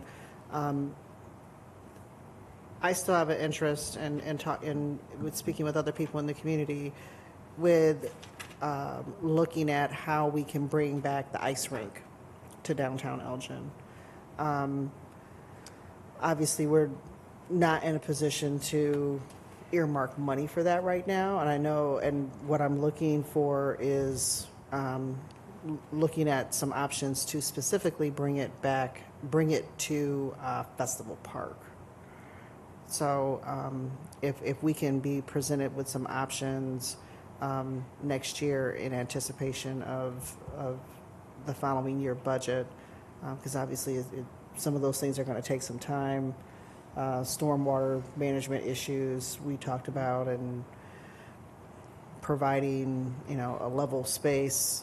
But I think that's, as we look at, again, amenities and driving people to a destination, making Elgin a destination, that's come up a lot in discussions with folks that they miss the ice rink. And I know that when we designed the plaza area, we opted not to design it for the ice rink, and I'm fine with that because I think that was not necessarily the best place for it. But I really would like for us to look at some options to do it down at Festival Park, because that was something that was considered at some point. Thank you. Okay. All right. Mr. Manager. Ready to go. Thank you. Item B is the acceptance of a plan. Do we want? It's just staff going to be doing some research. Oh, sorry. Okay, I'm sorry. Well, there again, though, I think we need to make a motion on that. Is there a majority agreement to have staff spend time? You continue to provide feedback that staff doesn't get what you want done, but then we keep throwing things on staff. But I think we should make sure there's a majority agreement that we should have staff look into that. So it's easy to throw something out, but I think we should check to make sure everyone's aligned. And maybe you've already done that, and I apologize, maybe, and you're all set. I just don't know. So I think we should have some sort of direction provided. I'll give you my opinion, because I thought it was going to be done 2 years ago. And we were going to talk about moving it down there then. So, Okay. yeah, I'm in favor of it. Well, make a motion. Let's vote then. I'll make a motion. I'll make a Yeah. motion if it's that, I'll make a motion that we direct staff to bring back options to have the ice rink at Festival Park. Can I ask? Mr. Kozel. Councilmember Powell, we've discussed options other than Festival Park. Would you like staff to present, or there are other Councilmember Powell and I have been talking about this for a couple of weeks. There are other potential options that staff sees as potential alternatives for an ice skating rink as well. And I don't know if there's any sense in including that as part of the discussion to provide a more comprehensive analysis. But if it's limited to Festival Park and that's the council's wishes, that's what we'll limit it to. More information, the better. But then again, that takes more time. I wasn't interested in that other option, but if for everyone's, the other option I think you're speaking about is DuPage Court. Correct. Are we open? I didn't think that was a good spot, but that's just my opinion. I'm open to it. I'd like to see Yeah. some I haven't had a chance to talk to the downtown or DNA, but I would like to see those options. Yeah, I would like to see that option too, because we just had some reconfiguration of our DuPage possible project. So I wonder if those suggested changes that will probably be adopted would be able to accommodate an ice rink in downtown.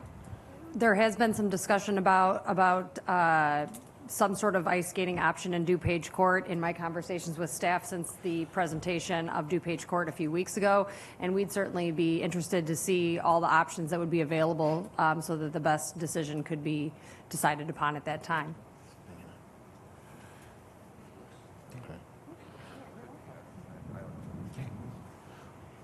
There's a recognition, certainly it's not as large as Festival Park, but the built-in amenities that DuPage Court provides with the retailers, being able to get coffee, hot chocolate, and Gleiss provides opportunities to get creative even within that small space. Fair so enough. again, it may ultimately be determined that it's not the best course of action, but I think that there's potentially enough interest to see how that might work. Yeah. Would you like to amend your motion? Oh, so I'll amend the motion that we ask staff to bring back options for Festival Park and other downtown options. Second. It's been moved and For the ice seconded. rink. Clerk, please call the roll. Councilmembers Dixon? Yes. Good? Yeah. Yes. Martinez? Yes. Powell? Yes. Rauschenberger? Yes. Shaw? No. Stefan? Yes. Thorne? Mayor Captain. Yes, the motion's approved 8-1. Okay, Mr. Manager. Item B, acceptance of a plat of easement for water main within the site located at 1384 Madeline Lane. This is no cost to the city. Move for approval. Second. Moved and second for approval. Any discussion? Hearing none. Clerk, please call the roll. Councilmembers Dixon? Yes. Good? Yes. Martinez? Yes. Powell? Yes. Rauschenberger? Yes. Shaw? Yes. Stefan? Yes. Thorne? Yes. Mayor Captain. Yes, the motion's approved 9-0. Item C is the acceptance of a plat of easement for stormwater management purposes within the site located at 1460 Sheldon Drive. This is also no cost to the city. Move for approval. Second. Moved and second for approval. Any discussion? Hearing none. Clerk, please call the roll. Councilmembers Dixon? Yes. Good? Martinez? Yes. Powell? Yes. Rauschenberger? Yes. Shaw? Yes. Stefan? Yes. Thorne? Yes. Mayor Captain. Yes, the motion's approved 9-0. Item D are fire protection agreements with Illinois Tool Works, Covestro LLC, and St. Charles Properties. This provides $81,000 in annual revenue to the city. Move for approval. Second. Moved and second for approval. Any discussion? Clerk, please call the roll. Councilmembers Dixon? Yes. Good? Yes. Martinez? Yes. Powell? Yes. Rauschenberger? Yes. Shaw? Yes. Stefan? Yes. Thorne? Yes. Mayor Captain. Yes, motion's approved 9-0. Item E is the purchase of golf course maintenance equipment replacement. This involves the purchase of 2 Toro Greenmaster 3150 mowers and 3 cutting units from Reindeers Incorporated in the amount of $104,000. This equipment will be deployed at the Highlands of Elgin. Move for approval. Second. It's been moved and second for approval. Any discussion? Hearing none. Clerk, please call the roll. Councilmembers Dixon? Yes. Good? Yes. Martinez? Yes. Powell? Yes. Rauschenberger? Yes. Shaw?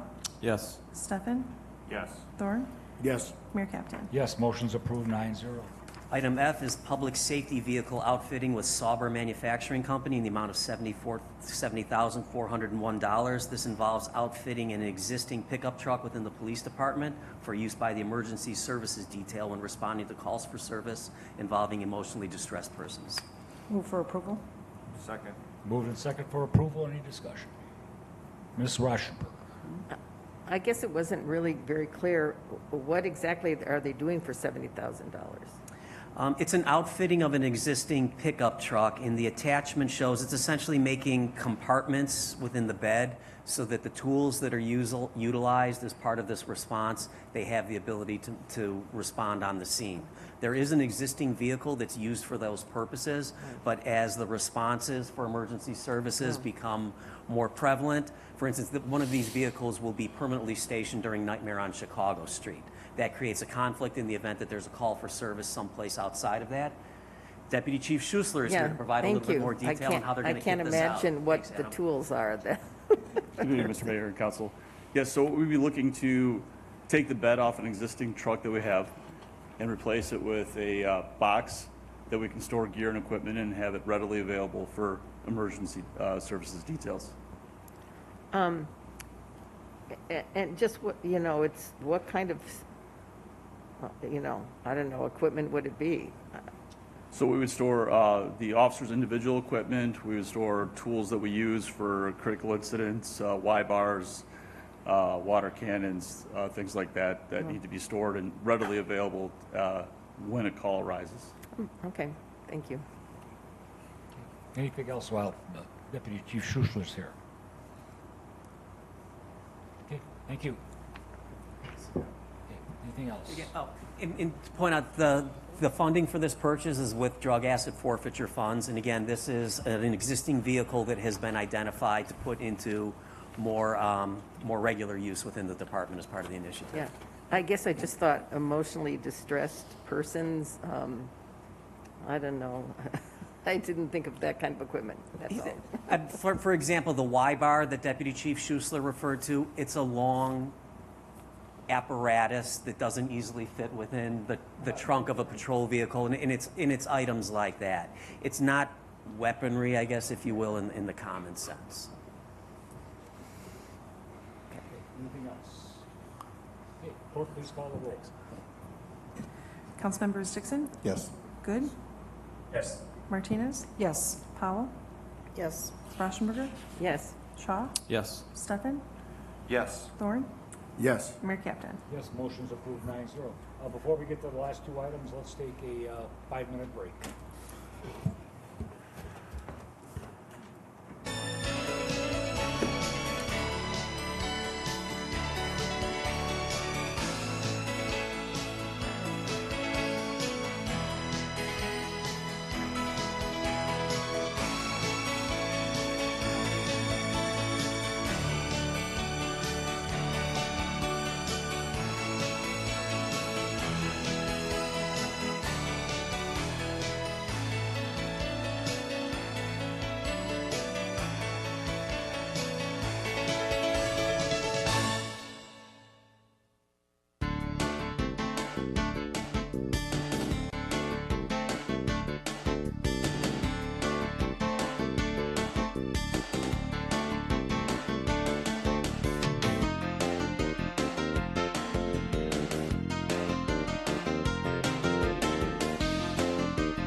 Community Task Force on Policing recommendations. This is the next in the series of recommendations that are being presented to the City Council as they relate to the recommendations from particular subcommittees that were created by the task force.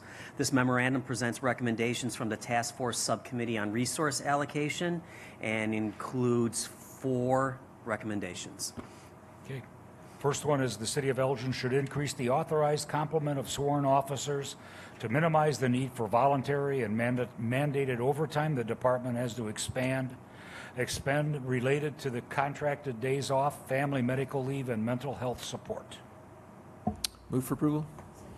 Been moved and second for approval. Any discussion? Ms. Powell. Yes, a question I have, and I see Chief Lally in the background. At our last meeting, we approved hiring some additional police officers. There's a difference between hiring additional police officers and increasing our authorized complement. Can you tell us where we are with how many officers how many full-time officers we have versus what our authorized complement is, where we will be with the additional officers that we included in the budget? Can you kind of at least start there, and then we can kind of get into this a little bit more, because there wasn't information there. Sure. So our current authorized strength as of today is 184 officers, and that's been our current authorized strength for probably the past, since 2007, 2008. In the city ordinance, the authorized strength for the police department is 190 officers. So with the addition of the 5 officers that were talked about at the council meeting, I believe it was on November 19th or 12th, whatever day that was, if we add those additional officers, that would take us to 189. And then also included in that discussion and in the budget discussions was the addition of another 6 officers the following year to move us towards what our staffing models that we talked about during the task force with the resource allocation and with the with several subcommittees that we talked about in terms of having a staffing model that would look at 205 officers roughly for the population. And that was based on calls for service. That was based on allocation of time where officers would be doing proactive activity. So we're moving towards that number. And again, that's based on data, what we do in the department, needs, resources, taking into account the officer's well-being, time off, mental health days, days off, family leave, the comp time, everything into consideration. So even we have 184 authorized strength, 150 are not supervisors. So that's, or 34 are supervisors, 150 are not supervisors. But on a patrol shift, you can assign 30 officers, but of those 30 officers, some might be out on family medical leave, vacation, comp time, extended leave, military leave. So doing our analysis and looking at, what the department needs to be at and where we are headed, it was to add 5 for 2023 and then 6 in 2024.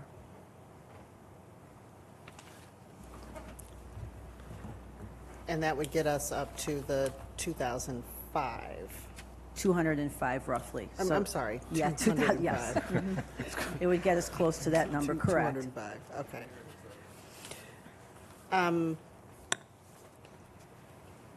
And even though our authorized complement is 184, we really don't have 184 officers right now. We have 184 sworn officers, but that's also taking into account our sworn supervisory Your staff who are not supervisors. union members. Okay. So this particular recommendation would take us from 184 to 205 over the course of the next couple of years. Is that what I'm reading? It would take us from 184 to the addition of 5 would be 189 for next year, and then the addition of 6 in 2024 would take us to 195, and then that would be further budget discussion talks for the out years of 2025, 2026. So this is moving us into the direction of increasing our staffing numbers. Okay.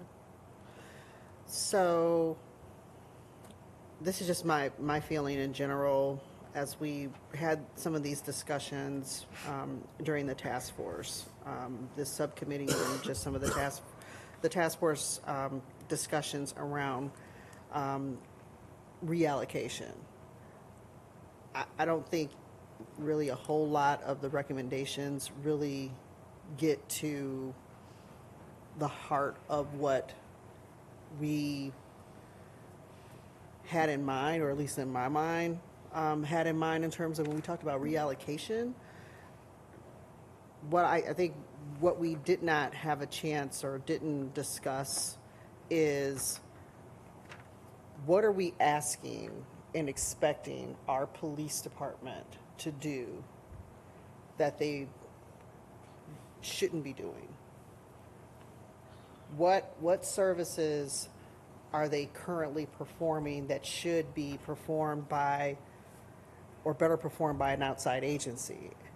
We haven't touched that. We haven't really fleshed that out. So in my mind, before we start talking about increasing the authorized complement of officers,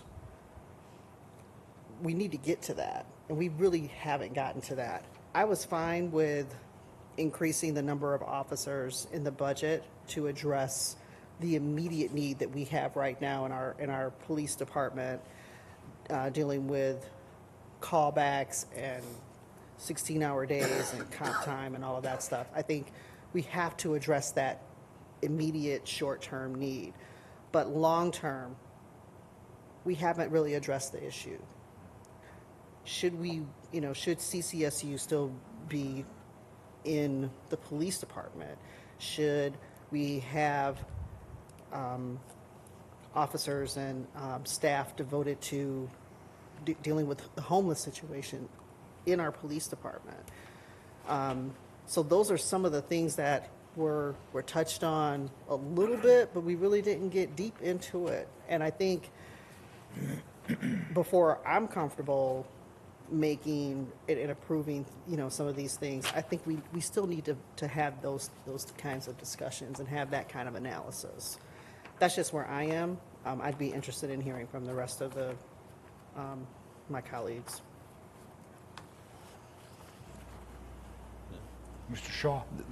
I would say the one area I think that where we touched on it was, and I think, correct me if I'm wrong, we talked a little bit about the existing CCSU unit that's in the police department, and then it felt like too when we, as a part of our conversation, there was some conversations about the pending Safety Act at the time, and how the Safety Act almost kind of codified the need for those services to continue to be provided, and at the time it didn't feel like there was another good home for that, where it's so interrelated to what the police department has to do and needs to do that it felt like that marriage was still there between those two concepts. And so, if you feel like we need a deeper conversation, then I don't think the chief is going to complain about having more conversations, but that I think the conversation was had to a degree, at least, that we talked about at least that aspect of it. Yeah, so I think to kind of probably, address Councilwoman Powell, your concern, adding the 5 officers in the budget for next year and then adding the 6 the following year gives us adequate staffing where we're addressing immediate needs. We didn't just push to that 205 number because of what you're talking about, which is give us a little bit of time to address the immediate needs. If there's some things that eventually, for example, the CESA Act, which is tied to 988, that's still not in place yet. So that's the law where certain mental health calls won't be in the police department. It will be through these mental health response teams.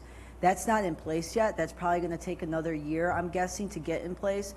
Once that is there, then it's kind of where we can do a little bit more deeper dive into the assessment of what CCSU's role is. Now, there will never be, and I've said that throughout the task force meetings, you can never divorce the police, what our tasks are from mental health, because there are some calls for service where we need to come first, be the first person there, be the immediate interruption, and eventually wrap around services with mental health. Yeah. So I think by staggering the officers, we're addressing the immediate needs, which I had mentioned to the council when I was up here talking about it.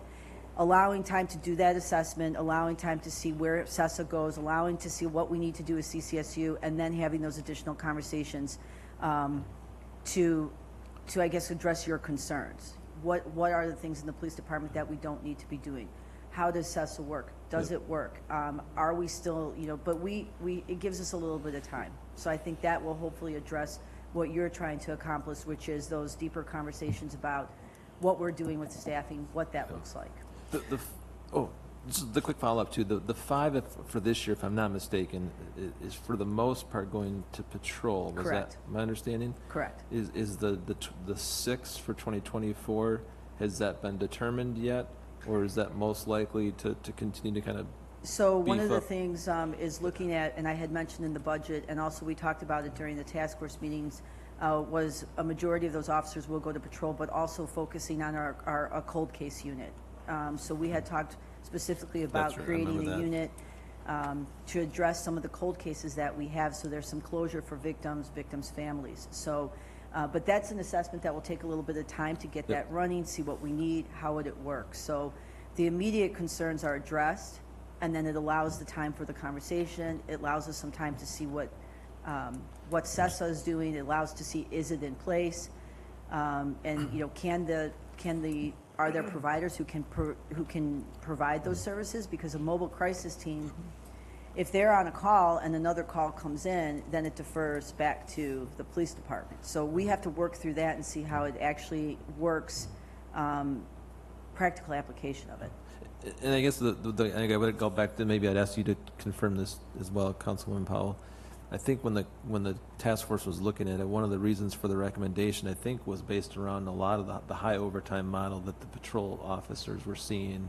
And I think that was the reason why they made that recommendation, was trying to address some of the overtime challenges at the time, because they felt that was a greater risk of stretching too thin that area. That was a big part of the conversation. Maybe some of the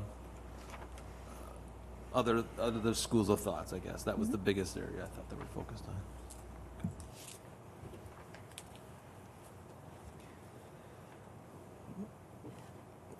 on. And for clarification, the addition of the cold case unit, is that anticipated for 2023 with these additional officers, or is that something anticipated for 2024? I think we'd look to start the formation of the unit at the end of 2023, I've had some preliminary conversations with our investigative unit. We've been talking about it for probably about a year and a half.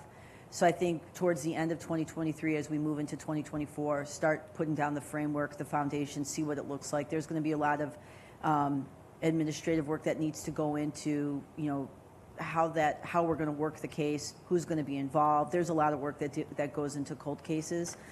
So I anticipate towards the end of 2023 moving into 2024. Okay, that's helpful. So I guess this question would be for whoever can answer it.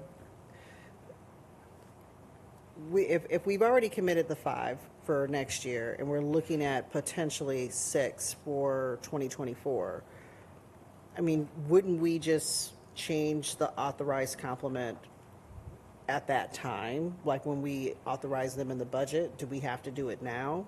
And if we do it now, does that force our hand, budget time, to fund all of those positions?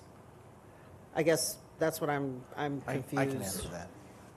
So the number in the ordinance is, the authorized number is 190. The department has been operating since the recession in 08 and 09 under the authorized strength. Correct. Chief, you said we're at 184? Correct. So you don't need to do anything with the authorized strength. I mean, this question was essentially answered with the budget decision. Exactly. It's being presented as part of the task force, but this has been really asked and answered. So nothing needs to be done, because we'll be going to 189, which is still in the authorized strength. Next year, if the budget includes 6 more officers, We'll have to increase. one of the pieces of legislation we would then include with the budget adoption in next December would be an ordinance moving that number from 190 to 195, because it'll be 189 plus 6. So you don't have to take further action other than just adopting the budget this year. Got it. Thank you. That's kind of what I was getting at in terms of, yes. But during that time, you know, there, with with CESA Act, as you mentioned, there may be some other opportunities for us to look at how we're providing those services. I don't know, I just, you know, I just didn't really feel like we dug deep into, you know, this massive budget that we have for the police department. And of course it's massive. It's public safety. It's a lot of personnel. It's equipment. It's overtime. It's fringe benefits. It's, you know, all of that. I get that. But I know that a couple of years ago, we had talked about, hey, can we look at 10-hour shifts? And I know that didn't necessarily work out at that time, but now you're looking at 12-hour shifts. How does that affect how many people you need? How does that affect your budget and the type of resources that the department has to have? Again, we haven't had those conversations, but I think that those are conversations that we should and need to continue to have over the next year so that we can really get to what it was, I think, that this particular aspect of the task force was really trying to get to. There's, you know, at least, a sense from some members of our community that we have this big budget. We have officers potentially doing things that maybe non-sworn people in the community, even non-sworn officers can do. I've seen in some communities where non-sworn officers are actually doing traffic stops, like our community service officers. In some communities, they're actually doing traffic stops instead of having sworn officers doing traffic stops. So again, when we talk about reallocation and allocation of resources, those are the types of things that I guess I was hoping we got into a little bit more. But for, you know, we covered a lot of ground with the task force, you know, during COVID, and struggled with a whole host of things, and I think got a lot of things accomplished. But this area in particular was probably the one that was a little bit more frustrating for me than others in terms of the recommendations. I just don't think the recommendations really speak to the subject matter and the intent of what the community was looking for. So based on what Corporation Counsel has confirmed, I would be inclined to, you know, I know that there's already been, has there already been a motion in a second? Nope. Oh, yes, there has. The clerk said there has. I would be inclined to hold off on this until we are able to answer some of those questions maybe over the course of the year. It doesn't affect what we've already done. We're just getting closer. Those 5 officers that we've hired and will hope to hire and are adding to our budget for 2023 get us closer to that 190. This is something we can deal with next year when we look to hire the additional 6. If we still feel like, you know, after some of the things that we've done or hope to do, whether we actually are even going to need to do that. That's just my thought.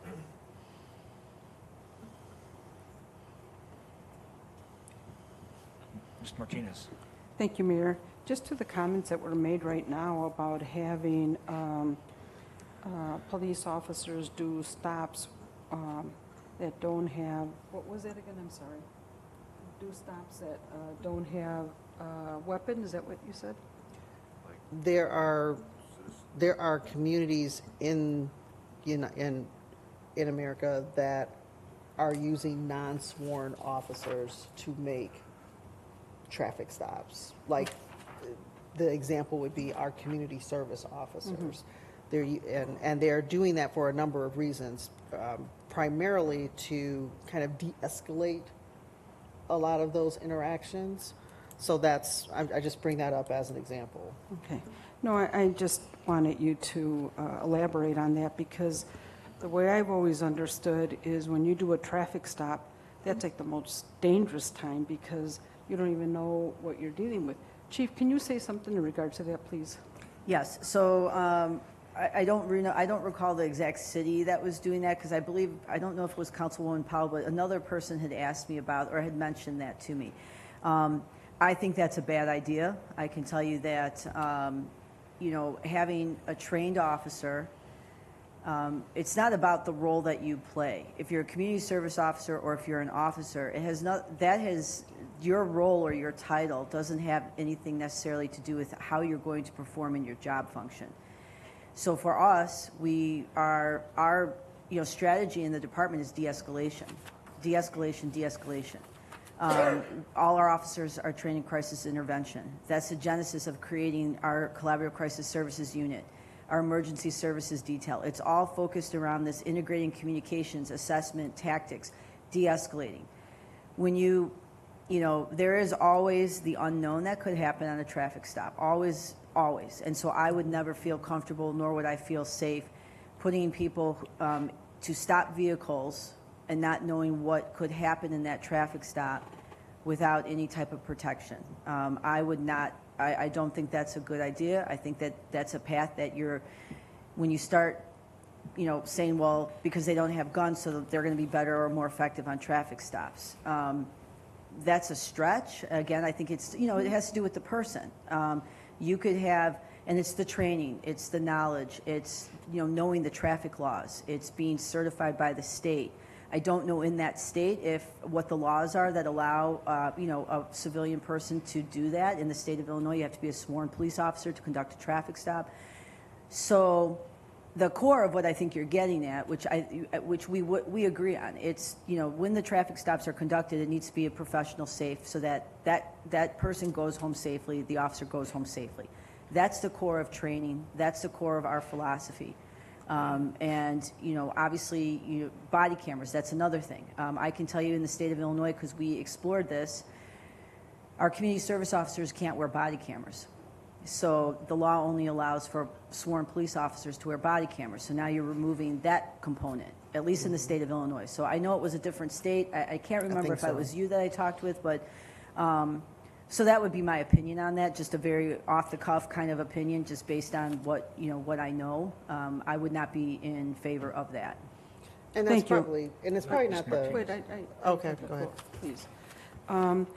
I remember that there was extensive talk about the reason why, because you're performing right now or you're doing the job with less police officers than ever. There's more, the population has increased. And in the task force, I remember once they realized, that there's a need for voluntary and mandated overtime. That was a big concern because you're right. Sometimes for somebody to plan on working for 8 hours and then all of a sudden they're told, you know what, you have to work longer. I think for somebody in that position, it's just very difficult. So I remember that they spoke about having more officers than less, and I thought it was extensive. But that's what I have to say. Thank you. Okay. Anything else? Mr. Stefan? Well, I just want to chime in.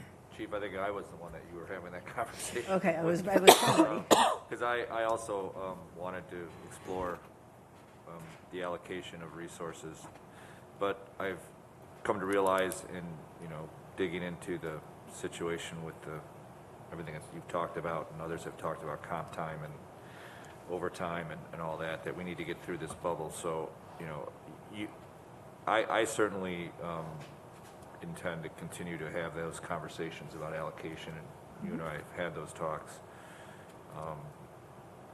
in all those areas that have been mentioned, mental health calls, homelessness, even traffic stops, just to see if there's some way to continue to have those discussions and make those changes. So that's kind of where I'm at with that point and kind of all the rest of this with allocation.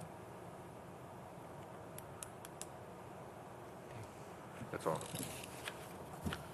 Okay, we have a motion. Okay, Mr. Dixon.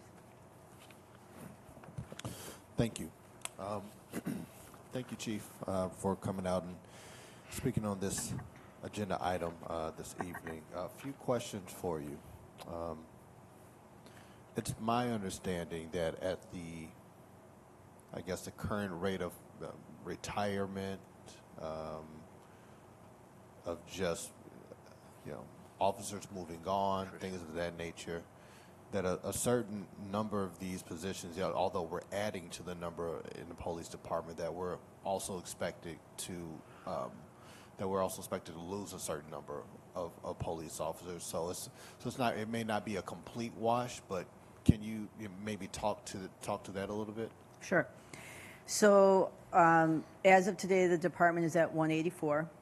Throughout the year, that number fluctuates depending on who's in the police academy, long-term, military people, and people retire. In 2018, we anticipated a lot of retirements because people were at the age of that they could retire and they had the time on because people were hired in blocks. And so as they make their way towards the age of retirement, a lot of people did retire. I will tell you that the past couple of years, especially in the policing profession, there have things that probably have propelled people's retirement sooner rather than later. That being said, about 65% of our department has 5 years or less, actually 10 years or less, about 65%. And a lot of the retirements have made their way. I anticipate another batch of retirements probably in January. And then shortly thereafter, probably towards the end of the year, and then probably the next batch will be in 2024.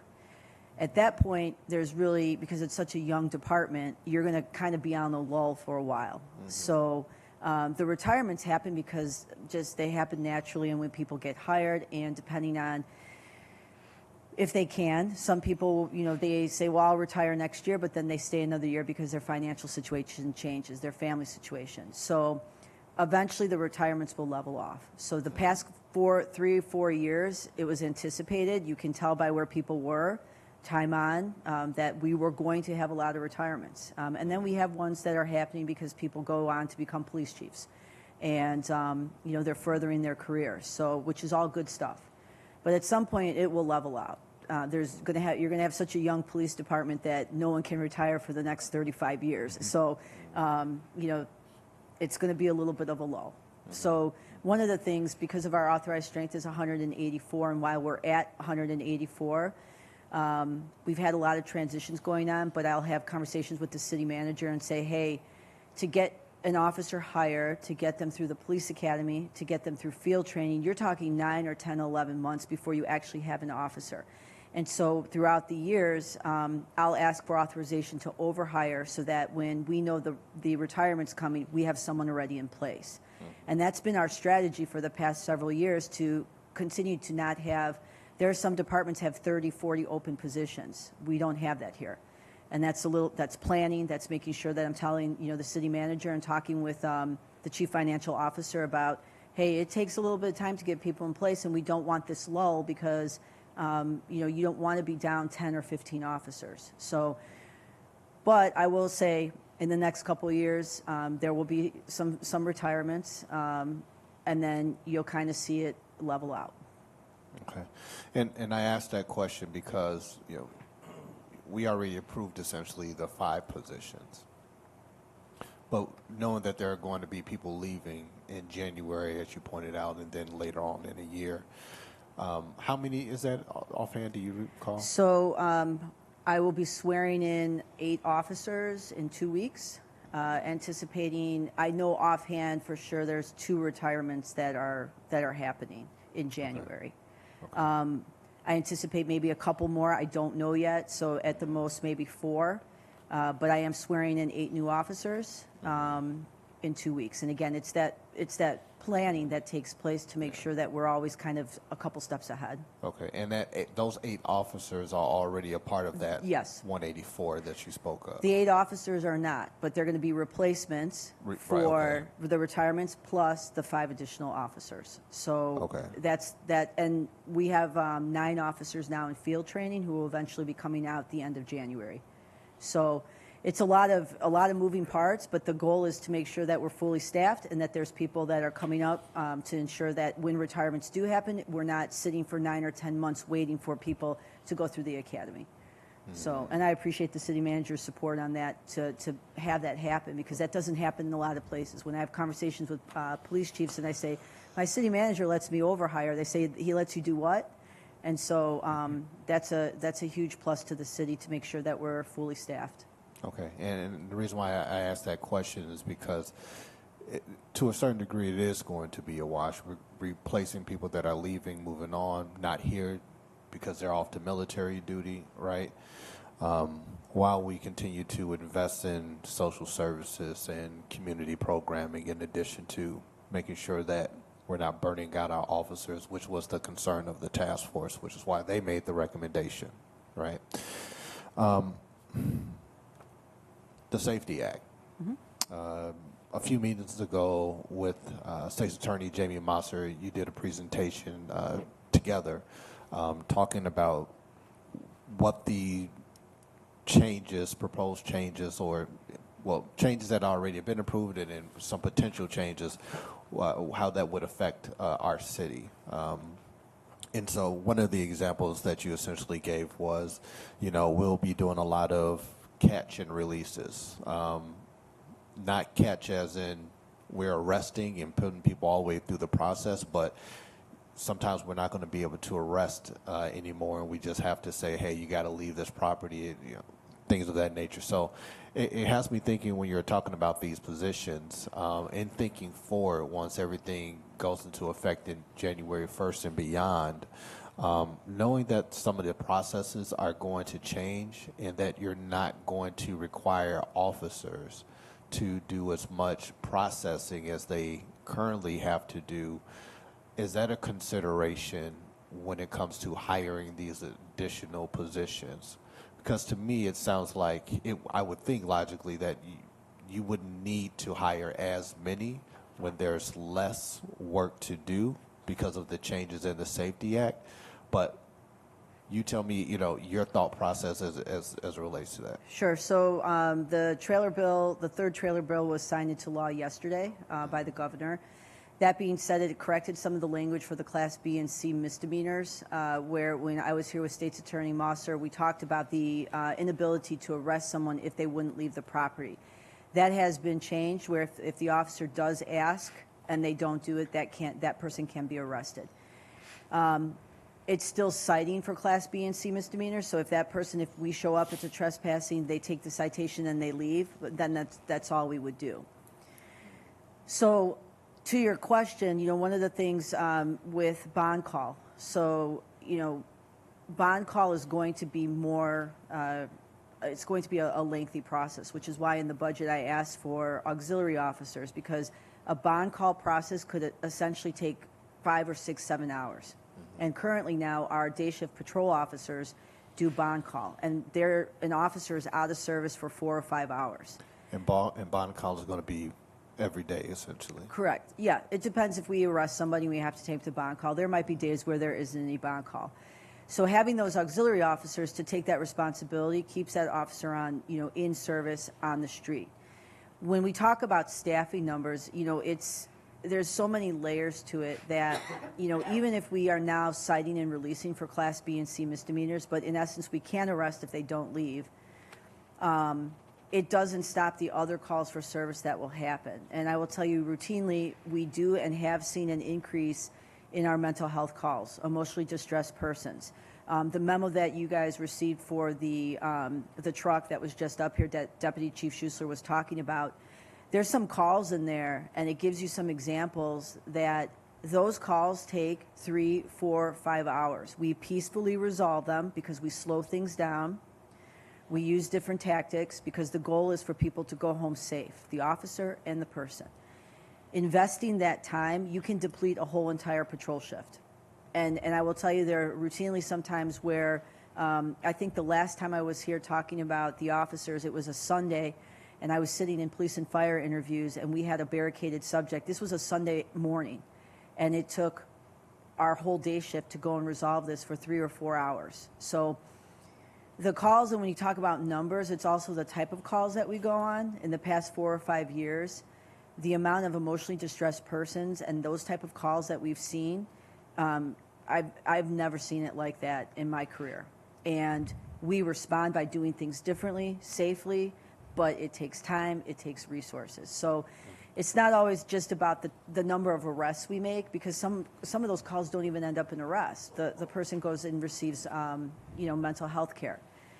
But we still have to go there because they're suicidal or they're homicidal. So staffing, it's not just the numbers, it's what we do, how long it takes to do things, what's required of technology, what the community expects, and with the advent of cameras, body-worn cameras, some of these calls, you're canvassing the neighborhood looking for Ring doorbells. We never had that 10 or 15 years ago. People, with just their security system cameras. So it's more about the time and what they do. And on top of that, we still have to allocate some of this time to proactive things. We get a lot of people complain about traffic calls, speeding, reckless driving.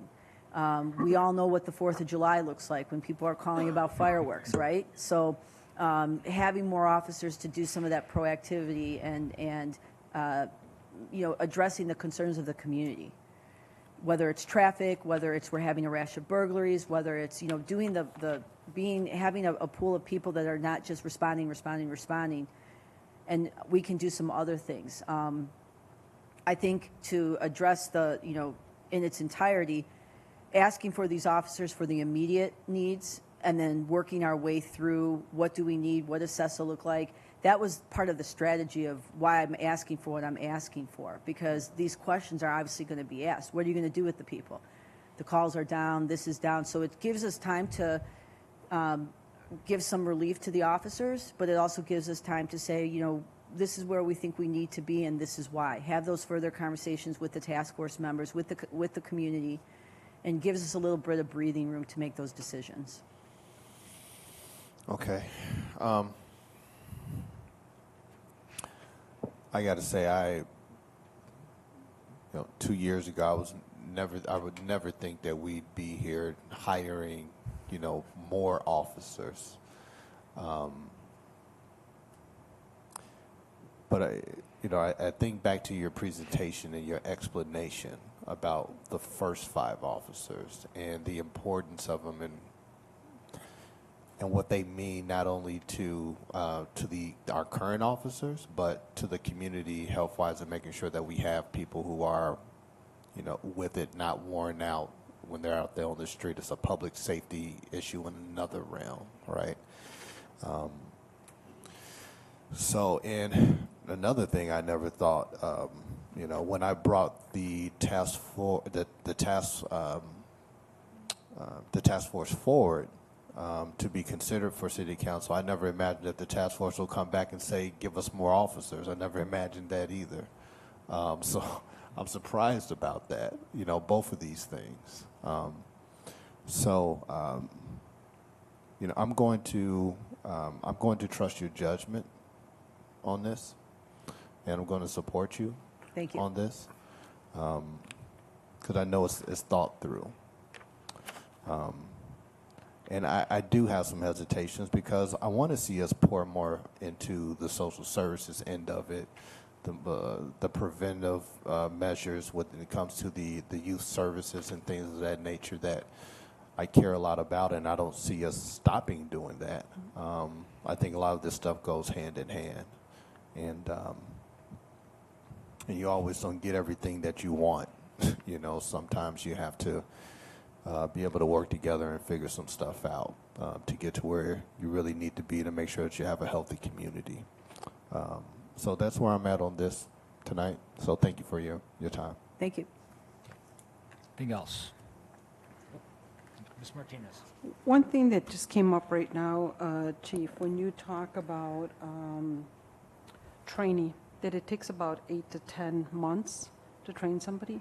But even then, isn't a police officer on probation for a year?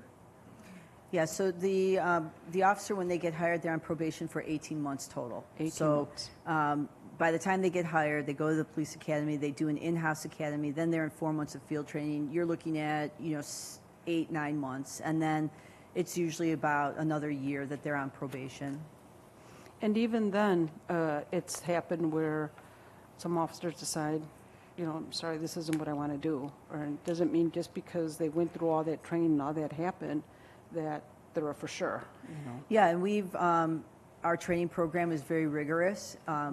We invest a lot in officers, in training and equipment, but if they're not meeting our standards, we have let people go in field training. And that's just part of the process because they're not performing to the standards that's required. We do as much as we can to, give additional training, we do everything in our power to make sure that person gets everything they need from us. But ultimately, in the end, if they're not performing, we have let people go in field training. Because you have to, because otherwise, you're investing, you're taking a chance that there's going to be a future problem, and the first thing that will come up is, well, how did they perform in field training?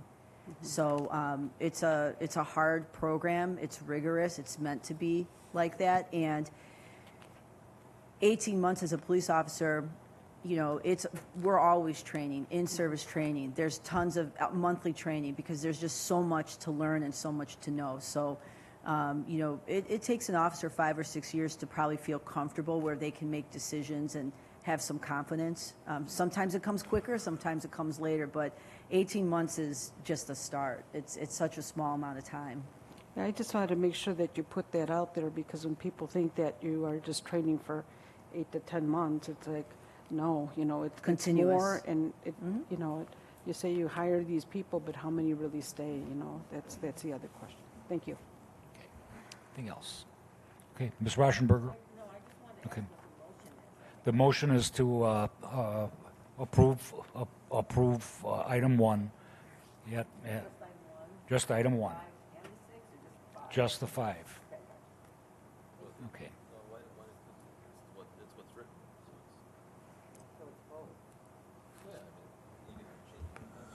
Yeah, the 5 is secured because we don't have to change the ordinance. Next year, Correct. we'd have to change an ordinance to add the 6. Yeah, yeah.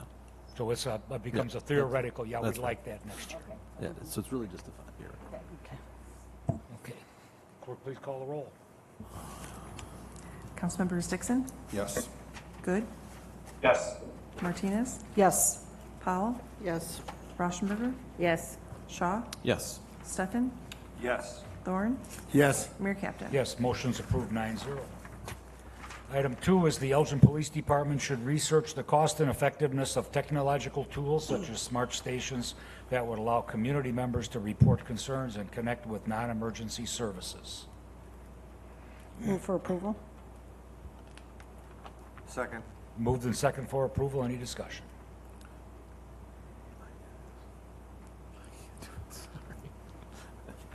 Okay. Ms. Rauschenberger? We're really just looking into it, right? That's it. It's That's a it. research phase, and obviously we have to be very mindful of the community's response to technology, and so it's just research. Before anything is done, I'd come before the council. Anything else? Clerk, please call the roll. Councilmembers Dixon?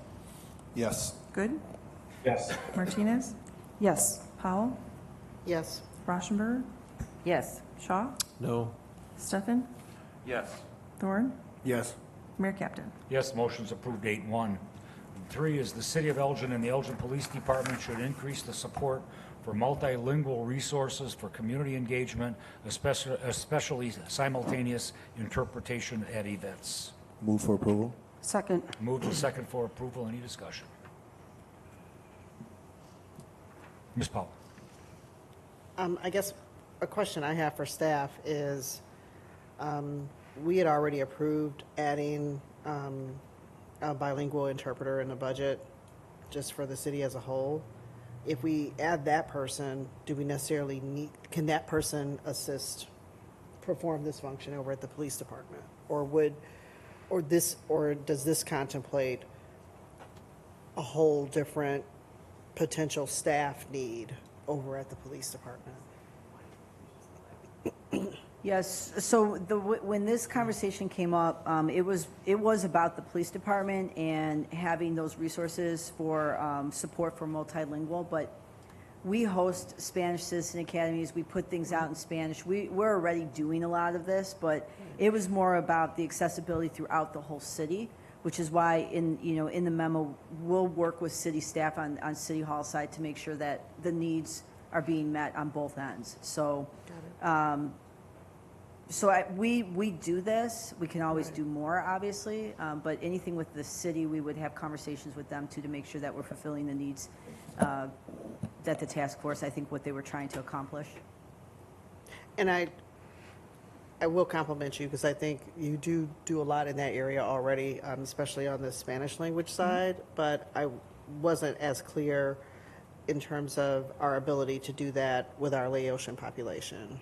So that's something that we'll explore and see what that looks like. If that requires an additional person in the budget, if that requires another position, that's something I'd have to come back in front of the council. We have to gauge the need and then take it from there and see and bring back, our suggestions to the council. Got it. Thank you. Mm-hmm. Anything else? Mr. Dixon. Chief, how do you foresee getting someone into that position? Because we're talking about simultaneous interpretation at events, which is different from what was proposed before. It's not simultaneous interpretation. So, what do you think would be the steps, into securing that position? So depending on the type of event or activity, it depends on how we would do that. So when we've hosted just Spanish events where officers are there speaking Spanish. Our community service, community engagement specialist, Maria Barrero, is there. So if it's focused just on Spanish, we make sure that the resources are there and that event is held in Spanish, like our Citizen Police Academy. If it's an event where we need the translation there, that's something that we're going to have to work on. If I have been at events where I've talked and then I've had a Spanish-speaking officer translate for me, it's a little cumbersome because I speak and then I have to pause and then they speak. So we're going to have to do some research as to, are there teleprompts that we can use? This is something we're going to have to explore, but it depends on the event. It depends on what we're trying to accomplish. It depends if the need is there. If we host an event and everyone speaks English, then there's not a need. So just depending on what we would do, we would make the adjustments. So, would you make that assessment with your command staff, as far as like the job description and putting that out there? Yeah, correct. I mean, and we have a lot of officers who speak Spanish, so we kind of do it ourselves now. When we host a Citizen Police Academy for Spanish speaking members of our community, all the officers speak Spanish. And I can tell you, when I come in and I give an introduction, sometimes I'm speaking in English and they're understanding. So it just depends on, and some people, they want me to translate. So it's just saying, what are you most comfortable with? So it would depend on what we would need, how we want to enhance what we do already.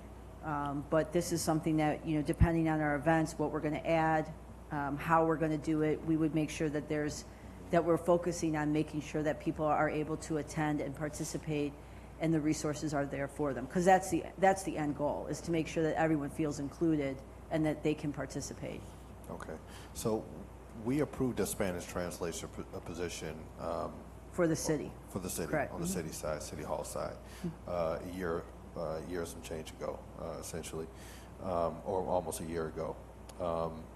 And the last time we talked about that, and this might be more of a question for the city manager, the last time we talked about that, you advised that that position is currently being ran through the DEI firm that we're hiring, and they're doing a organization assessment and we'll come back with some guidance on that position. So my question is, if we are doing that, all of that, for one position, shouldn't we do it for the other position too, which is, they're not exactly the same, but they are very closely aligned? The Spanish translator position is going to be part of the communications department, and it's not really designed to be an external position or designed to provide simultaneous translations. That position is being hired to relieve the civilian side of City Hall, those persons who perform Spanish translations for the website and other those documents, remove those responsibilities for people who have other principal roles, and just focus that on the translator. And so the sense was there's also a community outreach position that's looking for a bilingual advocate, with the expectation it'll most likely be Spanish speaking. That is another staffer that is part of the communications department, along with a director and a number two. But the sense has been until we're going to get the communications director that we believe fits best with the community, and then let that communications director be part of assembling her or his team going forward. That's the reason for not seeing the translation. There's no loss in what's happening other than more city staffers doing additional work doing work in addition to their primary duties by going out and performing translation. Okay. But we did have someone that was the head of communications when we approved this a year ago, the Spanish translator position. We did have Molly Center then, who was heading up our communications. Right. Right. So we had someone in place when we approved it to go after, building out that department. So now we don't have that person. But the last time it was the DEI firm, and we're going to do an organizational assessment and let them come back. And now today it's, oh, well, we don't have a communications director, so we're going to wait on that. So I'm hearing two different things. Is it both things? Is it more one thing versus the other thing? And just to be totally transparent, I'm tired of waiting on this position. I think the need is there. I think it's very obvious. And I just feel like it's being delayed on us getting there. And I hear your reasoning, but I'm just telling you what it feels like. It feels like we just continue to delay hiring this position. And so now we're going to move forward. We're hiring another position that is services related to our Latino community. And we're saying, well, Chief was saying essentially, we're going to put together a job description, me and my command staff, and we're going to go out there and get that position filled. Boom, just like that. So that's quickly moving on something that we're approving, like we're going to approve this tonight.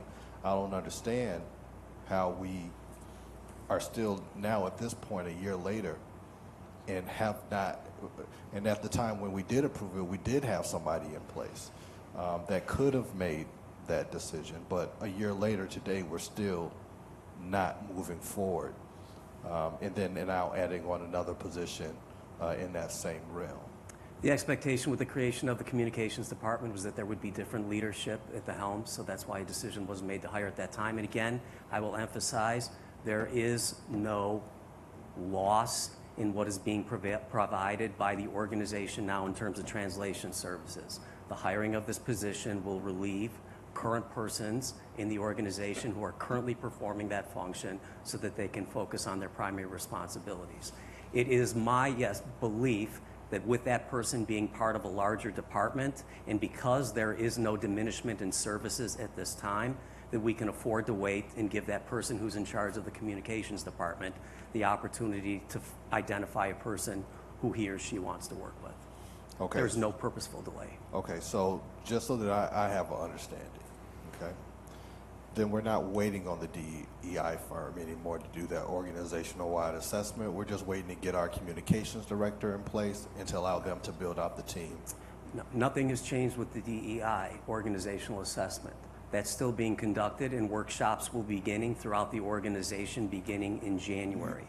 There's a number of finalization meetings that are going to be occurring. I believe that it's next week, but that work begins in January, where groups have been identified within the organization by the consultant to come together, meet, and discuss their concerns, issues, whatever it might be with working within the organization. But that's on schedule to begin in January. So I'm just answering my question again because I just want a clear answer.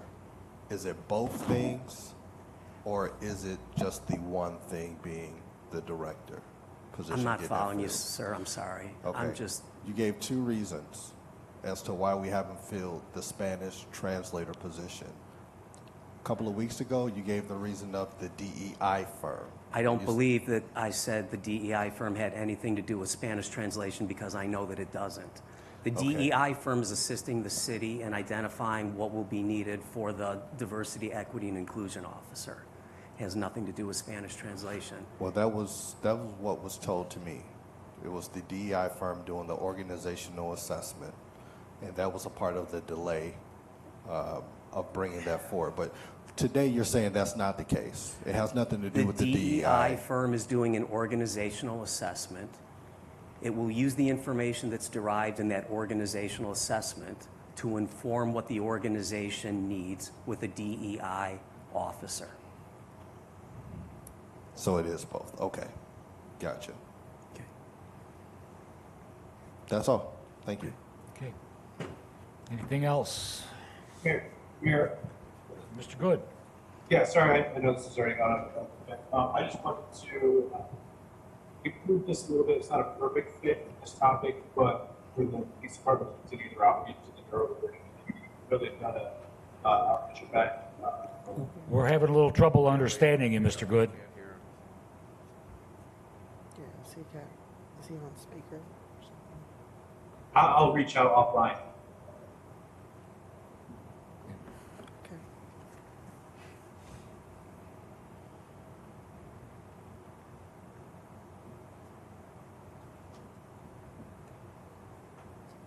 I think he said he'll reach out offline. Just, Okay. Yeah. just later. So is there a motion on the table for this one, Okay. for number 3? All right. There is. Yes. All right, we have a motion. Clerk, please call the roll. Councilmembers Dixon, Yes. Good, Yes. Martinez, Yes. Powell, Yes. Rauschenberger, Yes. Shaw, Yes. Stefan, Yes. Thorne, Yes. Mayor Captain. Yes, motion's approved 9-0. Item 4 is the City of Elgin and the Elgin Police Department should build on the current work of the Collaborative Crisis Service Unit by allocating resources outside of the EPD budget for mental and behavioral health services. Move for approval. Second. Moved and seconded for approval. Any discussion? Ms. Powell? Yes, we kind of already touched on this a little bit earlier, and I appreciate our conversation we had offline about this, because one of the things that I think I was most interested in is the full-time mental health crisis interventionist that we currently have that interfaces with our 911 center. And I think you were working on getting some data on, and it's okay if you don't have it tonight, but I was interested in how many calls that person actually takes or has taken since we added that position. And that position was added when? It was added the beginning of this year, but it really didn't get into place by the time with training, getting some equipment. It probably was June, July, August where it's in place. So it's only been a few months. I guess, just from what you've seen, is this functioning the way I think we all hoped and anticipated that it would function in terms of calls actually being transferred to this person to kind of work through? Yes, and I think it's going to become more important, even more important with the CESA law in place, because what will happen in essence is someone will call either 988, and 988 then is the hub to dispatch out the crisis response teams. But some people might not call 988, they may call 911. Or they call 911 and as the dispatcher, and they're receiving training too on how to kind of, figure out what exactly is the need.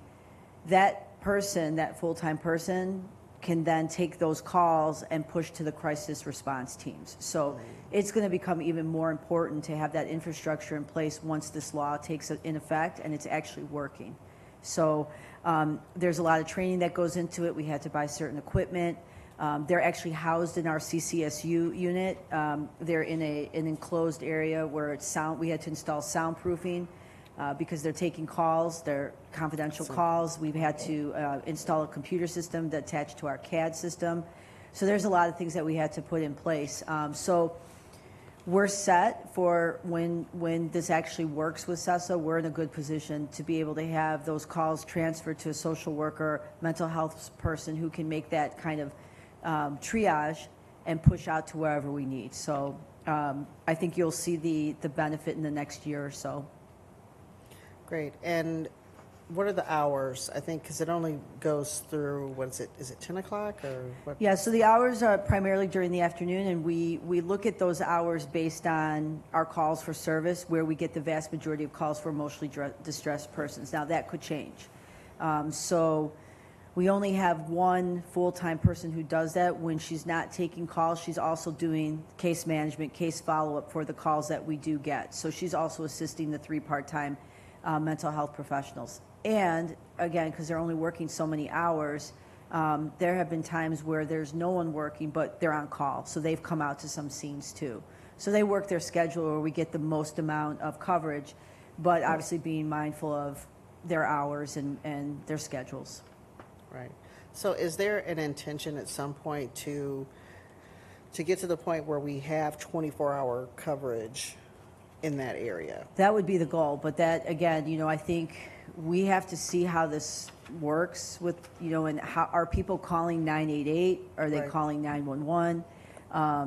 We kind of have to, if the need was there and we were able to say, yes, we need somebody here all the time, that would be something that would have to come in from the council, but I don't have that, I don't know yet. I don't know if that's something that we would necessarily need to do yet. Okay. And more specifically to this particular item, I think what folks were looking for is how do we better engage the greater community, the resources, whether it be Ecker Center, the Township Mental Health Board, all of these different agencies that can and do provide mental health and behavioral health services in this work. At least that's what I took away from it. So I know that this is again ongoing. I just definitely encourage us to continue to work through those partnerships, and maybe that's also a potential, collaboration. Not just with CCSU, but maybe some other areas outside of the police department, and funding. Kind of figuring out where the gaps are in the community. So that's just my thought. Thanks. Anything else? Okay, Ms. Rauschenberger? Yeah, I just want to support what has just been said by Councilperson Powell. And hopefully, I know it's a newer program, integrating sort of people with mental health that aren't sworn officers into it is not probably an easy task. So I hope that as things move along, you'll just keep us informed how it's going, because I think it's an important service that you're now providing. So thank you. You're welcome. Ms. Martinez. Thank you, Mayor. Chief, when there's a call for a need for a crisis, the CCSU is there in place, and once, you go out there and you assist in that, but once everything's said and done, it continues with maybe sending that individual to one of these places like the Ecker Center or something like that. So it'll always be continued as we're using outside forces at the end to make sure that the individual's okay? Is that, or how does that work? Yes, so when we receive a call of an emotionally distressed person, that could be for a variety of things. They could be, it could be an armed person, they could be suicidal, they could be homicidal. You know, if you read that one memo, there's some pretty good examples of the type of calls that we go on. Our goal is to resolve that safely and to get that person into care. After that happens, though, the ultimate goal is to reduce the contact with that person so we don't keep going back to the same house. I can tell you there was and this was a few years ago, but we kept going to this person's house. They were a veteran. We kept going to this person's house for suicidal, barricaded subjects. And we would go, we would resolve the situation. These calls would take hours. Safely, everyone goes home safely. The person goes and gets services. But eventually, this person built a rapport with one of the officers who was also a veteran. And when they weren't in crisis, we reached out to that person and met with them and said, you know, hey, what is going on here? Because when this keeps happening, we're out here for hours, you know, we can imagine it's very hard on you. And so through that, they were able to get some help, some services, and we never went back to that person's house. So that's the end goal, is to reduce these calls for service, where we continuously go back, get people the help they need, if that's wraparound services, follow-up care, networking with our community providers, because we can't do all of that. But that's the end goal. Because some of the calls, and I will tell you, you know, it's every part of the community, from juveniles to every race to every gender. There's not one specific group that we see more of. And it's the level of calls, and I've seen some of the body-worn camera footage of some of these calls. The officers do a phenomenal job. I mean, beyond, you can't even explain the patience, the time, the de-escalation. And, you know, at the end of it, people are very grateful. The families are grateful, because this incident, that one day where somebody's having this, you know, emotional breakdown, doesn't turn into some tragedy. And that's the goal of the department. That has always been the goal, is to make sure that doesn't happen. Okay, thank you. You're welcome. Okay. Anything else? Okay, clerk, please call the roll. Councilmembers Dixon? Yes. Good? Yes. Martinez? Yes. Powell? Yes. Rauschenberger? Yes. Shaw? Yes. Steffen? Yes. Thorne? Yes. Mayor Captain? Yes, motion's approved 9-0.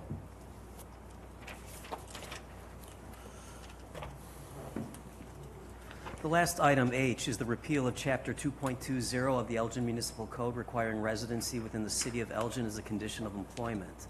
The purpose of this is to remove barriers that dissuade senior management level employees, whether current or prospective, from continuing or seeking employment with the city in this highly competitive workplace environment.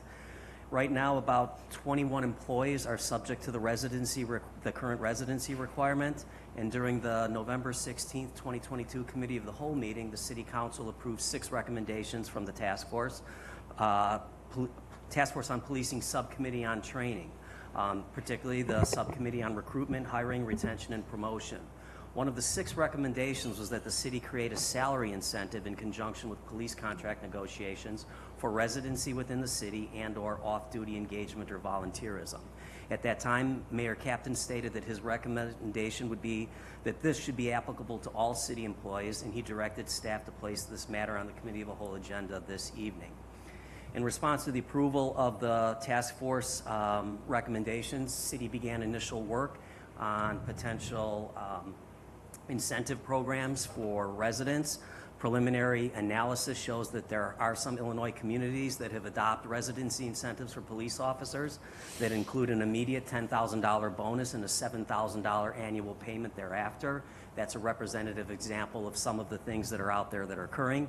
We do not have information we don't have comprehensive information on residency incentives as yet, but that would something that would continue to be ongoing pursuant with the staff direction from November 16th, and we expect to be coming back with that sometime earlier in January 2023. Move for approval. Second. Okay. Let me give a little background, and the reason I asked for this. I was approached last summer by 3 of our most senior staff people, And the discussion was that they were losing their most qualified employees. And I said that, I asked why, and they said, well, it's because of residency.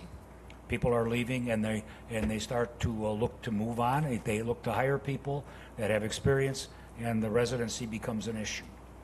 And I asked them if this was something that they felt was going to be endanger the quality of the services provided to the city of Elgin. And they said, yes, it would be. And I said, I'll support this as long as it applies to everybody. We can't cherry pick police over fire or public works. And this extended to all three of those departments. So that was the concern that I had, and that's why I brought it. And it makes sense to me, and I'll give you an example. There was a senior member of our staff here a couple years ago, and he left, took another position. And he said he was under pressure, and I can understand, by other members of his department, and he had gone past the residency time. And they said, well, why is he still here? You know, and people start looking at those kind of things. And he left. He said that his issue was not the money. It's the fact that he and his wife were taking care of one of their elderly parents. And they couldn't move here because of that. So he felt it was best to move on. And that's what happened. So it brings a personal level to this as well. And personal level for people that, especially as they get to be senior staff people, they may be 20, 25-year employees or 20-year employees, and their children now are high school or college age and have sent down roots, and that becomes the crux. So I said it would bring it forward, have the council discuss it, but I would ask that this be done citywide for all city employees. I've talked a little bit up to private industry. There is no such thing in private industry to do that. There is no such thing as residency requirements. So we step outside the box. You see a list here of communities around us, what other communities are doing, and this is pretty much a rarity. And I had a conversation with the city manager, and he said, well, many places the city manager is required. And he offered, I'll give him credit, he said, I'll be willing to, you know, if this goes forward, I'd be willing to look at the city manager. And I said, well, let's start out and talk about everybody, so everybody's in the pool at the same time. That's why the conversation is here, and that's why I brought it here. So it's open up for discussion.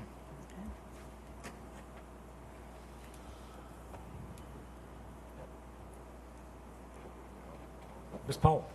Well, I'll start it since everybody's kind of shy or tired at this point.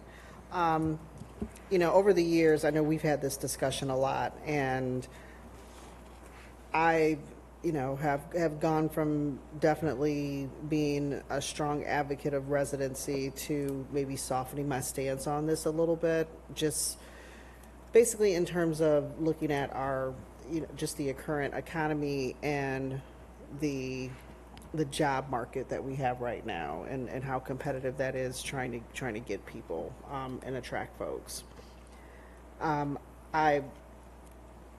If we moved in this direction, I would still want to require that the city manager have a residency requirement, based on some of the examples that are here and some of the examples that maybe are not here that I'm aware of.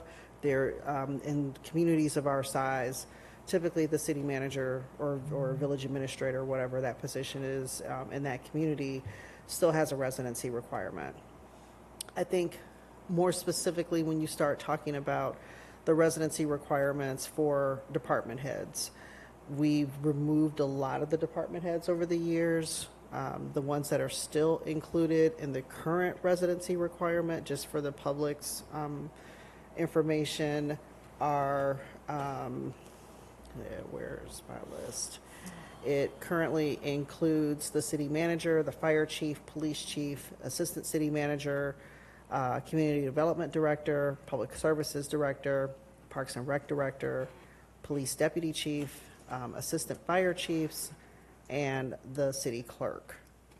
And I also believe we extended it to include lieutenants and commanders appointed after July of 2020. I think when you look at some of the conversations also that were had at the task force level,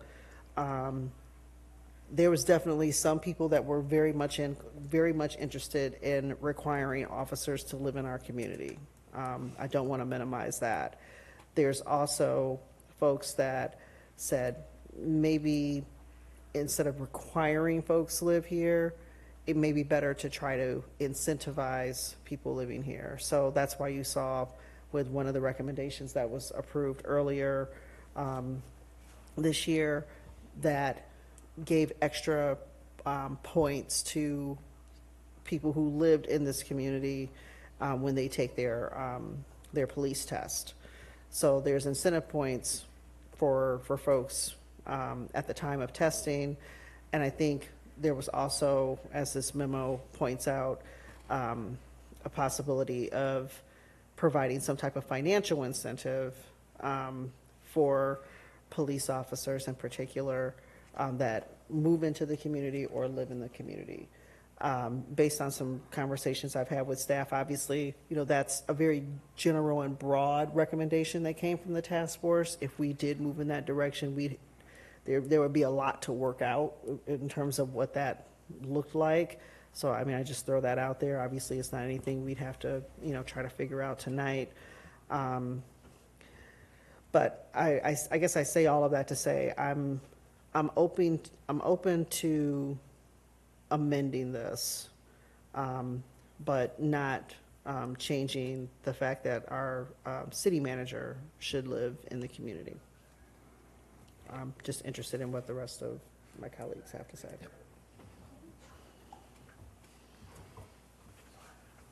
Mr. Stefan. I'll jump in and echo what has just been said. I think the city manager should always be required to live in the city, especially a city of this size.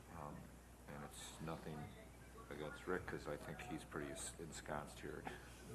Not intending to move. This certainly isn't directed to him, but I think just generally that should be the case. And I would like to, my preference would be to have some kind of an incentive program fleshed out, and the report before we started discussing this is that's coming in January. To have that in place before we eliminate this, that would be my preference, but I'm open to hearing what everybody else says. But those are my two comments. Thank you. Mayor? Yep. Mr. Good. Do I sound any better at this moment? Yes. Yes. Oh, okay, good. Thank you. So just to touch on this, one caveat that I've learned recently is that, the unique thing about the city manager's position is it's the sole position that's contracted by us as council. So just to throw that caveat out there, if we were to remove it for every employee, it would still be an option for us to negotiate that or to put that into a contract with any future city manager. So I don't know if that's something that's going to be a deal breaker here or change any of this, but hypothetically, if we had superstar candidate and they live just outside the boundary, is that something that would benefit us in the long road or in the long run, that we would have that option? So I just want to throw that out for everyone's consideration. Mr. Good is right that there is a contract with the manager, so the manager's contract could include that condition. the only one that's would have the same effect without having to have an ordinance in a municipal code provision. Okay, Ms. Rauschenberger. I do think we probably have a lot of the upper management staff that has this requirement to live in the city. But I do think it's people are here living in the city, correct? They have come in and made that commitment to the place where they work. And I think a city is different from a corporation. I think, we're dealing with people's lives from, when they get up for their garbage, for their lawns, for the streets they drive down. I think it's a bigger 360 degree job. I can, I don't think it's a good argument to say that we can't find talented people that might not want to live in Elgin or don't live in Elgin. We have a big community, and I think I've heard lots of situations where we've had talent that could have been hired from Elgin, and we didn't hire them from Elgin. So I don't think that's a great argument. And I think, as I've said before, if you live in the community, you're dedicated to doing the best job. So I would think that we still should have our city manager, of course, live here. And at least the minimum, I think, police chief and fire chief. Those are important jobs. You need to know your community. You need to know your neighbors. You need to feel committed. So I would say the minimum of those upper management should live in the city. And I'm also open to this idea of incenting. I see that Joliet actually has, am I reading that correctly, that Joliet has residency requirements for policemen? Is that correct that I'm reading that?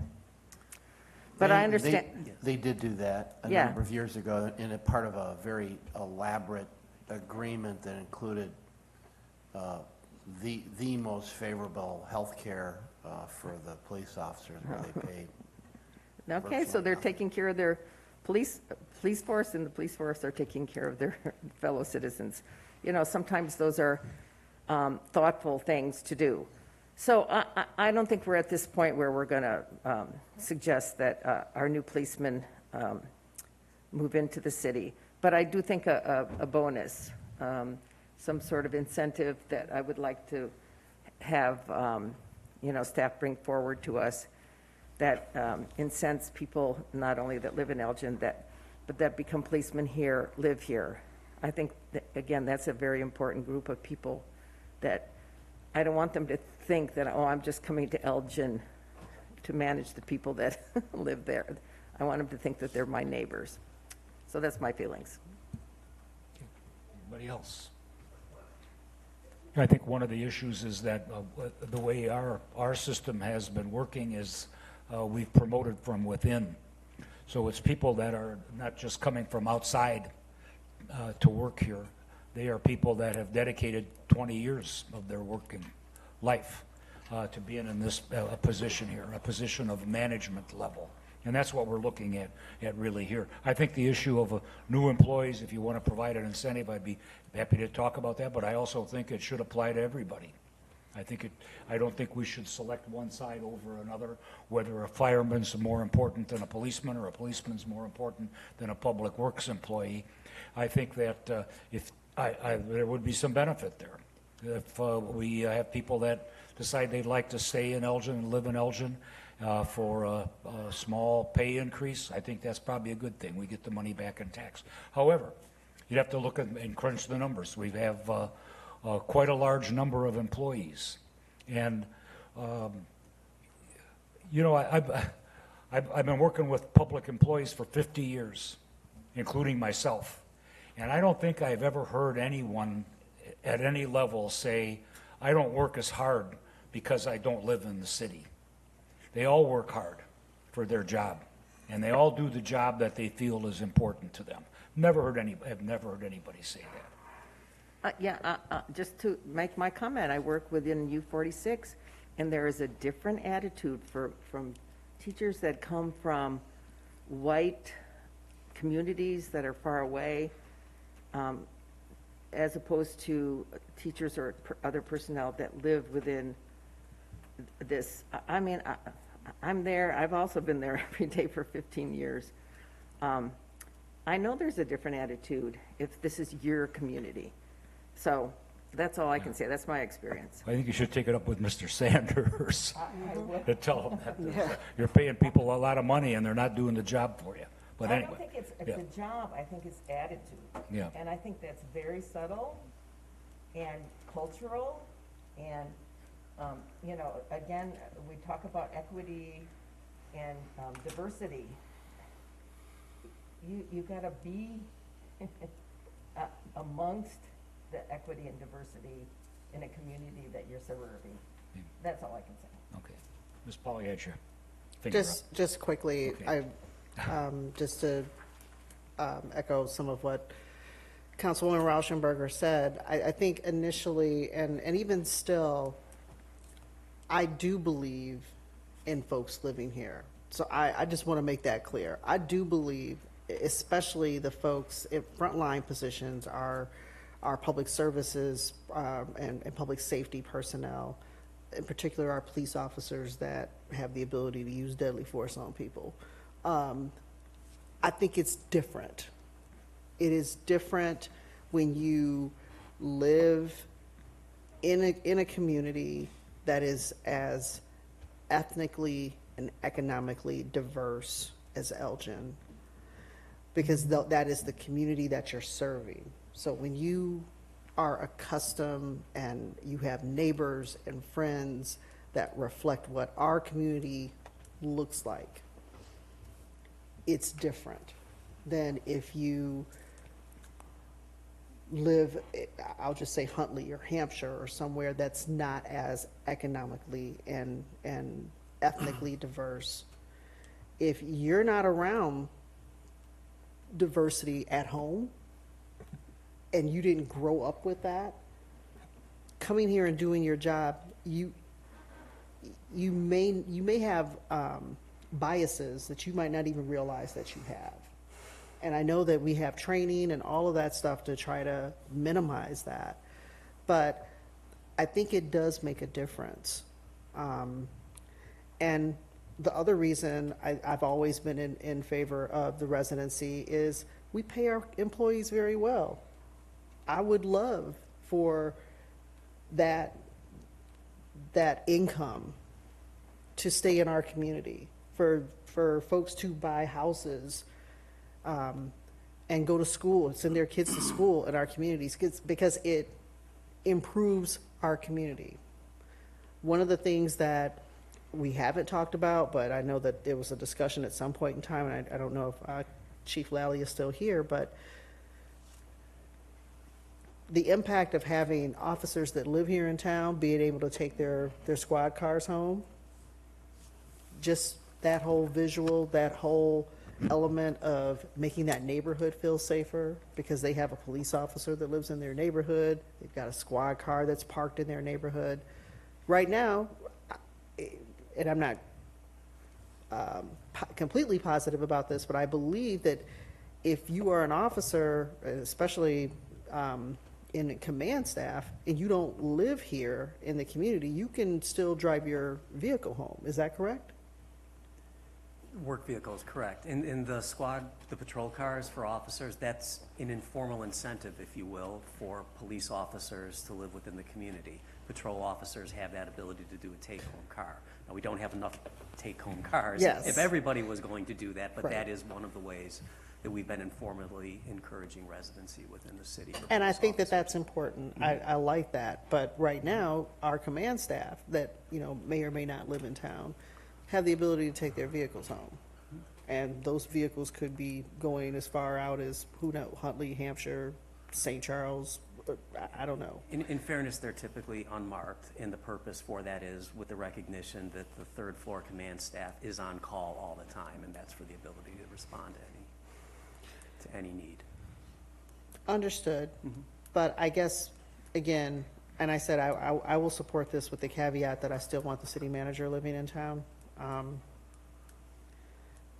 I think we all have to do a better job of finding other ways to sell Elgin, because I think that Elgin has a lot to offer. I don't think any of us up here would be up here if we didn't think Elgin was a great place to live and had a whole lot to offer.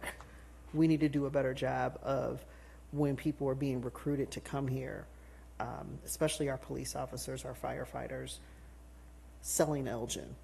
Not just selling Elgin as a place for you to, get your paycheck, but selling Elgin as a place for you to come and live and raise your family. So that's where I think we need to do a better job. I agree. Just as a point of discussion for Mr. Cogley, if, what we talked about, there was talk about an incentive program, and that's kind of been kind of attractive to pay people to stay here. I would think it would be better to start when they become employed, when they need the money. And is that would have to be part of a contract negotiations with our unions? Yes. 'Cause it does for create a for difference union, obviously, within for the- unionized employees, that's something we would have to bargain with the unions. For the non-bargaining unit management employees, we don't bargain with them, so we would set whatever policy the council deemed appropriate for those incentives, which are usually structured with some, first year or move-in payment, and then specify some amount for each year that they continue with their residency. And I think that you could do that way you create I've talked to the manager about it a lot, a farm team of people that are willing to live here and willing to live here. But it takes years to accomplish that. But I think the issue is that, we're the job market has gotten extremely competitive. We spent quite a bit of time talking about lifeguards and being able to retain those and keep those working. You can imagine what it's like for the senior staff members that have been here. The temptation to move to another community gets pretty intense. So, Mr. Dixon.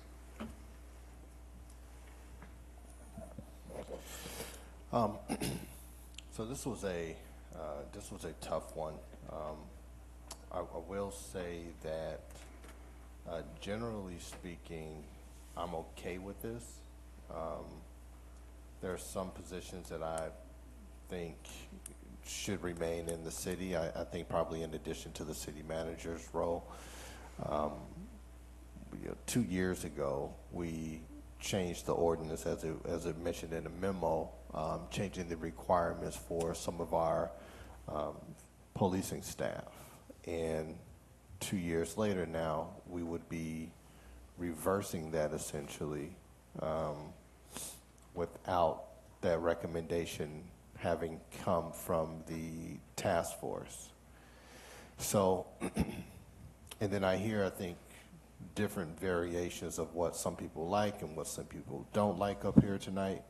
And some things that probably need to be in place, I think, was referenced before we make a full change.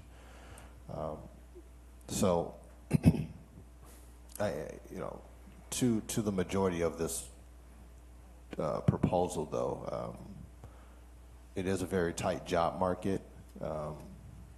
We do want people, I do prefer people that do live here. But I do recognize that there are also some ways around that with some incentives. And we don't want to lose good people who are working here in the city. But I do just believe that we hold policing to a different standard than we do any other job in the city, as we should. We hold the police department in high regard, not just us, but across the country. We hold that position to a higher regard. So I'm hesitant about changing this for the officers, that we just changed this to keep here in the community, to be more in line with the community policing model that we have been discussing over the last 10, 15 years. So I'm torn over that portion of it, but everything else I'm pretty much in favor with. So I know there's already been a motion, but to that motion, do we want to withdraw that and bring it back in a couple of weeks, working out these kinks? Or is it the desire of the council to move forward? I think to your point, I used to think it was a great thing that Elgin had a number of our senior police officers became chiefs in other communities. Now, I'm not sure that was such a good idea, a good thought on my part. What it meant was that we lost all our good people, that they left and they had an opportunity to look for another job and they left. And that's been within the last few, you can name, many of you can name a whole handful. And so I'm concerned about that part of it. But I think that it seems like the consensus is pretty much that they would like to see the city manager stay in required residence. And I think that's fine. And I think that's what a number of the other communities do. And they follow that and then open it up to let other people live where they choose. And there's a difference between having an option and being able to choose where you live and being told that you have to live there and being required. And I think that's where the rub comes in. Yeah, and I would just like to point out too that I think that a lot of people, well, the persons who have left, it wasn't solely because of residency, and so I'm not discounting that. It was other reasons too, because they wanted the opportunity because they had been trained and prepared to lead, right? And that doesn't necessarily mean that it was residency, and that's why they left. Yeah. You know. Another point was brought up to me. They thought that the senior people thought that people would stay and work longer. They get to a point that now they become a senior person, and instead of having to go through residency, well, I'm going to retire. And why not be here 25 years or 28 years or 35 years instead? And some like the people chief, want to do that, but they don't want to go through that. and as the chief was saying earlier, they come in blocks. Yes. So you get, she's the chief, and she has a lot of people that she came in with that have just as much experience as she has. They're never going to have the opportunity to be chief here during the same period of time so they have to leave and go find opportunities somewhere else. So I don't want to blame this on residency. Yeah, there's a lot of issues driving this, but the job market makes it very difficult for us. Mr. Shaw, you had your hand. Oh, do you want to, Dustin, Mr. just Good. Again. Mr. Good. Dustin. Thank you. Yes, I just wanted to throw out a couple more points here. We talked about the employment constraints right now. Obviously, the housing market is wild. Last year prices were skyrocketing. People were having to buy houses without getting inspections, things of that nature. Right now, basically you're saying if you want this position and you have to move, you have to jump into an interest rate that's potentially double or whatever it is what you currently have on your house. So those are just untenable decisions that people have to face to get promoted.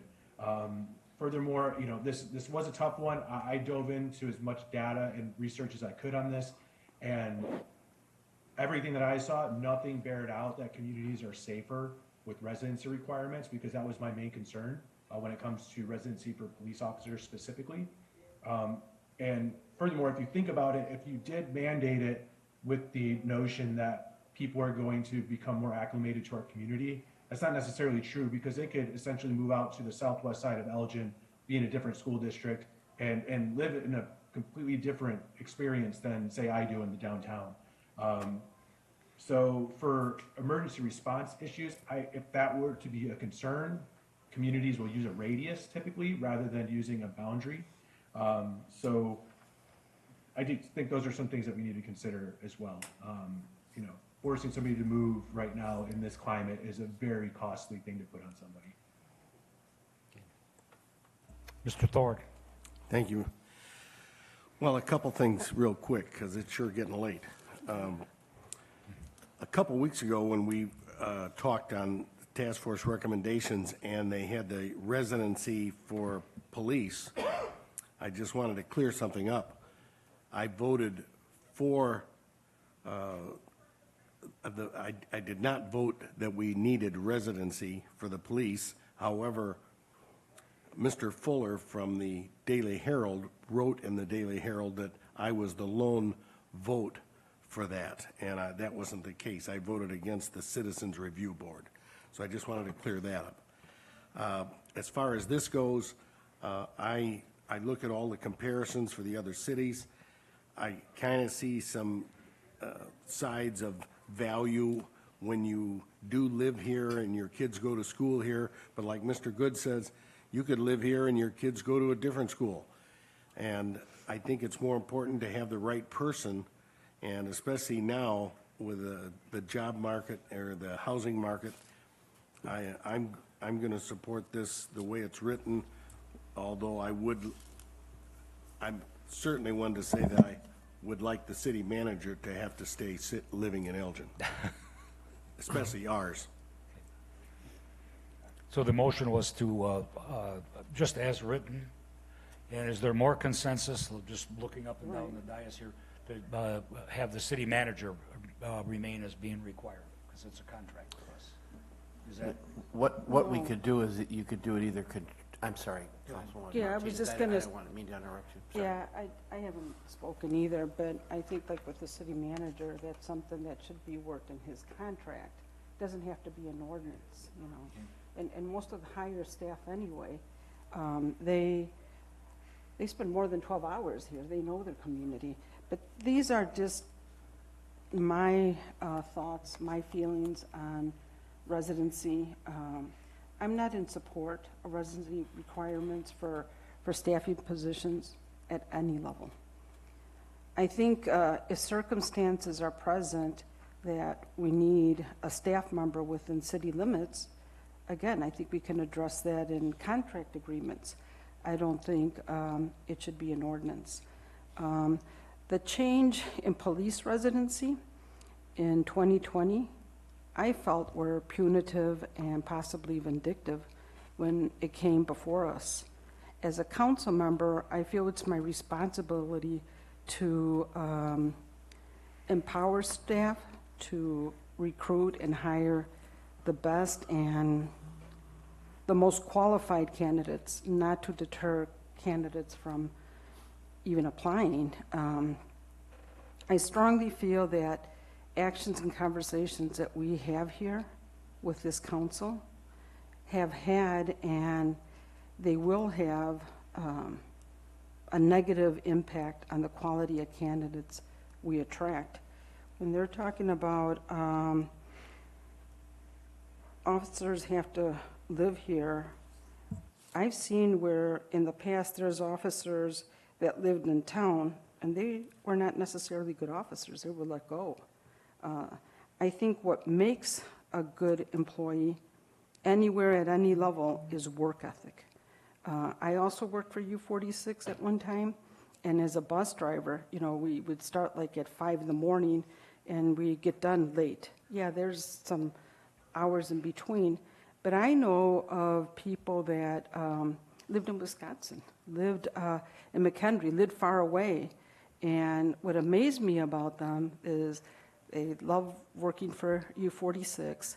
They had such a great work ethic.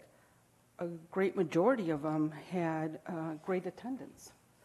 You know, I feel that higher staff is salaried anyway. Like I was thinking of Chief Lally during the task force. She had like 12-hour days, you know, and it didn't matter. She wasn't going to get paid extra, you know. But mostly higher staff is salaried, so I think it's really work ethic. I think that one person that I've enjoyed here in the city that has done so much for our city is, you know, I would hate to lose somebody like, and I'm going to go ahead and pick on him, is Mr. Poobins. You know, his situation, he cannot live in the city. And, but he's an excellent employee and he has done so much for us. He's made it work somehow, you know, that he's here, and I don't think it's made him not care for the community. I don't think it hasn't made him, you know, not know the community. I'm worried again. I feel that the conversations that we're having here with this council that we have will continue and have negative impact on the quality of candidates we attract. And I think that if we hire staff, I feel that it's the responsibility to empower staff to recruit and hire the best and most qualified candidates, not to deter them from even applying. That's me saying. Thank you. Mr. Cogley, yes? I'm sorry, if it is a consensus of the council that they would want to retain the manager, if this were voted through tonight, we could present not only the ordinance repealing the chapter, but an alternative regarding the manager, either contractually or otherwise, and that could be the subject of a second vote at the next meeting. This is just a preliminary vote. But we could present the repeal ordinance, which, if we're presenting it, presuming it passes tonight, and then present the alternative for the manager, a contract amendment or an ordinance as the council's pleasure. At the next council meeting? Yeah, that would be up for the final committee of the whole here, so that would be at the regular agenda. And one last comment. I think the only chief that I know that moved to work somewhere else, but he still lives in Elgin, is Chief Wolf, you know. And I think that that's an opportunity because they got a great chief, and that he didn't have to move because he's somebody who's been here for so many years. Just wanted to make that point. Okay. Ms. Powell? Just a clarification, I guess, with staff. I know we have an employment agreement with the city manager. Does the city manager, I don't believe we have employment agreements with our fire and police chiefs? No, we do not. So if the council were to want to put residency requirements on those two positions, we would have to have a revised ordinance for that. Correct. Okay. Okay. Mr. Shaw? Yeah, just to kind of clarify, I know 2 weeks ago, or not 2 weeks ago, but the last meeting we had, I think we talked about specifically about the police department from the recommendation from the task force. And I was in support of the recommendation to not require residency, but make it have an option where we provide some sort of an incentive. And originally I was not in favor of the incentive portion. I felt like if you want to live here, you want to live here. But then I was swayed by the fact that, well, you know, they do have the ability to, they have a unique role within the community. And so I said, all right, I can go along with that incentive for police officers. And I would draw that circle small around the police department and only the police department, in my viewpoint. And that's why I'm in support of the motion as it's written tonight of removing what we have, but still pursuing the incentive for just the police department. It goes back to, I guess, my comment, or to the comment of someone else made about, you know, we have people could have a completely different living experience in Elgin depending on where they live. Mm-hmm. We have such a broad thing, so I don't think just having a residency really drives that. So that was one of the reasons why I wasn't that much in favor of the police department. Granted, you're going to get a natural spread of people that live in the community. They're not going to all 100% cluster in one specific neighborhood and in our community. So it provides some value that I think some people are talking about with just even a presence of police cars in those neighborhoods and things like that. So I can go along with that. I guess I would like to pursue the removal of it completely. I would agree that if it's something we can do from a contract perspective, and I like the idea of, you know, at some point Rick will retire, and at some point there will be a council that will have to replace Rick, and if that council at that time goes internal or external, maybe it's nice not to have the residency required, and you can open a broad net and you see who you get, and then through contract negotiation, you determine if, well, I like this guy because he's willing to move, but this guy, he's even better, but he's not willing to move, and which one do I like? And the council at that point can determine that. That's a decision that can be made at each time you transition leadership in that management position. And if having it in your code, most management folks that you go to hire are going to be quick studies and be able to identify, you know, that residency component right away, and you might miss out on candidates that you would actually want to talk to. So that's where I guess my thought process is as far as that. I agree. There's, you know, and at that point in the contract, you know, maybe it's a phased-in approach. Maybe for the next 3 years they are living outside your community, and then they move in after 3 years due to some circumstance. But you could do that all in a contract with that individual at that point in time, and the council could make that decision. So I guess I'm in favor of the motion that I made that's on the table, and feel like that's that's the best long-term route for the community, at least where I stand now. Okay. Anything else? Mr. Dixon? Thank you. I like the idea of keeping that incentive with the police department. That is a bargaining, and talking to Cogley here a moment ago, that's a bargaining issue. I mean, it's a bonus, right? I mean, we still have to bargain it, you know. It shouldn't be hard. We're trying to give you something, right? That wouldn't be hard. So I'm going to support the motion as is. If we can also give direction to Corporation Council to bargain that in to the union contract to provide that incentive solely for the police department. That's already been done. That was 2 weeks ago. That was 2 weeks ago. Okay, so that. We usually don't talk about contract negotiations. No, the direction, we have the direction, but the direction was in general terms from the task force. The task force did not provide an amount. Right. So we've started, since that direction, it was only a week or so ago, we've started looking at some comparables because I'll want to communicate with the council before I make an offer so that we're all on the same page as to what that incentive should look like. Where the council thinks, I don't want to make an offer and come back with a deal and you guys say, what are you doing? Okay. We already had a $500,000 fine on a Yeah, liquor license. well, that's at the Liquor Commission today, yeah. That's not true. That was just a misstatement. Okay, Just a so- misstatement at the Liquor Commission. Okay. Yeah. Yeah. So then, Okay, this, Yeah, just clarification on, based on the motion that has been made, we're removing it for everybody, including the city manager. And then assuming when the time comes at some point where we have a new city manager, we would negotiate that into their contract. So I'm just clarifying that if we do this, that means this rascal right here could just move out tomorrow. And I'm not necessarily in favor of that. Well, you could also enter an amendment to the agreement with Mr. Kozel, which provides a residency yeah, we requirement. could add one in 2 weeks. You could He might add- be gone by That would then. Well, if I go just next to door and I'd be gone too. Yeah, me too. We could amend his. I'm just he could pointing, amend I'm his just pointing agreement. that out. It's getting late.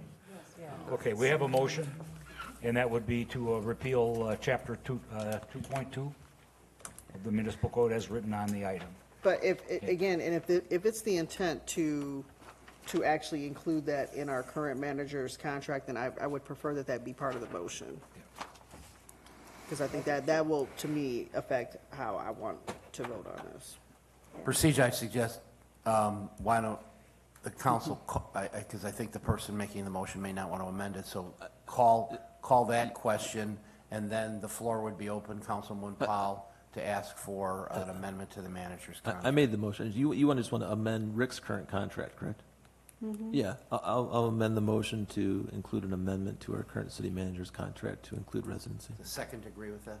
And Yes. seconded it. I'll second. Okay, second agrees with that. All right. Sorry, Rick. Okay. Okay, we have a motion. Clerk, please call the roll. She's writing as quickly as she can. Councilmembers Dixon, Yes. Good, Yes. Martinez, Yes. Powell, Yes. Rauschenberger, No. Shaw, Yes. Stefan, Yes. Thorne. Mayor Captain. Yes, motion's approved 8-1. Announcements from the council. Mayor, Mr. Good. coincidentally, I read an email the other day that the fire department received a shipment of COVID tests that they're distributing from Station 1.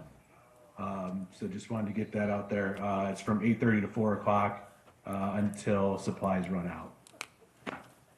Thank you. Announcements from staff? Oh, wait, None. wait, Oh, wait. sorry. Oh, I'm sorry, Ms. Martinez. Thank you, Mayor. I just wanted to thank staff and the city for coming out the other day for the lighting of the Christmas tree and the events that we had. And I want to thank, I think everybody had a nice time, and it was a real nice crowd.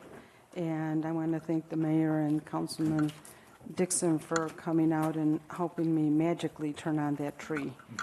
Everybody seemed to like that. Thank you. You did a great job. Anything else? Announcement from staff? No, Mayor, thank you. Okay, entertain a motion to adjourn. So moved. Oh, I'm sorry. Let me speak up. Just a real quick one, this Friday from 3 to 7 in downtown Elgin will be kind of winter wonderland, and from 4 to 7, Santa will be there in the upstairs of that, in the lofts there at that Cresmary building at Ashbury, the Ashbury. Santa will be up there free for children with free photographs. And I'm proud to say that it will be my 17th year being the city Santa. I go back so far that one year, about 15 years ago, John Steffen's 2 kids were my elves. Okay. Anything else from council? Nothing from staff? No, I said, I'm sorry, no, there isn't. Thank you. Nothing from staff, correct? Okay, entertain a motion to adjourn, and we have, there was an executive session on the agenda, and we will skip that tonight. Thank you. Hopefully next week, maybe after our. We'll see, yep. So moved. Second. It's been moved and seconded. Clerk, please call the roll. Councilmembers Dixon? Yes. Good? Yes. Martinez? Yes. Powell? Yes. Rauschenberger? Yes. Shaw? Yes. Steffen? Yes. Thorne? Yes. Mayor Captain? Yes, we are adjourned.